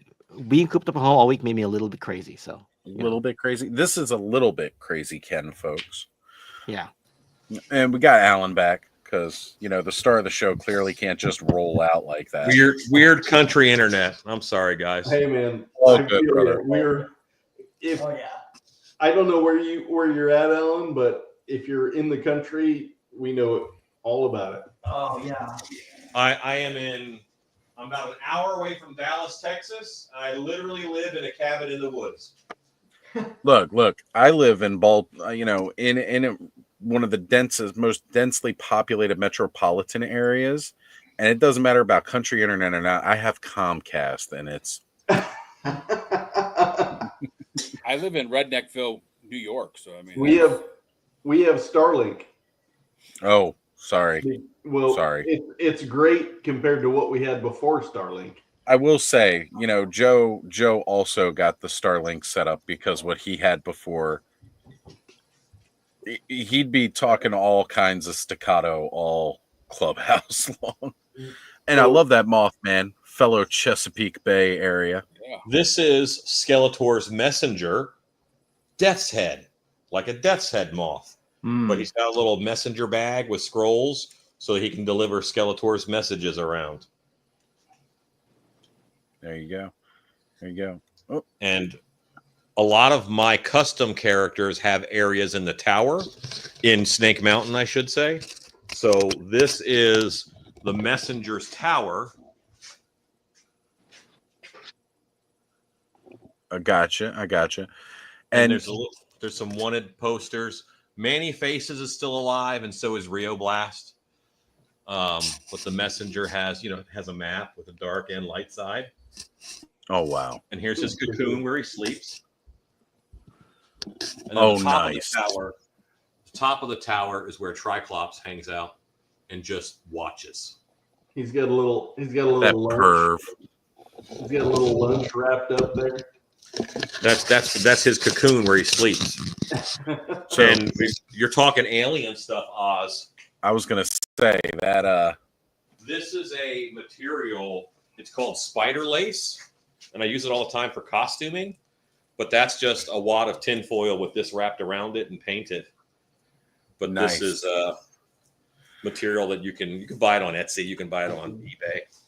I will have to get some of that, especially considering I wanted to make an alien, a NECA sized queen alien egg sack. How big is the NECA alien? The NECA queen? Hold on a Yeah. second. It's massive. Because the NECA figures are like 7-inch, and let me try to pull it up here real quick because I got it. It's downstairs in a box. I got to go down there and get some. I have a purple queen alien here. It dwarfs that purple queen alien that you have. Guys, I'm gonna head out only because it's late for me, but I'm gonna take off. But thanks for having me on, and I'll definitely check out more during the replay because I want to see more of what Alan's got and hear what you guys have to say. For sure, brother. All right, Terrence, have a good one, brother. Have a good one. That's maybe 14 inches. I'm hoping I can find one of the comparison shots here because yeah, here we go. So right on Entertainment Earth. Here we go. So Yeah, this one was like $15 at Walmart, so I'm sure the NECA one's. Oh yeah. I just like this. I was going to repaint it. I just haven't had the time. All right. So that Hicks figure is 7 inches. Got it. Whoa. Okay. And that's the size of the queen. So she's probably 20 inches standing up all the way. Yeah, probably about 21, 22. She's one of my grail pieces in the collection. But it's also why she's downstairs in a box right now and not up where I can display her.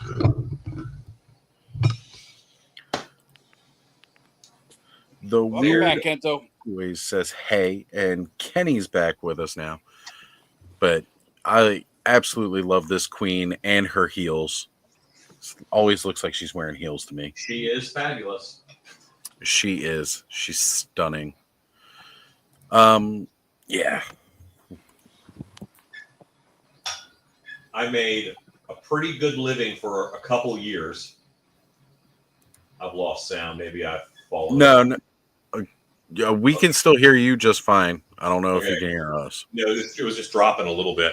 I made a good living for a couple years just based off of Stan Winston made a garbage bag model of the queen to test movement and to test the puppet. And that taught me how to make garbage bag monsters that were massive. And I did that making puppets for Hans for a number of years. So the Alien Queen is pretty near and dear to my heart. For sure. So real quick, Mattson had said, so you're near me, Alan, because he's also from the Texas area. And I think he wants to come over for a sleepover sometime. Okay. I think we actually all do at this point. I think that's a group thing. Just gotta bring some figures.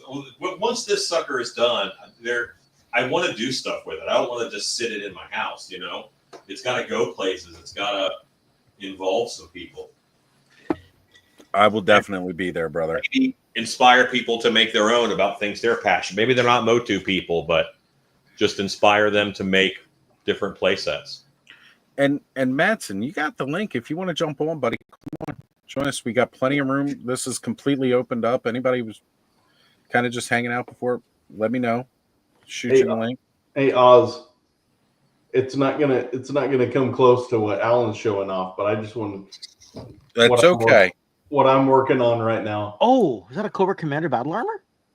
That is, or at least that's what it looks like. Yep, he's got the he hose, needs some work still, but That's looking great, man. That's always been my favorite Cobra Commander head. That's the one I grew up with, so I like that one. Mm-hmm. I dig it, man. It's looking good. It's looking good. Yeah. It's that one and just the cloth hanging hood. I always thought Yeah. that was a Yeah. Yeah. Well, I mean, that's sure. that's the classic one. I think we all really Yeah. appreciate. Yeah. But Have I we, will say though, that's really awesome. That's great. Have we talked He's a lot about the farther Robo along Skull? than I am. I just have the head and the backpack, and I haven't started painting it yet. What is that based off of? All right. Alan was asking what is that face based off of, and then we're gonna come back to Ken. Ken was bringing up some stuff too. I'm sorry. I think I might be lagging.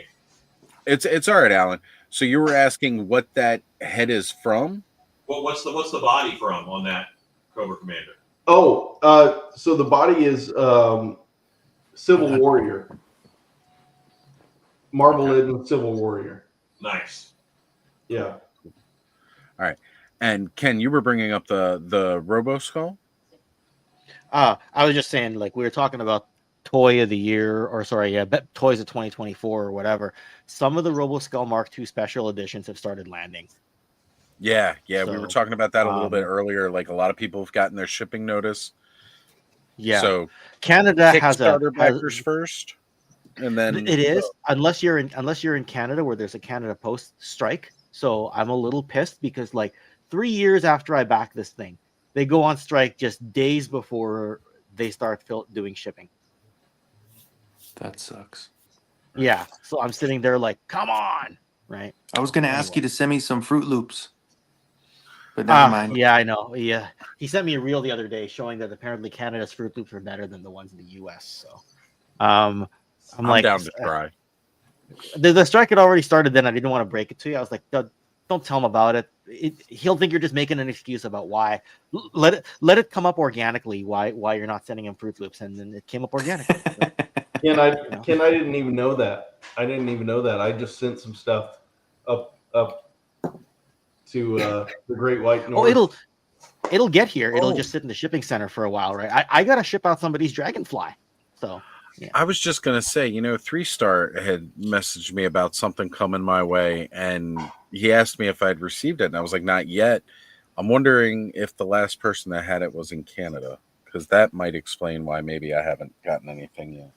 I want to know why the Fruit Loops in Canada are supposed to taste better than the Fruit Loops in America. Dude, he showed the ingredients. It was like nothing but fruit juice, and like there was no added color or bullshit. And I was going to say, out of America, they use. You said the only difference, real stuff. Right. They looked a lot more colorful with America.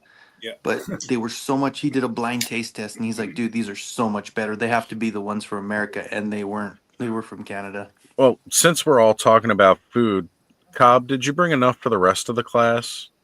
I got more in the kitchen. All right, brother, you're good. if we talk offline on StreamYard after, I'm gonna have a snack. So Cobb's not the only one. I just wasn't ready. Wasn't ready to snack yet. So the last time I ate was like 2:00 this afternoon, and we went to this place, Pizza John's out here. It's got really good pizza. Ordered a big 16-inch pizza for Connor, myself, and Ziggy.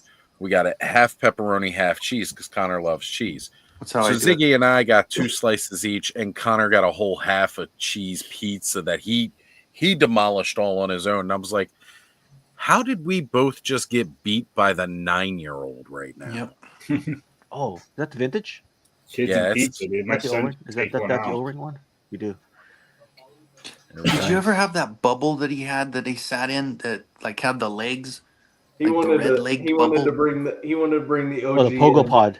There you go. That's what I put mine in all the time. It's a good match, brother. It is a good match. It is. It is. So the thighs I sculpted, and I'm not a sculptor, so the thighs Looks really good, dude. I'd never done that before, so it looks great. I'm gonna wait like 6 months to finish mine because once yours is done, I don't want anybody to see yours and then look at mine and go, "Ooh, Charlotte's is way better." Dude, some of the stuff you do, brother, I can't even come close to. Oh, dude, Right. you are. Look at that. That's awesome. Yeah, That's some of the stuff you put on Instagram, I'm like, well, now I can't do that one. Oh, do it. One of the biggest things I love about like our circles and the community that's around this, and again, and stuff like the Cabal, and especially amongst Mythic Legions, because customizing is so big amongst them. But like again, even with like GI Joe, because Tony Romo's in the chat earlier. Tony's Figs. There's just so many good customizers out there right now doing such amazing things. And I love that creativity that surrounds all of this, right? Like, that drives the imagination. Toys inspire, and that creativity just builds. It's not something that I ever want to see go anywhere. Tony's the reason I bought this guy. I wasn't even gonna buy this figure. Oh, it's so good. But I saw him cut the skirts off of him. Well, I just removed everything and stuck a Deadpool, a painted white Deadpool. I didn't care for the figure when I saw the prototypes. Are you saying it's better in person? It is better. It is way better in person. I wasn't even gonna buy it. I wasn't even gonna buy it because it didn't. I loved the OG version of V2 Storm Shadow, and that what they showed wasn't it. Well, I was going to say, with removing the skirts off that, you know what that reminds me of right now? The Commando ninjas from Three Ninjas. Right. Oh yeah. You guys remember those guys? That's what I was thinking that, but I couldn't think where it was from. Yeah, Three Ninjas. Yeah, it's what it reminds me of. It's not a bad thing though, because I always thought those guys were like so cool as a kid. Yeah. You know what I was thinking, Oz, too? You were talking about the community. Not only is there so many cool, different artistic people, but like we inspire each other, because like everybody was looking at Alan's stuff going, well, I'm gonna feel insignificant. Not me, man. The juices were flowing, man. I was just like, dude, I'm so ready to start making something right now. Go get a mop and bucket. Is you see somebody else do something and you're like, okay, well, I'm going to do that too, or I'm so inspirational. I'm going to do something similar. Like I want to do that thing, or I want to do something close. Or even just get to work on what I was thinking of doing anyway. Yeah. Well, I was going to say, like, you were already adding on to your Castle Grayskull with those parts. And yeah, I'm excited for that. Like this is right there. Like just that building all this from scratch and making the ultimate Snake Mountain display. I mean, I've seen some supersized Snake Mountain dios. Skelly has built an amazing, like he's done 3 different Snake Mountains, each one different, each one unique, and he learns and adds to it each time. And then just seeing this, it's like, oh man. Well, and that's how I found you guys, was when I was doing my Snake Mountain. I wanted to see what else was out there. And I found Skelly's channel, and he mentioned Frenzy, Toy Frenzy. I think I caught the last 3 episodes of Toy Frenzy before it became Frenzy. Right before we switched. Yeah, it's this makes the hobby more worth it than just making stuff for me to see. Although I was happy doing that. But, well, yeah, because it brings a level of joy to yourself, but being able to share it with other like-minded people is truly what makes it magical. Like Disney talks about building that magic, and this is our kind of way of doing that. We build that magic amongst ourselves with each other, and it's just phenomenal. This is a teleportation room. And that opening back there, I can slide a tablet into and play a Portal video. Oh, yeah. That's the one you were telling me about, right? I have one of those. Yeah. That's so cool. I just made a little room for it because I figured he would have a teleportation room to take him wherever. Well, yeah, right? Well, why not? And especially if he doesn't feel like doing the cardio. I was showing on screen earlier, but I didn't want to talk because other people were talking. And I dominated the conversation. My apologies. But you're fine. This is an important detail to me. This gate, can you see the skull on the gate? Yes. That is from this art from Alcala. Right, with the Skeletor head. Summoning Beastman. Yeah. That's cool. And the art is actually only this big because it was for a mini comic. I used AI to fill out the whole page so I can hang this in Beastman's lair. That's awesome. But this skull design I used for the gate. I'm never a big fan of AI entirely, but sometimes it just does some remarkable stuff, and I do tend to admit that when I can. Yeah, for that, like right there, it's cool too to expand backgrounds. I've used that to make a background for a photo. It just throws all the. I'm not a fan of someone not hiring an artist and using AI. Right. That's always my big thing. If something was going to be presented without any art and they use AI art on it because that's accessible to them, I'm kind of okay with that. Well, and I will say too that it does. So some people feel that maybe because they're not as artistically inclined as others, right? The AI is a tool that allows them to be or to even that playing field for them to get their creative ideas out. And that is important as well. And we've had this whole art discussion before when photography came out. You know how pissed painters were Oh yeah, photos were invented?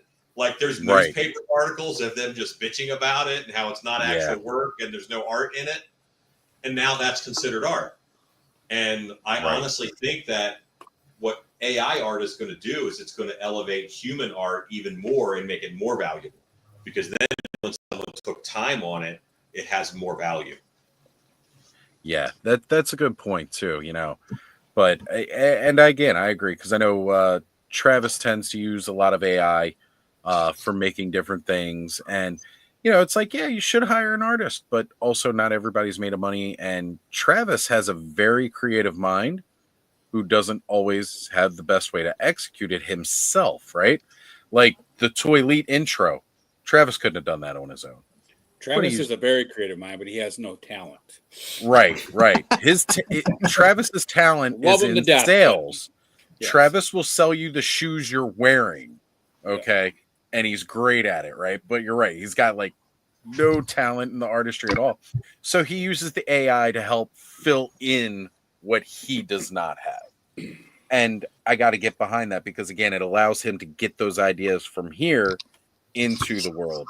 Right. And like I said, that is of utmost importance. I'm a working artist. I would much rather people use the tool of AI to make art than not make art at all. Yeah, absolutely. I feel the same way. Like if you're going to be creative, just be creative in whatever way you can be. Right. Yeah. Like I'm a sculptor. Like I make masks and costumes for a living. That's a big part of my job. I sell to haunted houses and theme parks. But now, Kenny, remember we do have a young lad here, but I did It's buy covered this up. print. Do you know who that is, Ken? I bought these feet from RB3LD Customs on Colts, and I 3D printed them out. I could have sculpted these, but this saved me 6 hours. Yeah, for and they're going to be on him. I'm going to put them on this guy, Scar King, and make him the troglodyte from the Ray Harryhausen movies. Oh yes. And this head I sculpted in Blender and 3D printed. Man, Yes, I am a very. That's one of my favorite Harryhausen. I'm a big owner of the catalog of RBL 3D. Right. Well, I mean, I wouldn't be a customizer. I wouldn't be a customizer if I didn't have artists making custom heads. Exactly.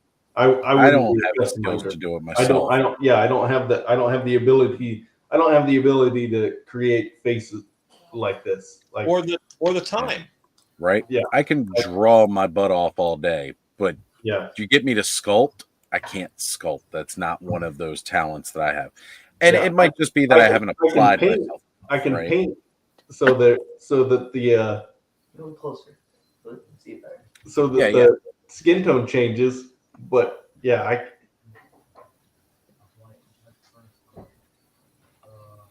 That's great. That's what's up. Yeah, I can do that. I can glue parts on and I can paint everything. Come on, Hasbro. I can't. I think Sharlock needs a smaller light. Dude, I have that one too, Alan. Well, I modified it and put the skull on the chest. Yeah. I think they called this Ram Man armor or something. And I put the skull on the chest, and I'm using this for my Skeletor's regular soldiers, his guards. See, I don't do a lot of I don't know how to do like from a mold. Like I can't get a ball of digital clay and make stuff yet, but I can get on that mesh mixer and I can Frankenstein the shit out of stuff where I get one file and put another file together and add it together before I print it, and I'll do that all day, but I haven't learned the sculpting part yet. Yeah. I just did that with the drag store head. I got a Hell Diver helmet, and then a Lizard Man, and then some kind of gas mask guy. And I took the Lizard Man's eyes, and I put the gas mask on, and then I fit the helmet in there, and I did that all in Blender. Blender is a great program, and it's free. And, you know, I try to spend like 6 hours a week learning on that, doing things I haven't done before, just so I can learn that skill. So I did want to say there, Kenny, that I like that attitude yet. You know, you made sure to add that yet on there, which that's the best kind of attitude to have. But then I started heavy breathing because I was looking at those the NECA alien queen things. And this came across my way. And we all know how much I like skeletons. Nice. Ooh. A NECA scale, 1/12 scale, queen alien skeleton. Dude. Heavy breathing ensued. That's beautiful.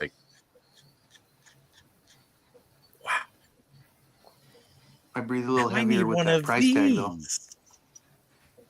You know, but guess what? Nobody else is making this, so he can ask any damn price he wants.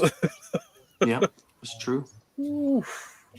I'm working on a drag store custom right now that not painted yet, but I've kind of got his body cobbled together, and he rolls in the ground. I bet I spent 30 minutes today just riding him around different shelves and things. But what I did is I blendered and made his backpack, his engine backpack. So this is an engine that I squatted down. I added different tailpipes to it. But this is one of those hodgepodge builds. That's incredible. This is a Geralt of Rivia chest piece from McFarlane. It's got the legs on it from the Teenage Mutant Ninja Turtles Trapjaw and Snout Spout's arms. I have no idea where this tire came from. It was literally just sitting on my desk a couple of days ago. You know, because you just got tires hanging around, you know. Just got spare parts all over the place. The head, I'll be printing it later, but Does the tires spark like they used to back in the 80s? No, but it rolled unlike the classics version. Right. So at least there's that on it, right? Like that's just automatically better. Although the sparks would be cool because, you know, that's how you got to set your grandmother's carpet on fire. Right. Exactly. That and all of the Aquanet that landed on it after you permed out the hair. This is my drag store head. Now it's been customized within an inch of its life as far as, you know, changing it up. That's awesome. Phenomenal. Just phenomenal. All right, so can I get on like a monthly payment plan and you can just send me your files you make? What's funny is I have so many freaking files now. I have it's addicting, you know. I've done all the Evil Warriors and all these different little parts, and I believe that nothing comes to you finished. Like they made it for them, didn't make it for you, or they made it for the masses. Right. So I change almost everything. Yeah. And I have so many files now. And the hard part as a working artist is origins. Where did that file come from? How much did I modify it? I can't sell it because it's not 90% my work. Right. Yeah. You know? Right. You don't want to be stealing other people's work. If I offer it for free, then the problem is I'm giving their work away for free. Right. And I bought it from them. So I have a folder of just Alan's sculpts that I've done. And those are ones that I will print up, and I'll probably sell them at Legion's Cons next year. And I made a Panther that, because I wanted Panther in the throne room to be lounging, because Panther, we always see him like at work on guard. But if he's in the throne room, he's a big cat. So Yeah. let me grab him. He's in here.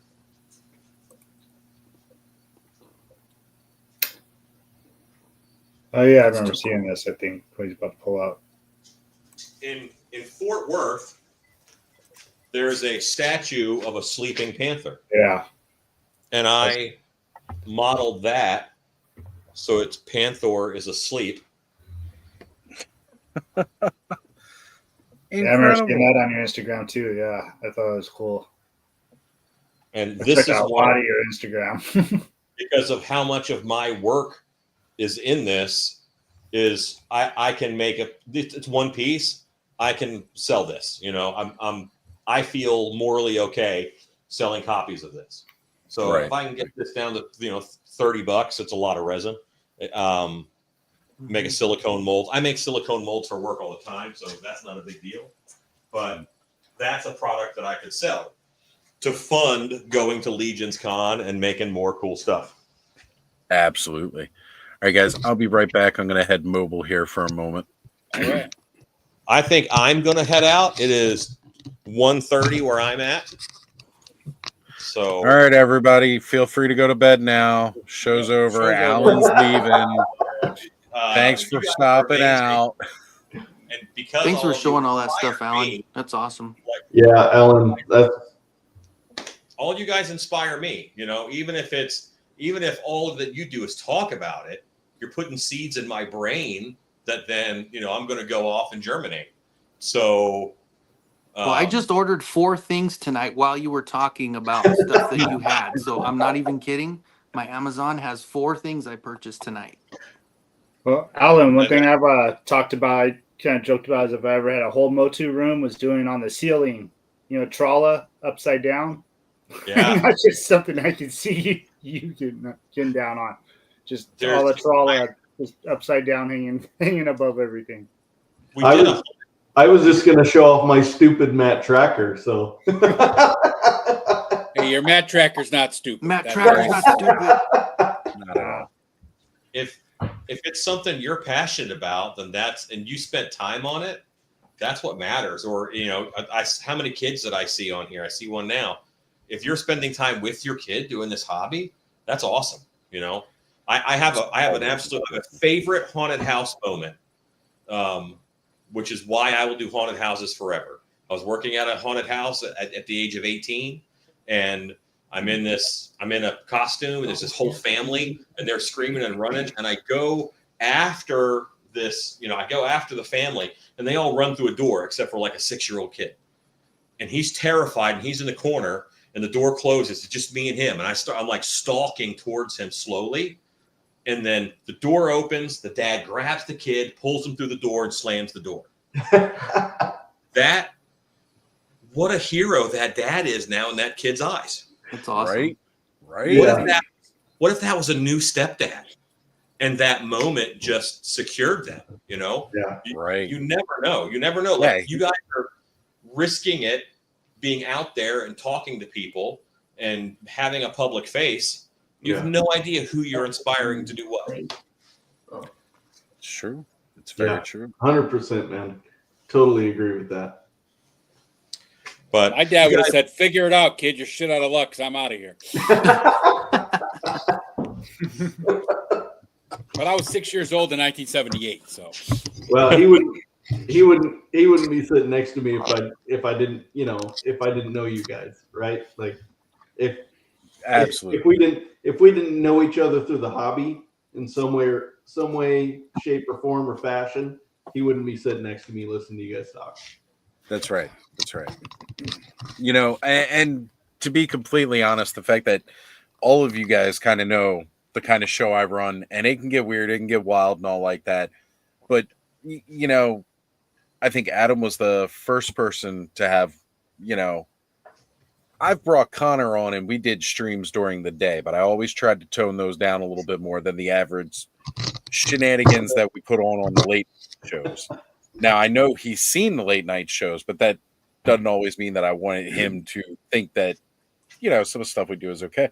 Right. But the comfort level that Adam felt the first time he brought Amanda on and then brought Victoria on as well, the fact that you guys feel comfortable enough to bring your families to this and bring them in on this, that's a huge honor to me, because that lets me know that I have made that kind of space that I like to cultivate where you're safe here. This is the show gets way more PG once Allison left. It goes way more PG once she comes out. I know Oz, I know Ed, I know Ken. You know, these guys, I know Kenzo. You know, these guys, I mean, I know Ed. I met Ed in person. I met Ken in person. You know, I know these guys.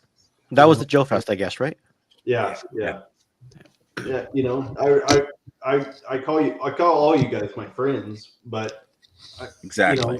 You know, it changes things when you meet people in person. You get a feeling for who they are, and you know, like I said, if I wasn't comfortable, he wouldn't be sitting next to me. Right. Exactly. And you know, the kind of people in our audience too, right, who, you know, the people who are involved in the chat and everything like that. And other than this Matthew guy. Right. But he's got a wrench, so I guess he's got to be okay. Even though he's not one of my wrenches, he's on that. He's making sure that Punk's chat stays in line. Oh my gosh. You know, while you know, I've got enough wrenches for my crew in here as well. So, you know, we run a tight ship in that chat. Before I head out, my figure of the year is that Skeletor throne. Nice. Which Skeletor throne. Still available on Hella Dope Toys, and you can save 10% off of that with code APWT. Become a channel member. Get yourself some free shipping. And it also had. I hear they ship in one business day. They ship in box art. Business day. That's so good. Amazing. Nice plug. Is somebody here from Hella Dope Toys? Yeah. Ed officially works for Hella Dope Toys.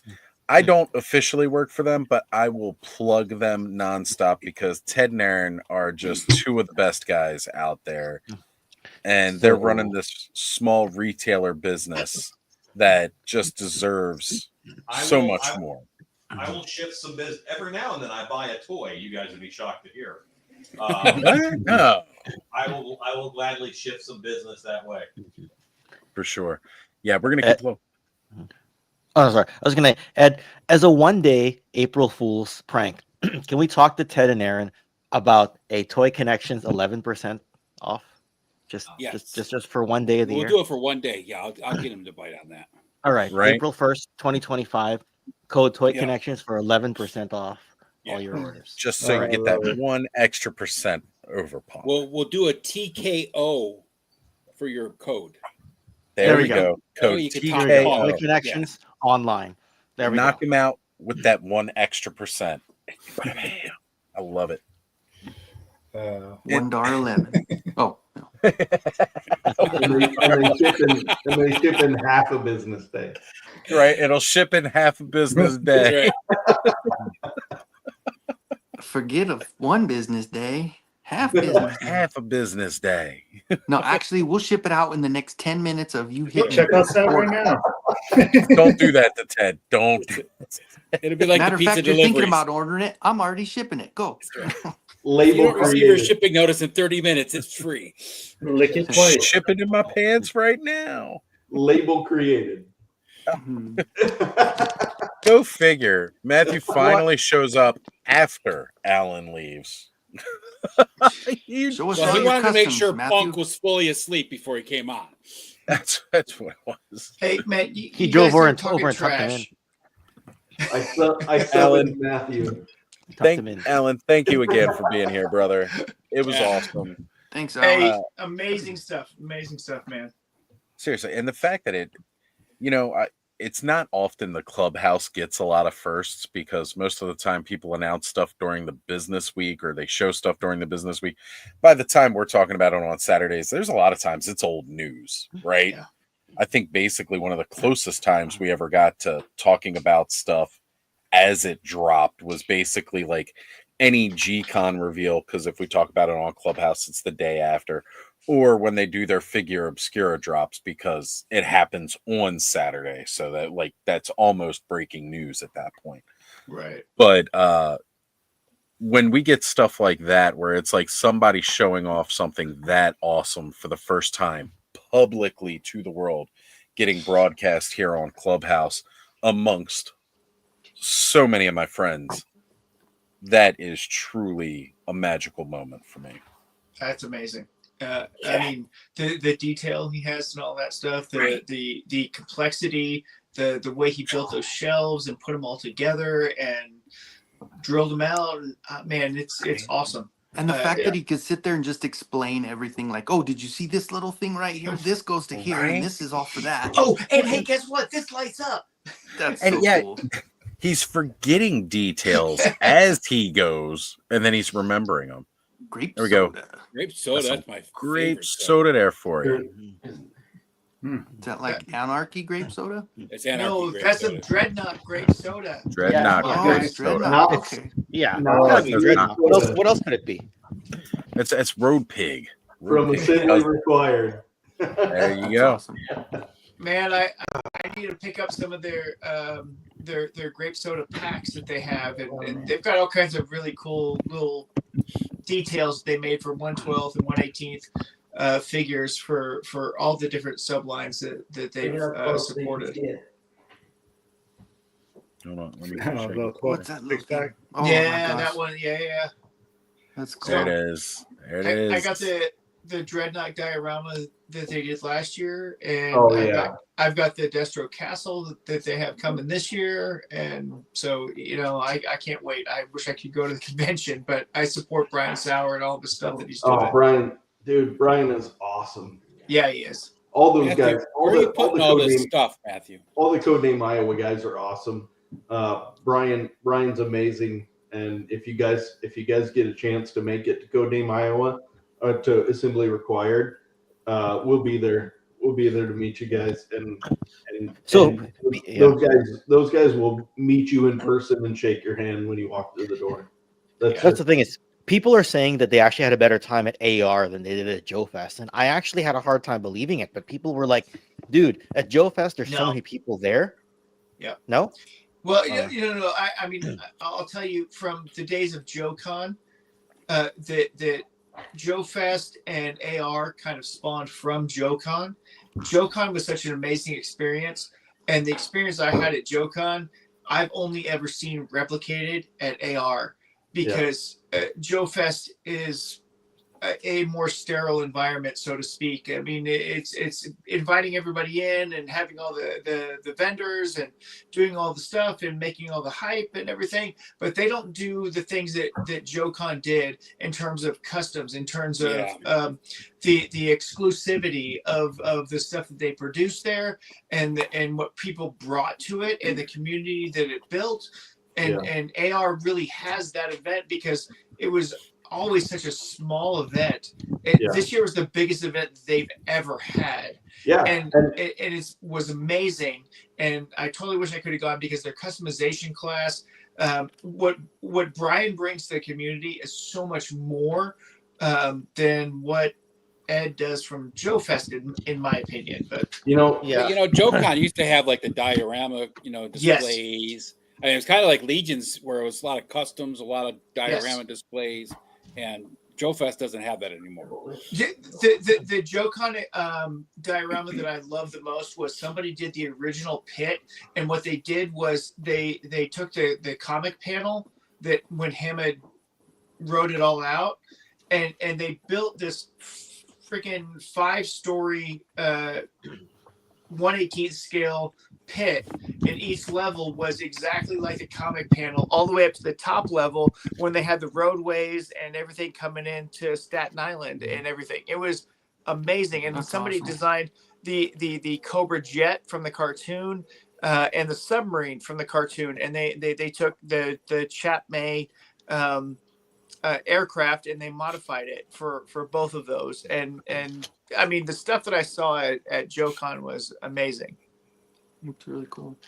I think what happens there is I'm trying to get Steve to go, but he's like, "Cool, how's the attendance?" And I'm just like, "God damn it, that's not how we approach Yeah. it, right? Like it's about the fun." And he's just like, "Why don't we have fun at another show where we can actually make money because we have to broker all this shit across the border?" And I think that's the issue. Even though AR has said they're very interested in having us there, I'm struggling with selling it to Steve because he's not as like he's worked his whole life to get to this point, and he's finally making money.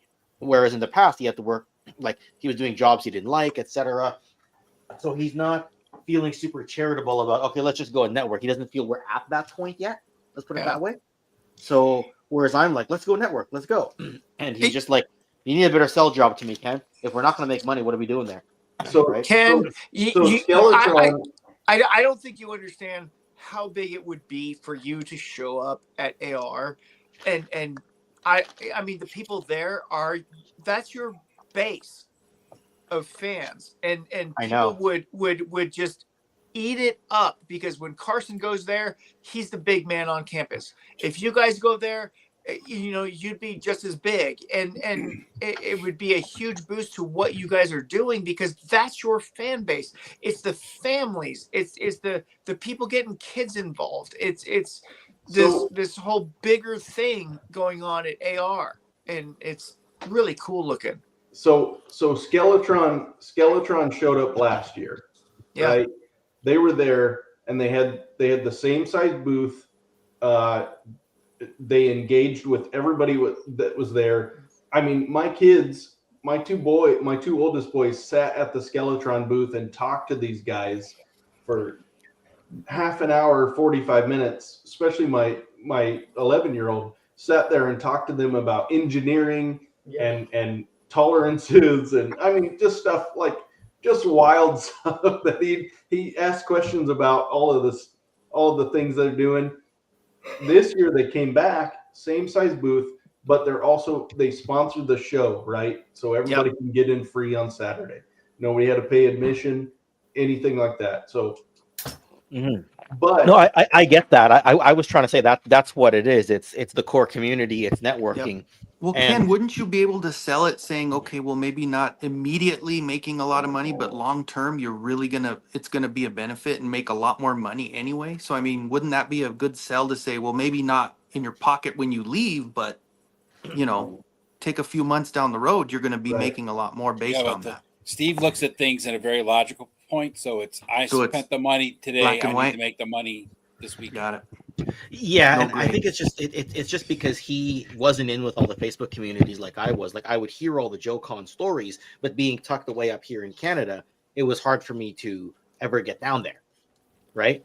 So he doesn't see exactly necessarily what I see, and I get it, right? Like he's finally living his dream job. It's expensive to broker stuff back and forth, so just to go there and say, yeah, we're gonna network with our core community and have fun, but it's almost like seeing is believing. I think once he gets there, it'll take being there. It'll take being there to realize what it feels like. Yes, because with Joe Fest, you're sitting there saying, okay, well, people buy prototypes there. They buy, international stuff. The money is in the room. The crowd is there. The floor space is sizable. The other companies are there. It's the casuals will come in, and it's a very easy sell job. And even that, I had to kind of convince him, but that was back in like 2021 when I had to try to convince him to go to a 2023 show, knowing when we'd be ready.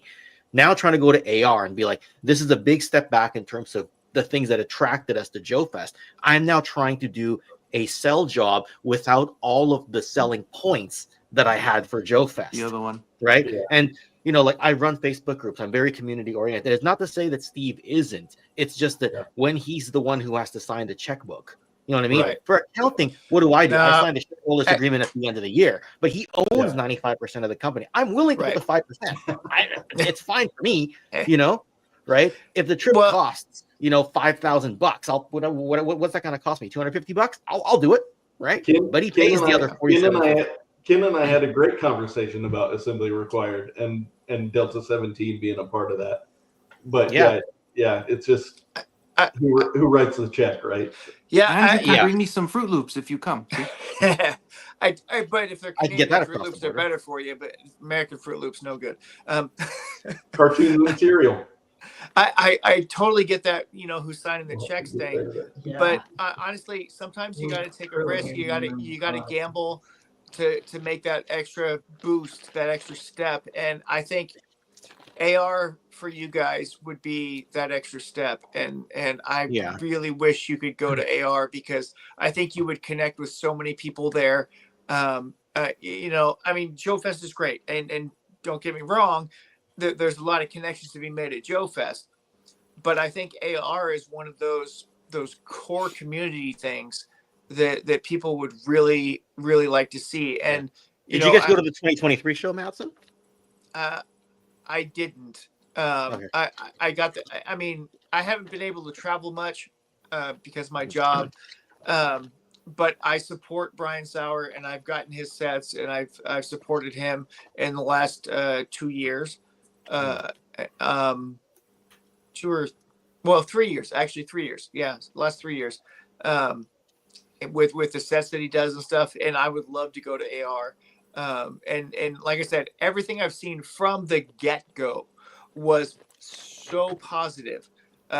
Everybody that I know that went had an incredible time from the very first AR.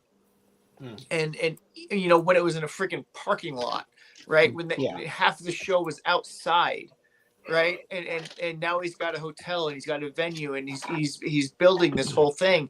And they've done such a great job. And they were debating whether they were going to do next year or not because they've met their goals and they said they're going to do next year. And so I would love for them to continue this because I know that when a different Brian from JoeCon decided to not do JoeCon anymore, it really fractured the community of Joe collectors because they didn't know where to go.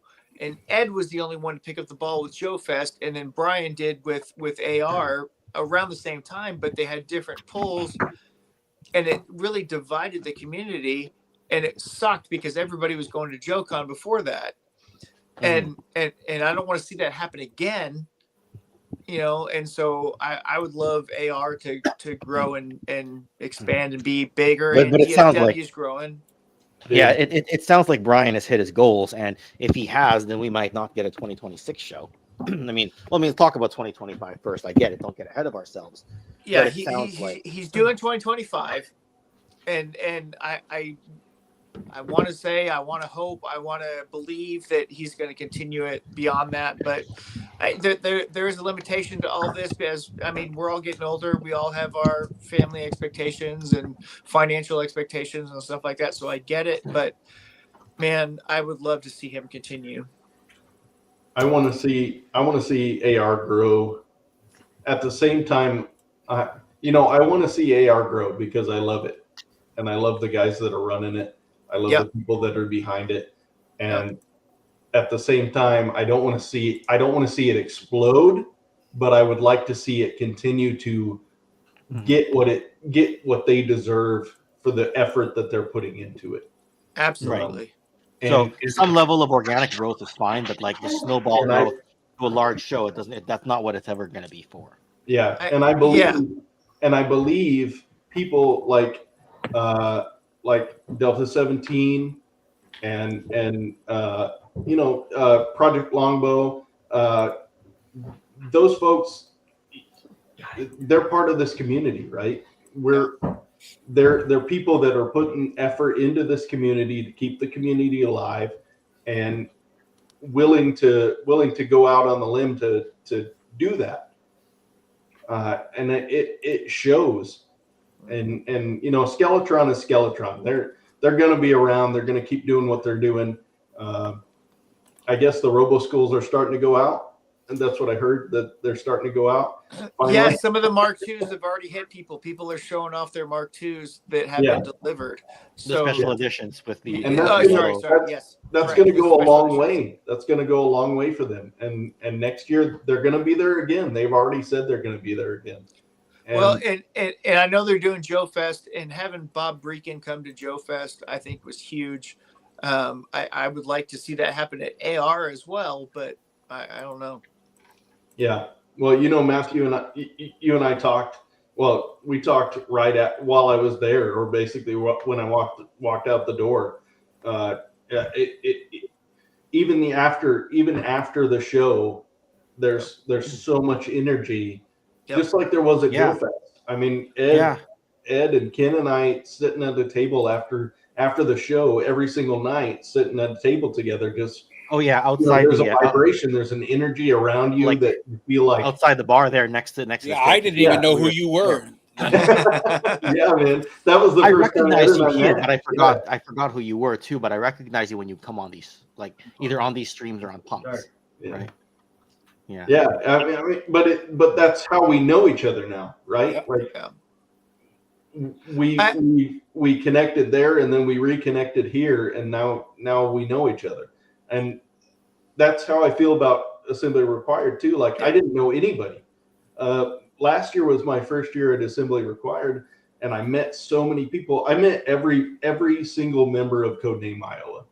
Yeah. And I know them, and I have their email addresses. I have a couple of their phone numbers. Like one of the guys, Dak. He's the floor manager. Yeah. He's the guy you forwarded me to. Yeah. Yeah. We walked in, and he came up, and he gave me a big hug, and he saw my boys this year, and he recognized them right away. I had a box under my arm, and he's like, "Oh, you got to show me what's in the box." But that I was very excited to go to Joe Fest. I was just excited for my second year of Assembly Required. Yeah, I feel like AR is the Legion's Con of GI Joe at this point. Yeah, there we go. Yeah, there we go. And Joe Fest, I guess, is the Power Con. I don't know. I'm just guessing. Well, I think that would be probably an appropriate analogy. What the heck? Because you've got all those people going to Joe Fest. Yeah, Steve heard you talking bad about him, Ken. Now were your ears buzzing, Steve? Because I know what we're doing next November. I gotta send him. I gotta send him the. I gotta send him the link. I gotta send him the link. He has to talk to Charlock and Matthew because he has to talk to Charlock and Matthew because I don't. Anyway, because I can't speak from experience, right? Especially if the off chance happens that PowerCon doesn't happen next year, because we're getting to late November, we don't have a date. I'm wondering if Val's going to come in and say, "I booked a date. It's in 2026." You know what I mean? I wonder if he's going to do that.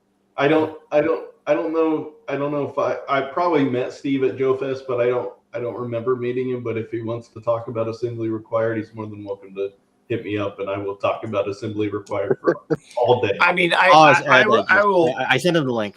I will tout Brian Sauer and his efforts and what he's done in the 1/18th and 1/12 scale to bring everybody together, and the group of people that he's assembled with his team is absolutely phenomenal. His customer service is great. His convention is great, and like I said, everybody that I know that has been there has been raving about it. Well, second portion of this show, real quick, guys, was all about the idea of gratuity.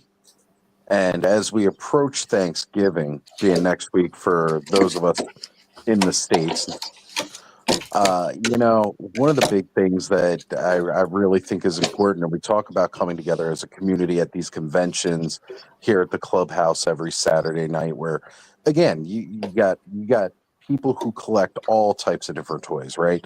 Like a lot of shows get bogged down into like, all right, this is a GI Joe show, this is a Motu show, this is that kind of thing, and you get those separate elements, right? Yep. But the idea of Clubhouse is it's a place for all of that to come together and share those passions and those ideas, no matter what you're a fan of. If you're Ninja Turtles, if you're McFarlane, or you got your DC superpowers that you like Transformers. This is a welcome space for that, and I'm thankful for those of you in the community because again, this show, because I'm so passionate about Masters of the Universe, mostly started off as Masters of the Universe, and then as Punk started joining the stream, we got more of the GI Joe crowd in, which I absolutely love. And as my love of Mythic Legions and getting around in those circles has brought those people in, I like having this space where everybody comes together. And I am so thankful for the community for that. And whether you're watching from my channel, you're watching from Punk's channel, you're watching from Kenny's channel as it's simulcast across the different streams, we love having you all here in the chat, and I am so thankful for all of you, as well as everybody on screen who joins every week to voice those opinions and to voice those thoughts, because this is a space that we all need. Hell yeah. Appreciate Now it. let's see that Matt tracker. Amen. You want to see Matt Tracker? Heck yeah, man. I just so happen to have him. We got love for Bask here. We got love for Bask. Mask. Oh, dude, I love it. Ah, the custom contest winner. Cool. That is so good. Awesome. Wow. Look at that. Hey, Charlock, tell Steve the name of the convention that won the custom contest at. Assembly required. Nice. My son. Certificate. There we go. Dude, it's so Beautiful. good. Beautiful. That's awesome.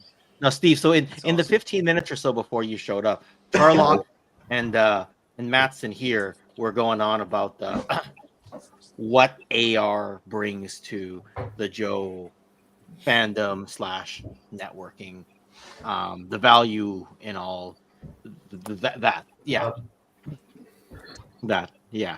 But anyway, just I mean, I don't get a chance to go to too many shows. DFW is local, so I get to see them. Joe Fest is one that I'd like to go to, but honestly, as soon as JoeCon stopped, the one I really wanted to go to was always AR.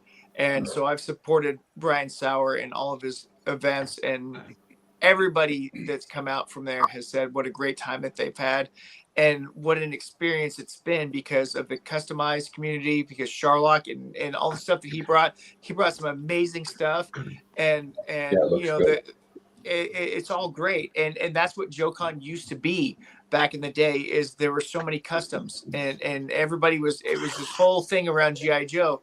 And I see call sign Longbow and Skeletron at DFW, and they have Skeletron had representatives there through call sign Longbow there, and so they're doing that due diligence to get their name out there, get somebody out in front of people who are the people who primarily buy O-ring figures. Yeah. And then you get Joe Fest, and you get a little bit of that at Joe Fest, but you get all kinds of people at Joe Fest. At AR, it's primarily GI Joe, and GI Joe is focused on O-ring, and they love the O-ring, but they also love the 1/12, and they love the the 12-inch figures sometimes too. But they have all those levels, and Brian Sauer does a great job of doing the 1/18 scale dioramas and the 1/12 scale. He makes sure to cover both of those bases because he knows what a big fan base they are. So nice. He brings everybody in to that group. And the O-ring sales and the 4-inch sales and the 6-inch sales of action figures that are going on there is really good, as well as the community building, the networking, the idea that, hey, that's something I want. That's something I need to have in my collection because it's really cool and it matches with X, Y, or Z. I'm looking at your little ninja dude that you've got out there, and he works great with the Skeletron stuff that I already have, because I ordered a whole bunch more of those O-ring Skeletrons because those were such amazing figures when I got them out of package.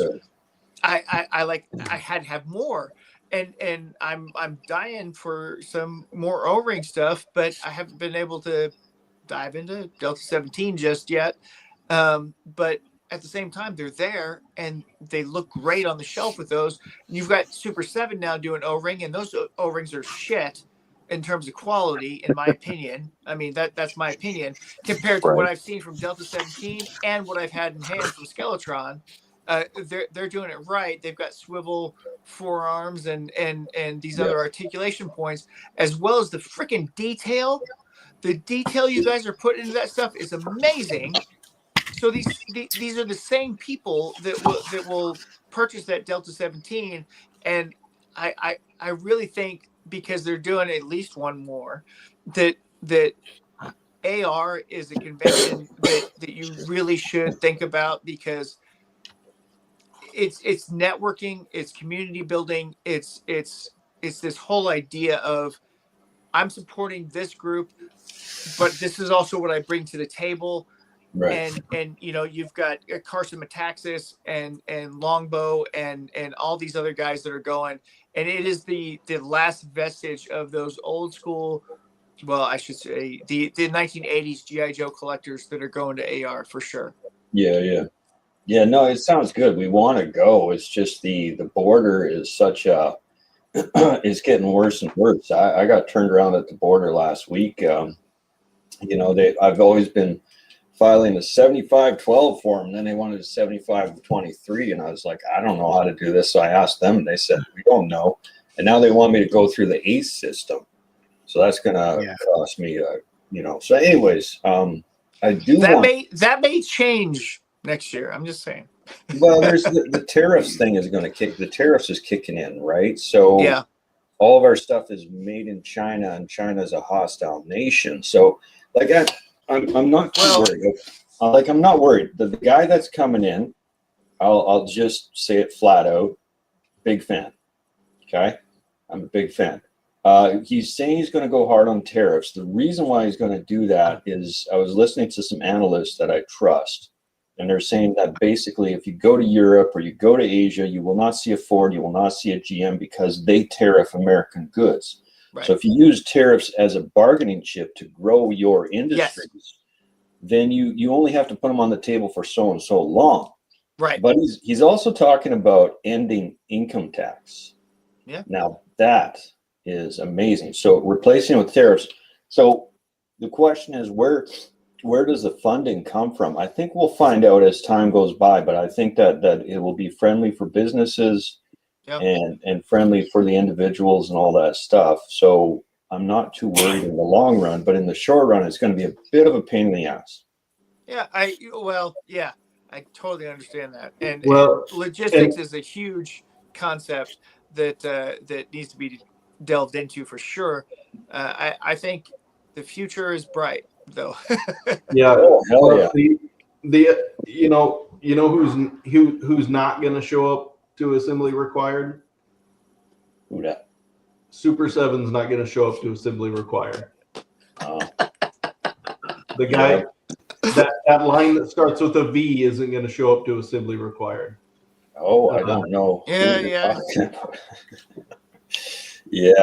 No, that is it's more positive. I got to stay out of that fight. Yeah. Well, and right. Steve, plead the fifth. I know we don't plead the fifth. I know we're not Americans, but we plead the fifth. I'll plead the 14th and the 5th. Well, I'm just saying I'm not saying one way or the other. I'm just saying Super 7 not going to show up to assembly required. That line's not going to show up to assembly required. NECA's not going to show up to assembly required. Yeah, they don't have a lot of toy companies. NECA might not be showing up too many places for a while. Well, God, yeah. They're gonna show up to your house if you got 2 of those sets. They're gonna. They haven't enlisted the Pinkertons yet. Oh yeah, right. Pinkertons will be coming after you for NECA. I know they're going to be looking for new social media managers. What's happening at NECA? I missed this. What's going on, guys? Oh, that's something we could talk about off. Okay, Cole's notes. Sum it up. Hey, well, what's been made public is that NECA apparently 3 months ago shipped out a whole bunch of $300 sewer sets to a whole bunch of people that didn't order them And now they're saying, hey, return them and we'll give you $100 credit on our store. Oh yeah, and if you don't, we're going to ban you from our site. And so they've been threatening people that have gotten these sets And still that charge may you. or may not return them, and then still Now charge them. Yeah. that's a different story from what I've heard. It's not that people who didn't order the sets. Yes. It's that people who ordered the No. sets No, and these got are extras. no, these are people who didn't even order the sets have been getting them. Wow. How do you mess that up? Just how? Yeah. Yeah. I think somebody was getting fired and they were like, okay, screw you. I'm going to push this button. You, yeah. Right. Yeah. They pulled the Rob Lowe and Tommy Boy. Well, yeah, that would definitely be a conversation. Yeah. So there's a whole bunch of different things going on at NECA, and I don't think that publicly they're handling it very well. Yeah. But that and then there's a whole other subtext about something else that's going on that we won't talk about. Yeah. Right. Optics are very important. You have Yeah. to watch your optics for sure. Yep. Yeah. Here's some GI Joe. There we go. Good optics. Nice. There you go. Nice. That's pretty cool, man. So that's like Bats version 2, or what is that? Oh, that's Overkill. Oh, okay, cool. That's sweet. That's really well done, man. Nice. So much cooler than a Black Series figure. Now, I haven't shown you my bat collection, but I just took a picture of my whole bat collection, and I love my modifications that I've got with my Jay's Armory Destro chest plate. Nice. And you know, I've got all my Crimson and my regulars and my Arctics and my IG bats. I didn't get any Python Patrol because I don't like Python Patrol, but that's just me. But these guys look awesome. And I love that they're a combination of some of the Arctic stuff with the chainsaw and the gold, and then you put this little Destro chest plate on there that's red, and then this headpiece. I love this new headpiece that they have on there. Yeah. Wow. I just think that's so cool. Yeah, that one would make a great base for that Overkill for sure. Yeah, absolutely. The legs from the Marvel Legends Pretty Boy are the reason I decided to make an Overkill. There we go. Pretty Boy is one of the X-Men Reavers. Yeah. Oh, okay. Nice. Now, Charlotte, did you get any Praetorians from that V line? No. Nope. You guys can say the name. It's okay. I will say that this translucent green one, the elite one, I really like it, and I like the shield effect that they have with them. Matthew, did you post the pictures of the backlit? Did you do the backlight? I did. Well, I did a couple pictures, but probably not ones that you've seen. But you know, the shield effect that they have, that they've got a couple shield effects with the bullet effects. I love this gun that they come with.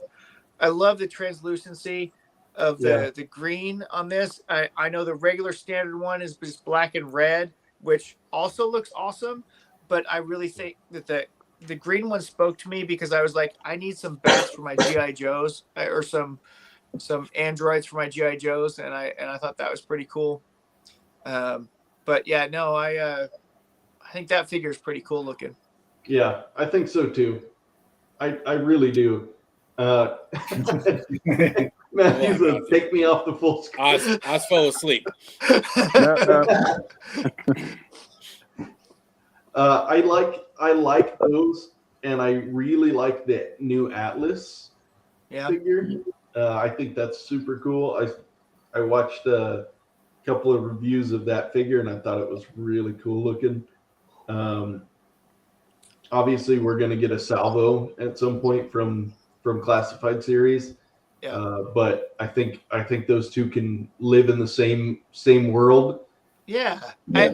I just think Atlas isn't big enough to match with the GI Joes. I like the Night Ops Sentry Senshi. I think that one is the one that if I was to get another one, that would be the one I want because he's got the SOCOM pistol and he's got the swords on the correct side and, you know, all that kind of stuff. Yeah. Yeah. You know what? I was just going through here and real quick, I'm looking through the starred comments and I forgot I did star this one because I wanted to revisit Speaking Moistly's list that he had created. And I just want to point out, I was going to say, I just want to point out that Matthew, this gentleman does not have a PhD that I know of, but remembered that there is a comma. So I can actually read this out.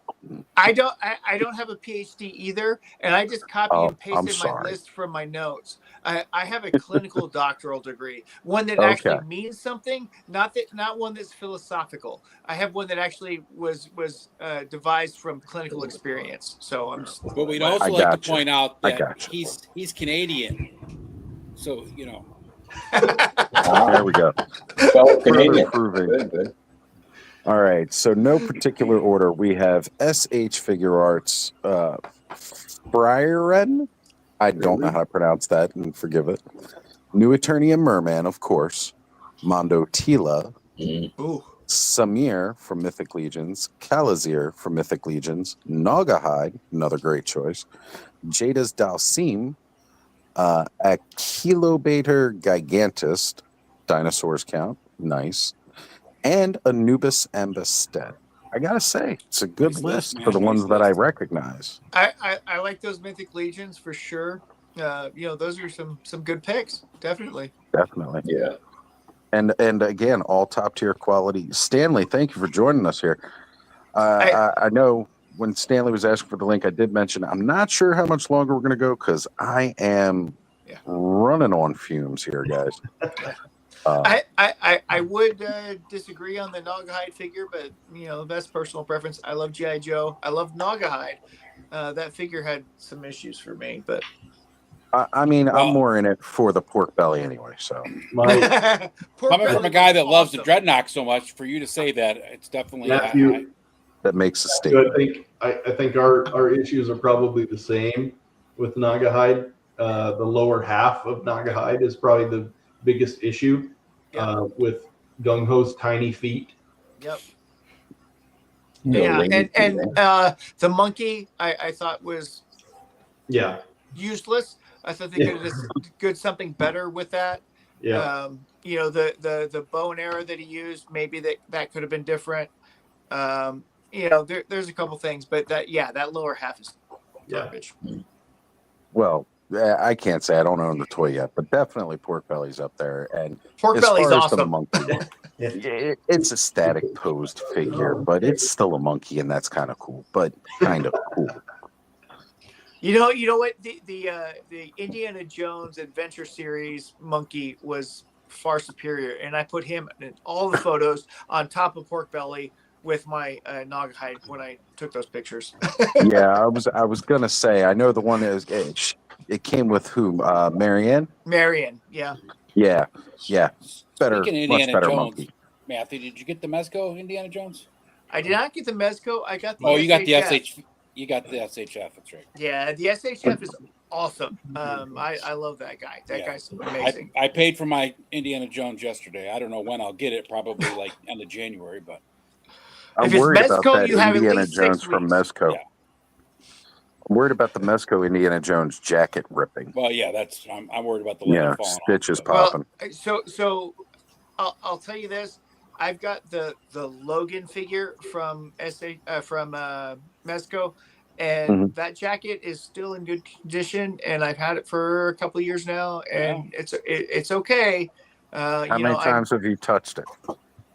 Not too many, Okay. but you know, those jackets though, they don't matter. If they're bad, they'll fall apart just sitting in the box. Right. Correct. And so far that jacket's been okay, and I've checked on it a couple times. But my Solomon Kane, he's got the full trench coat that's made out of that stuff, and it's got like stuff in it, and it's okay. And my Crow, and it's got holes in his, and his is okay so far. Well, there's hope. I know somebody was just trying to jump in. I'm not sure who it was. Probably Bud, actually, now that I think about it. I can't remove my other profile from outside, sadly. I can't actually just make them leave. I Well, can there's remove them 9 from here. stage, but I can't You kick can them out of always backstage. see if oh, I see what you're saying. You removed it from the screen, but you can't kick from studio. Can't kick it from the studio, sadly. Can So I'm Ed not kick sure from who it studio? is trying to jump back in. Pretty sure it's Bud. Well, I just wanted to say hi and promote AR as much as I could because I love that show. I love Brian For Sauer sure. and the stuff that he does. I'll bow out for tonight too because I probably need to get some sleep. So thanks, guys. Thanks, Matthew. Have a good one. Matthew, All right, Matthew. Always a I pleasure to love that have you you're on. such. Thank I you love for that coming you're on. such Thank a big you. fan of Assembly Required, and I am too. And I just appreciate you pumping them up as much as I try to. Yeah. Appreciate the knowledge, man. Thank you.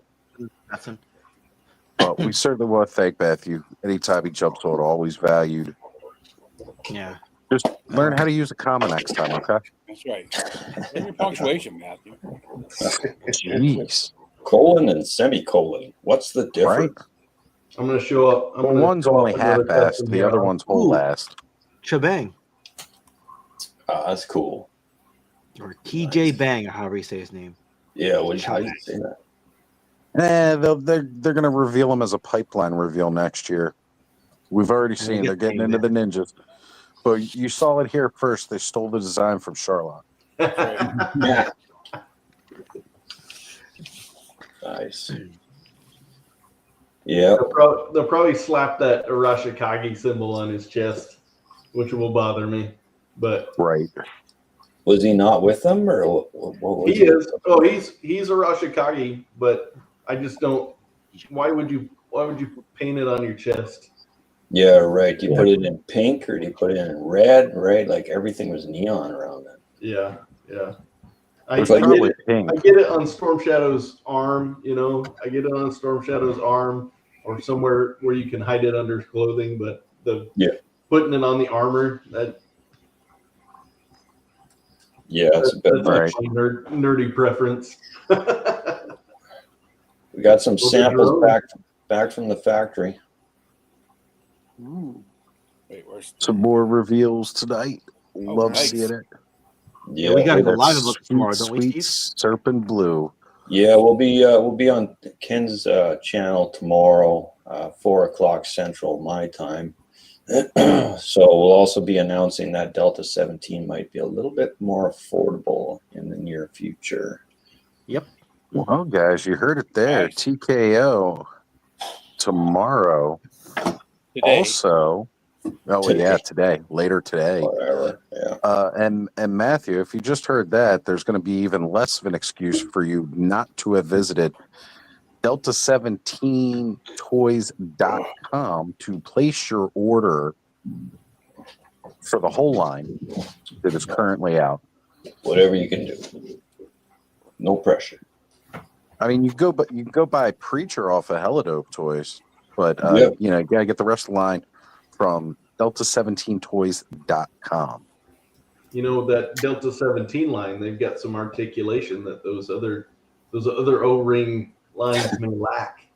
We should probably ship Helidope some stuff for the new year. Yeah, for sure. That other line, I was checking out their sculpting or lack thereof.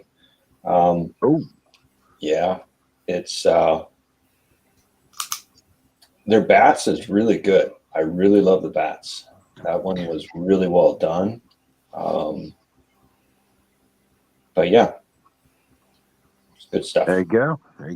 I mean, personally, I'm a Delta 17 kind of O-ring guy myself. Thank put you. it out there. Yeah. No, you don't have to copy it. It's all good. I mean, I just can't argue with quality plastics because I've watched about 1,000 hours of YouTube and read a lot of Facebook comments. So I have a degree in plastic. Don't we all? Yeah. I hear that one. I'm only trumped by Alice and Troy being a lifelong collector. Yeah. I've been a lifelong collector too, so I trump Allison because I'm older than she is. I was gonna say you got a couple more years experience in the hat there. Yeah, nice. I'm probably the oldest guy in this batch right now. I'm 51, dude. No, I think you and Ed are born same. I'll be 52 in January. Really? Actually, Oh man, you're a little bit here's ahead the of me oldest there. guy right here with Bud doing the face reveal. Coming in here. Damn, Ed, I didn't know you were that old. Hell Yeah, dude. Bud is the ancient one of the group, beating me by about a year. I just keep my youth by acting like I'm 11 still, Charlock. That's the truth. Yeah, totally. That's what it is, folks. And K Dog just gets home as well. Hey, K-Dog. Nice. Yeah, man. The clubhouse might as well have like 2 shifts, right? We've got the early evening shift, yeah, and then we get the late night crew in, and I mean that's just how the show rolls. Yeah, the late night crew that comes on just when you're like, okay, I want to crash now. We're like, nope, nope, not allowed. You know what? That's honestly how these longer streams started, because I'd be like winding down, just getting ready to be like calling Bud, that is night. that you? And then like 4 or 5 more people would be trying to jump in. And I'm like, well, we got to keep the party rolling now. What? I'm going to hang out with you guys more because I feel young. Oh, there you go. Yeah, well, as we joke, Bud and I are probably the youngest here because I was in 85 and Bud's in 86. So we're the young men. Yep. Something crazy the other day. I had a doctor's appointment, just a routine thing, and they handed me this piece of paper that had all my info on it, and I saw my age. I actually had to stop and think. I'm like, this is wrong. I'm not. Oh damn, I am 38. Yeah. Right. I thought I was 37. So.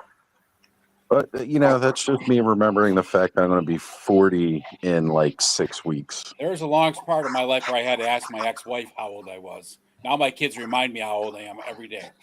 Well, that's the thing. I forget what year I'm actually turning. I just remember the year I was born. Yeah, it gets bad when you have to like scroll down, like when you're doing. Oh my gosh. Oh, yeah. Right? Price is Right on the big wheel. Yeah, it's like this would be a lot easier if I could just type the year instead of having to scroll past all these other ones. Yeah. But at the same time, man, I gotta say, I'm glad I wasn't born in 2001 and lived a weird life where it's just all you know is screens. Amen to that. My first 2 decades were living in a ditch or living in the backyard or whatever it was, right? And no one was there to take pictures of the stupid stuff we did either, Steve. Yeah, no, that's good. That's how we all learned Well, not to have let's be honest. photographic evidence. Yeah. The first 5 years of having internet, it wasn't that good. Yeah. Actually, It was probably crap. longer than the first 5 years, but Yeah. Yeah, no, I hear you. I don't think I had internet till around like 98, 99. Right. Well, guys, I am sorry to say we could wrap it up here. I don't know if you guys feel like going any longer, but I'm fading. I've had a long day today. I'm ready, man. I've been up since 4:30 this morning. Oh, all right. Well, let's do the round table and start wrapping things up. We're gonna start with you, Charlock. What you got coming up for us, brother? Oh, you guys catch me on Instagram. That's where I'm at. Maybe one of these days I'll start up my YouTube channel that I've had out there for a year with nothing on it. Dude, you make enough customs. You need to do some videos while you're painting. Dude, it all Look starts at how with the fast first Tony's step. figs blew up, Charlock. You can do the same. Easy. I've thought about it. But Even if the first step is hitting simulcast when you join this stream. Yeah. I just started doing that because I need the hours. I hear you guys. You guys are the first ones to say it either. Everybody's telling me the same thing. I need to do it. And I got a new camera. I got a new mic. We'll see what happens in the next year here. Give me one moment here, Charlotte. Oh, thank you, bud. I was just about to ask if you could mute. I appreciate it. Okay. But yeah, with the new year coming up, we'll see what happens. We'll see. Maybe so. But otherwise, I'm on Instagram right now, so if you guys want to catch me on there, Otherwise, I'm in the chats with Punk and Moody and those guys and Bobby and Oz and Moody. but That's yeah, right. just working on some customs, trying to finish some stuff up. So And don't forget, go ahead and plug your Discord too, brother. oh yeah. So I run a Discord, GI Joe Frontline. So if you guys are on Discord and you want somewhere to chat, we got a little over 100 people now, and they're all good people. So if you get on there, want to chat and hang out, we don't just talk about Joe's either, other stuff too. So There you go. Yeah, check us out. I know you invited me, Hit but me I'm up if barely you- ever on. Yeah, if you don't use Discord, hit me up on Instagram. Let me know, and if you're interested, I'm still learning Discord. I'm not very good at it either, so that's why I got other guys working on it that know it better than I do. So There we go. All right. So as we go with the round table format, Ken, that brings us to you, brother. As in what I'm up to next? Yes, sir. What are you having for So dinner, cops- Ken? That's what we want to know. Just salt and vinegar chips. Okay. Nice. History of Cops and Crooks comes out next Friday. Unless you're a patron, you already have it. Like August saying he's going to check. And we lost Ken's audio. Yeah. Ken is frozen in a moment of time. Let's go. Am I back? Ken. Am I back? Come on. Am I back? Am I back? You're back. You're back. We Yeah. got you back. Yeah. overloaded his History Canadian of I did that. Masters. History of Masters of the Universe 1984 will come out in January, but I've managed to basically get it done. I was going to say it's History of Masters of the Universe 1984 by Toy Connections, but it's actually History of 1984 by Ostradamus Toys because I asked him for a collaboration effort and he ends up talking for 75% of it, which worked out very, very well. So I didn't have to script. For a 16-minute video, I typically have at least 4 pages worth of script. I think I have a 1-page script for this one. The rest is just me cutting through Oz's audio, which worked out really, really well. I got a 3-part mask series coming up.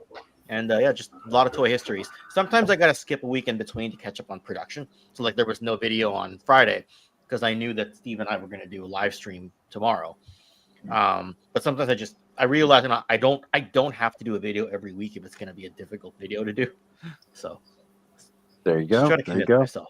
Yeah. And And Charlock, you're in the chat. No, Mask is not next. Mask is the week after. Oh, you want Mask? You're trying to get me to do Mask next. Okay. Yeah.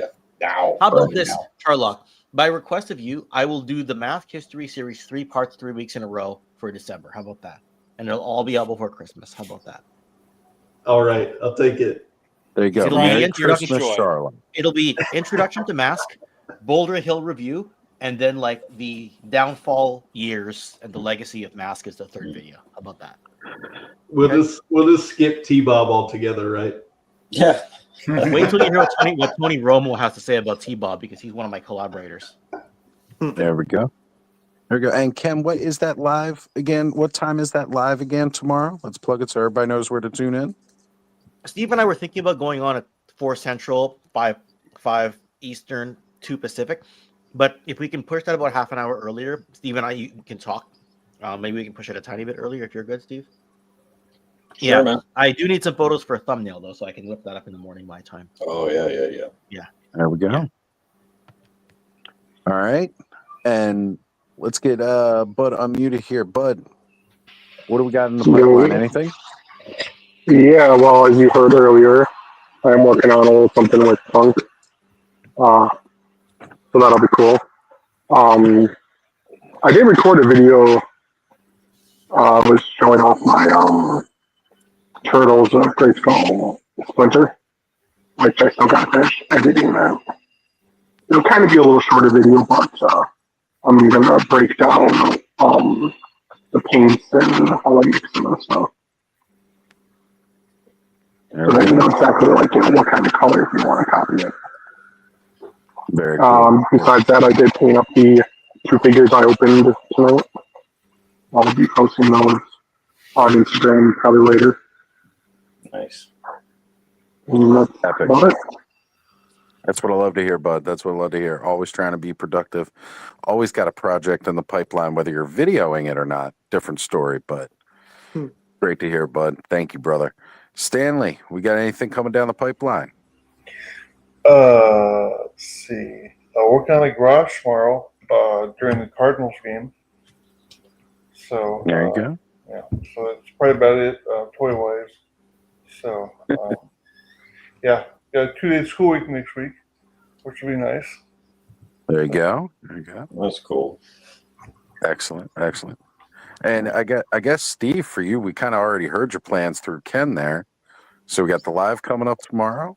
Yeah. And since Ken told us the time, what are we going to be hearing about tomorrow? Let's talk about that a little bit.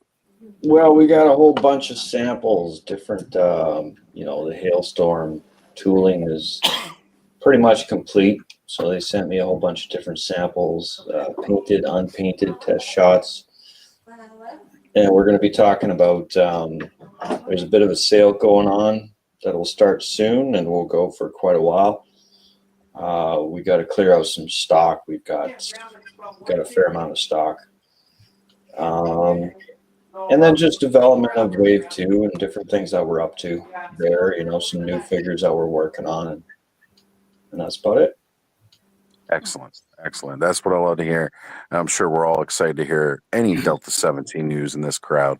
Yeah, appreciate we just love the Hey, figures. Steve, is your ceiling a hardwood floor in your background?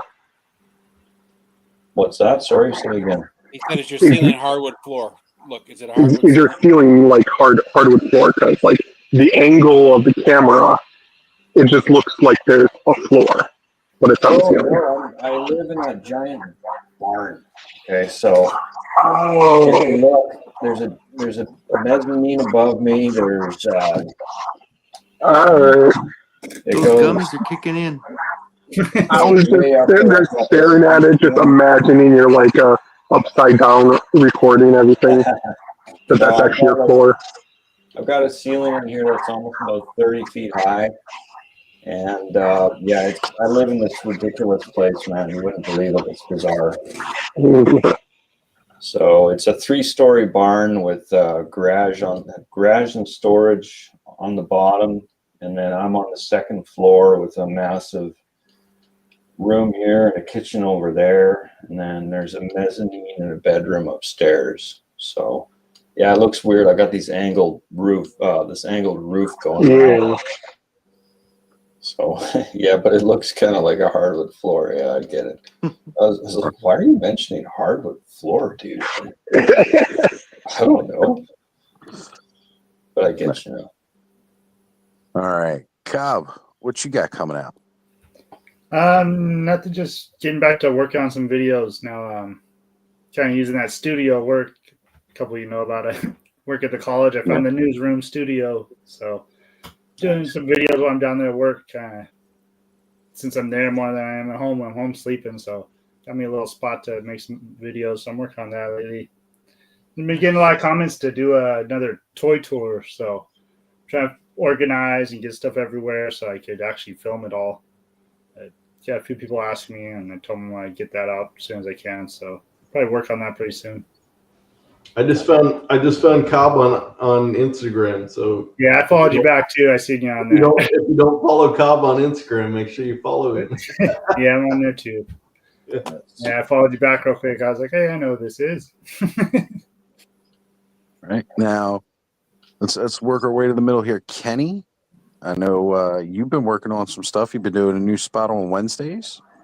Yeah, well, Wednesdays at let's see, it's 5:30 my time, so it'll be 4:30 Pacific, and then 6:30 or 7:30 Eastern. 2 hours ahead of you. Yeah, 2 hours ahead. So yeah, about 2 7:30. hours.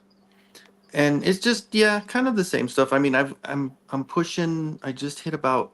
I think I'm at 840 for subs, and I only have like 2,200 watch hours. So I want to do a live, so maybe I can kind of get a little bit more of the watch hours going, and same stuff. Doing just a lot of started doing projects again, and unboxings when I get them. But the live is fun. It's just, dude, I'm so all over the place that it's just funny that, from one subject to the next, and I have such a random collection that it's just kind of fun to whatever I get that day I can open up when I'm doing the live. So, and it's cool. Thank you guys. I mean, I've only done it 3 weeks in a row, but I've always had at least 10 people coming into the live and kind of helping out. So definitely keeps the live going when you got people to talk to while you're doing it. So, That's but where yeah, it it's fun. starts, It's brother. really fun.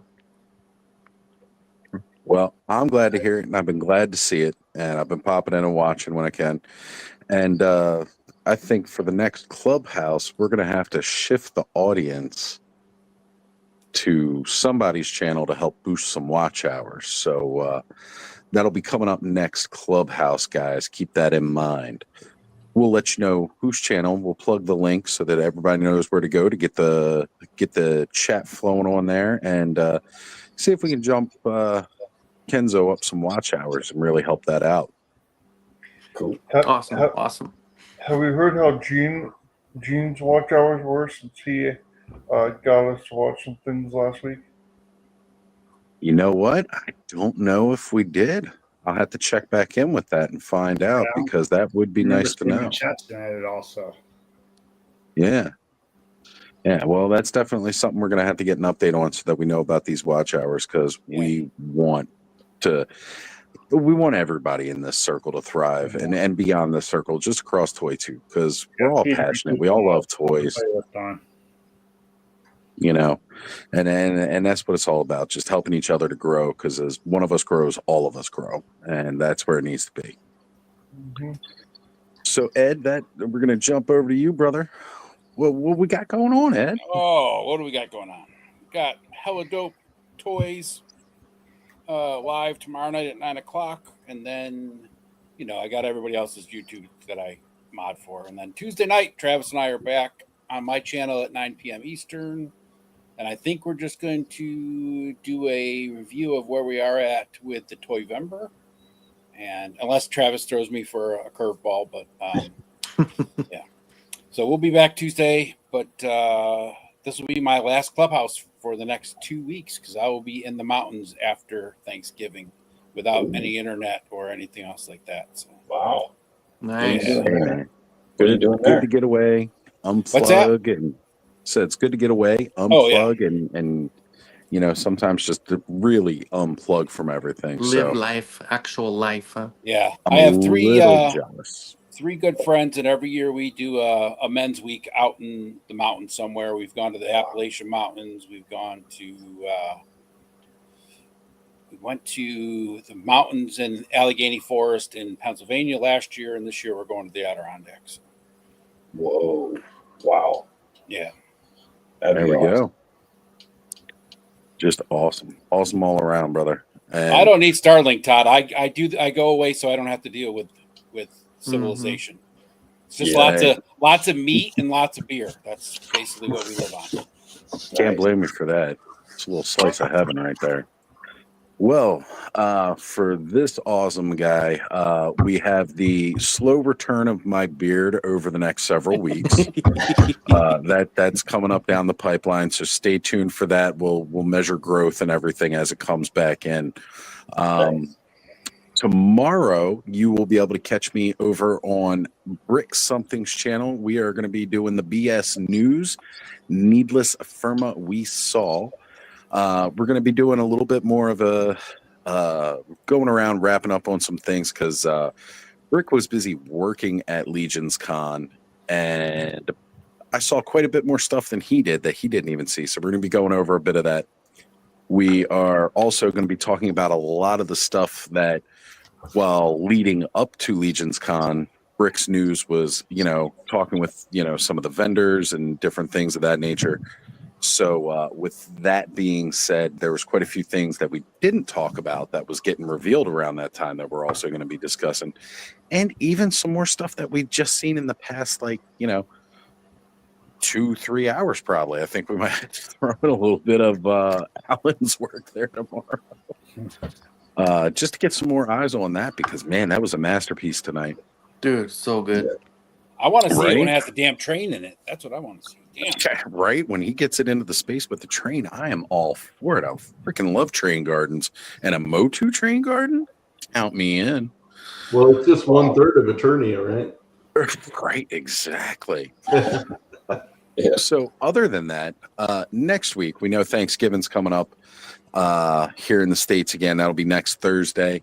So holidays get tough for a lot of people, and some people are kind of alone when they might want to be spending some time with family. My Thanksgiving Day plans are going to be far different than they are normally. Normally have dinner with my aunt and uncle and everything like that, but this year my uncle will be working for Thanksgiving, so I will be doing a Friendsgiving Thursday night. And any and all, welcome to join and hop on live. If you got plans with your family, definitely go do that. But if you don't, there's going to be a spot for you at the Friendsgiving table. So it's like a Come midweek. hang It's like a out. midweek clubhouse, basically. Yeah, absolutely. So we'll be doing that next Thursday night. It won't be as late as a Saturday night live stream because I do have work the following morning.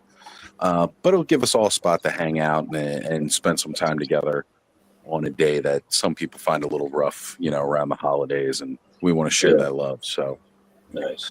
Next Saturday, I am on the fence whether there will actually be a clubhouse because that's when I'll be doing my Thanksgiving.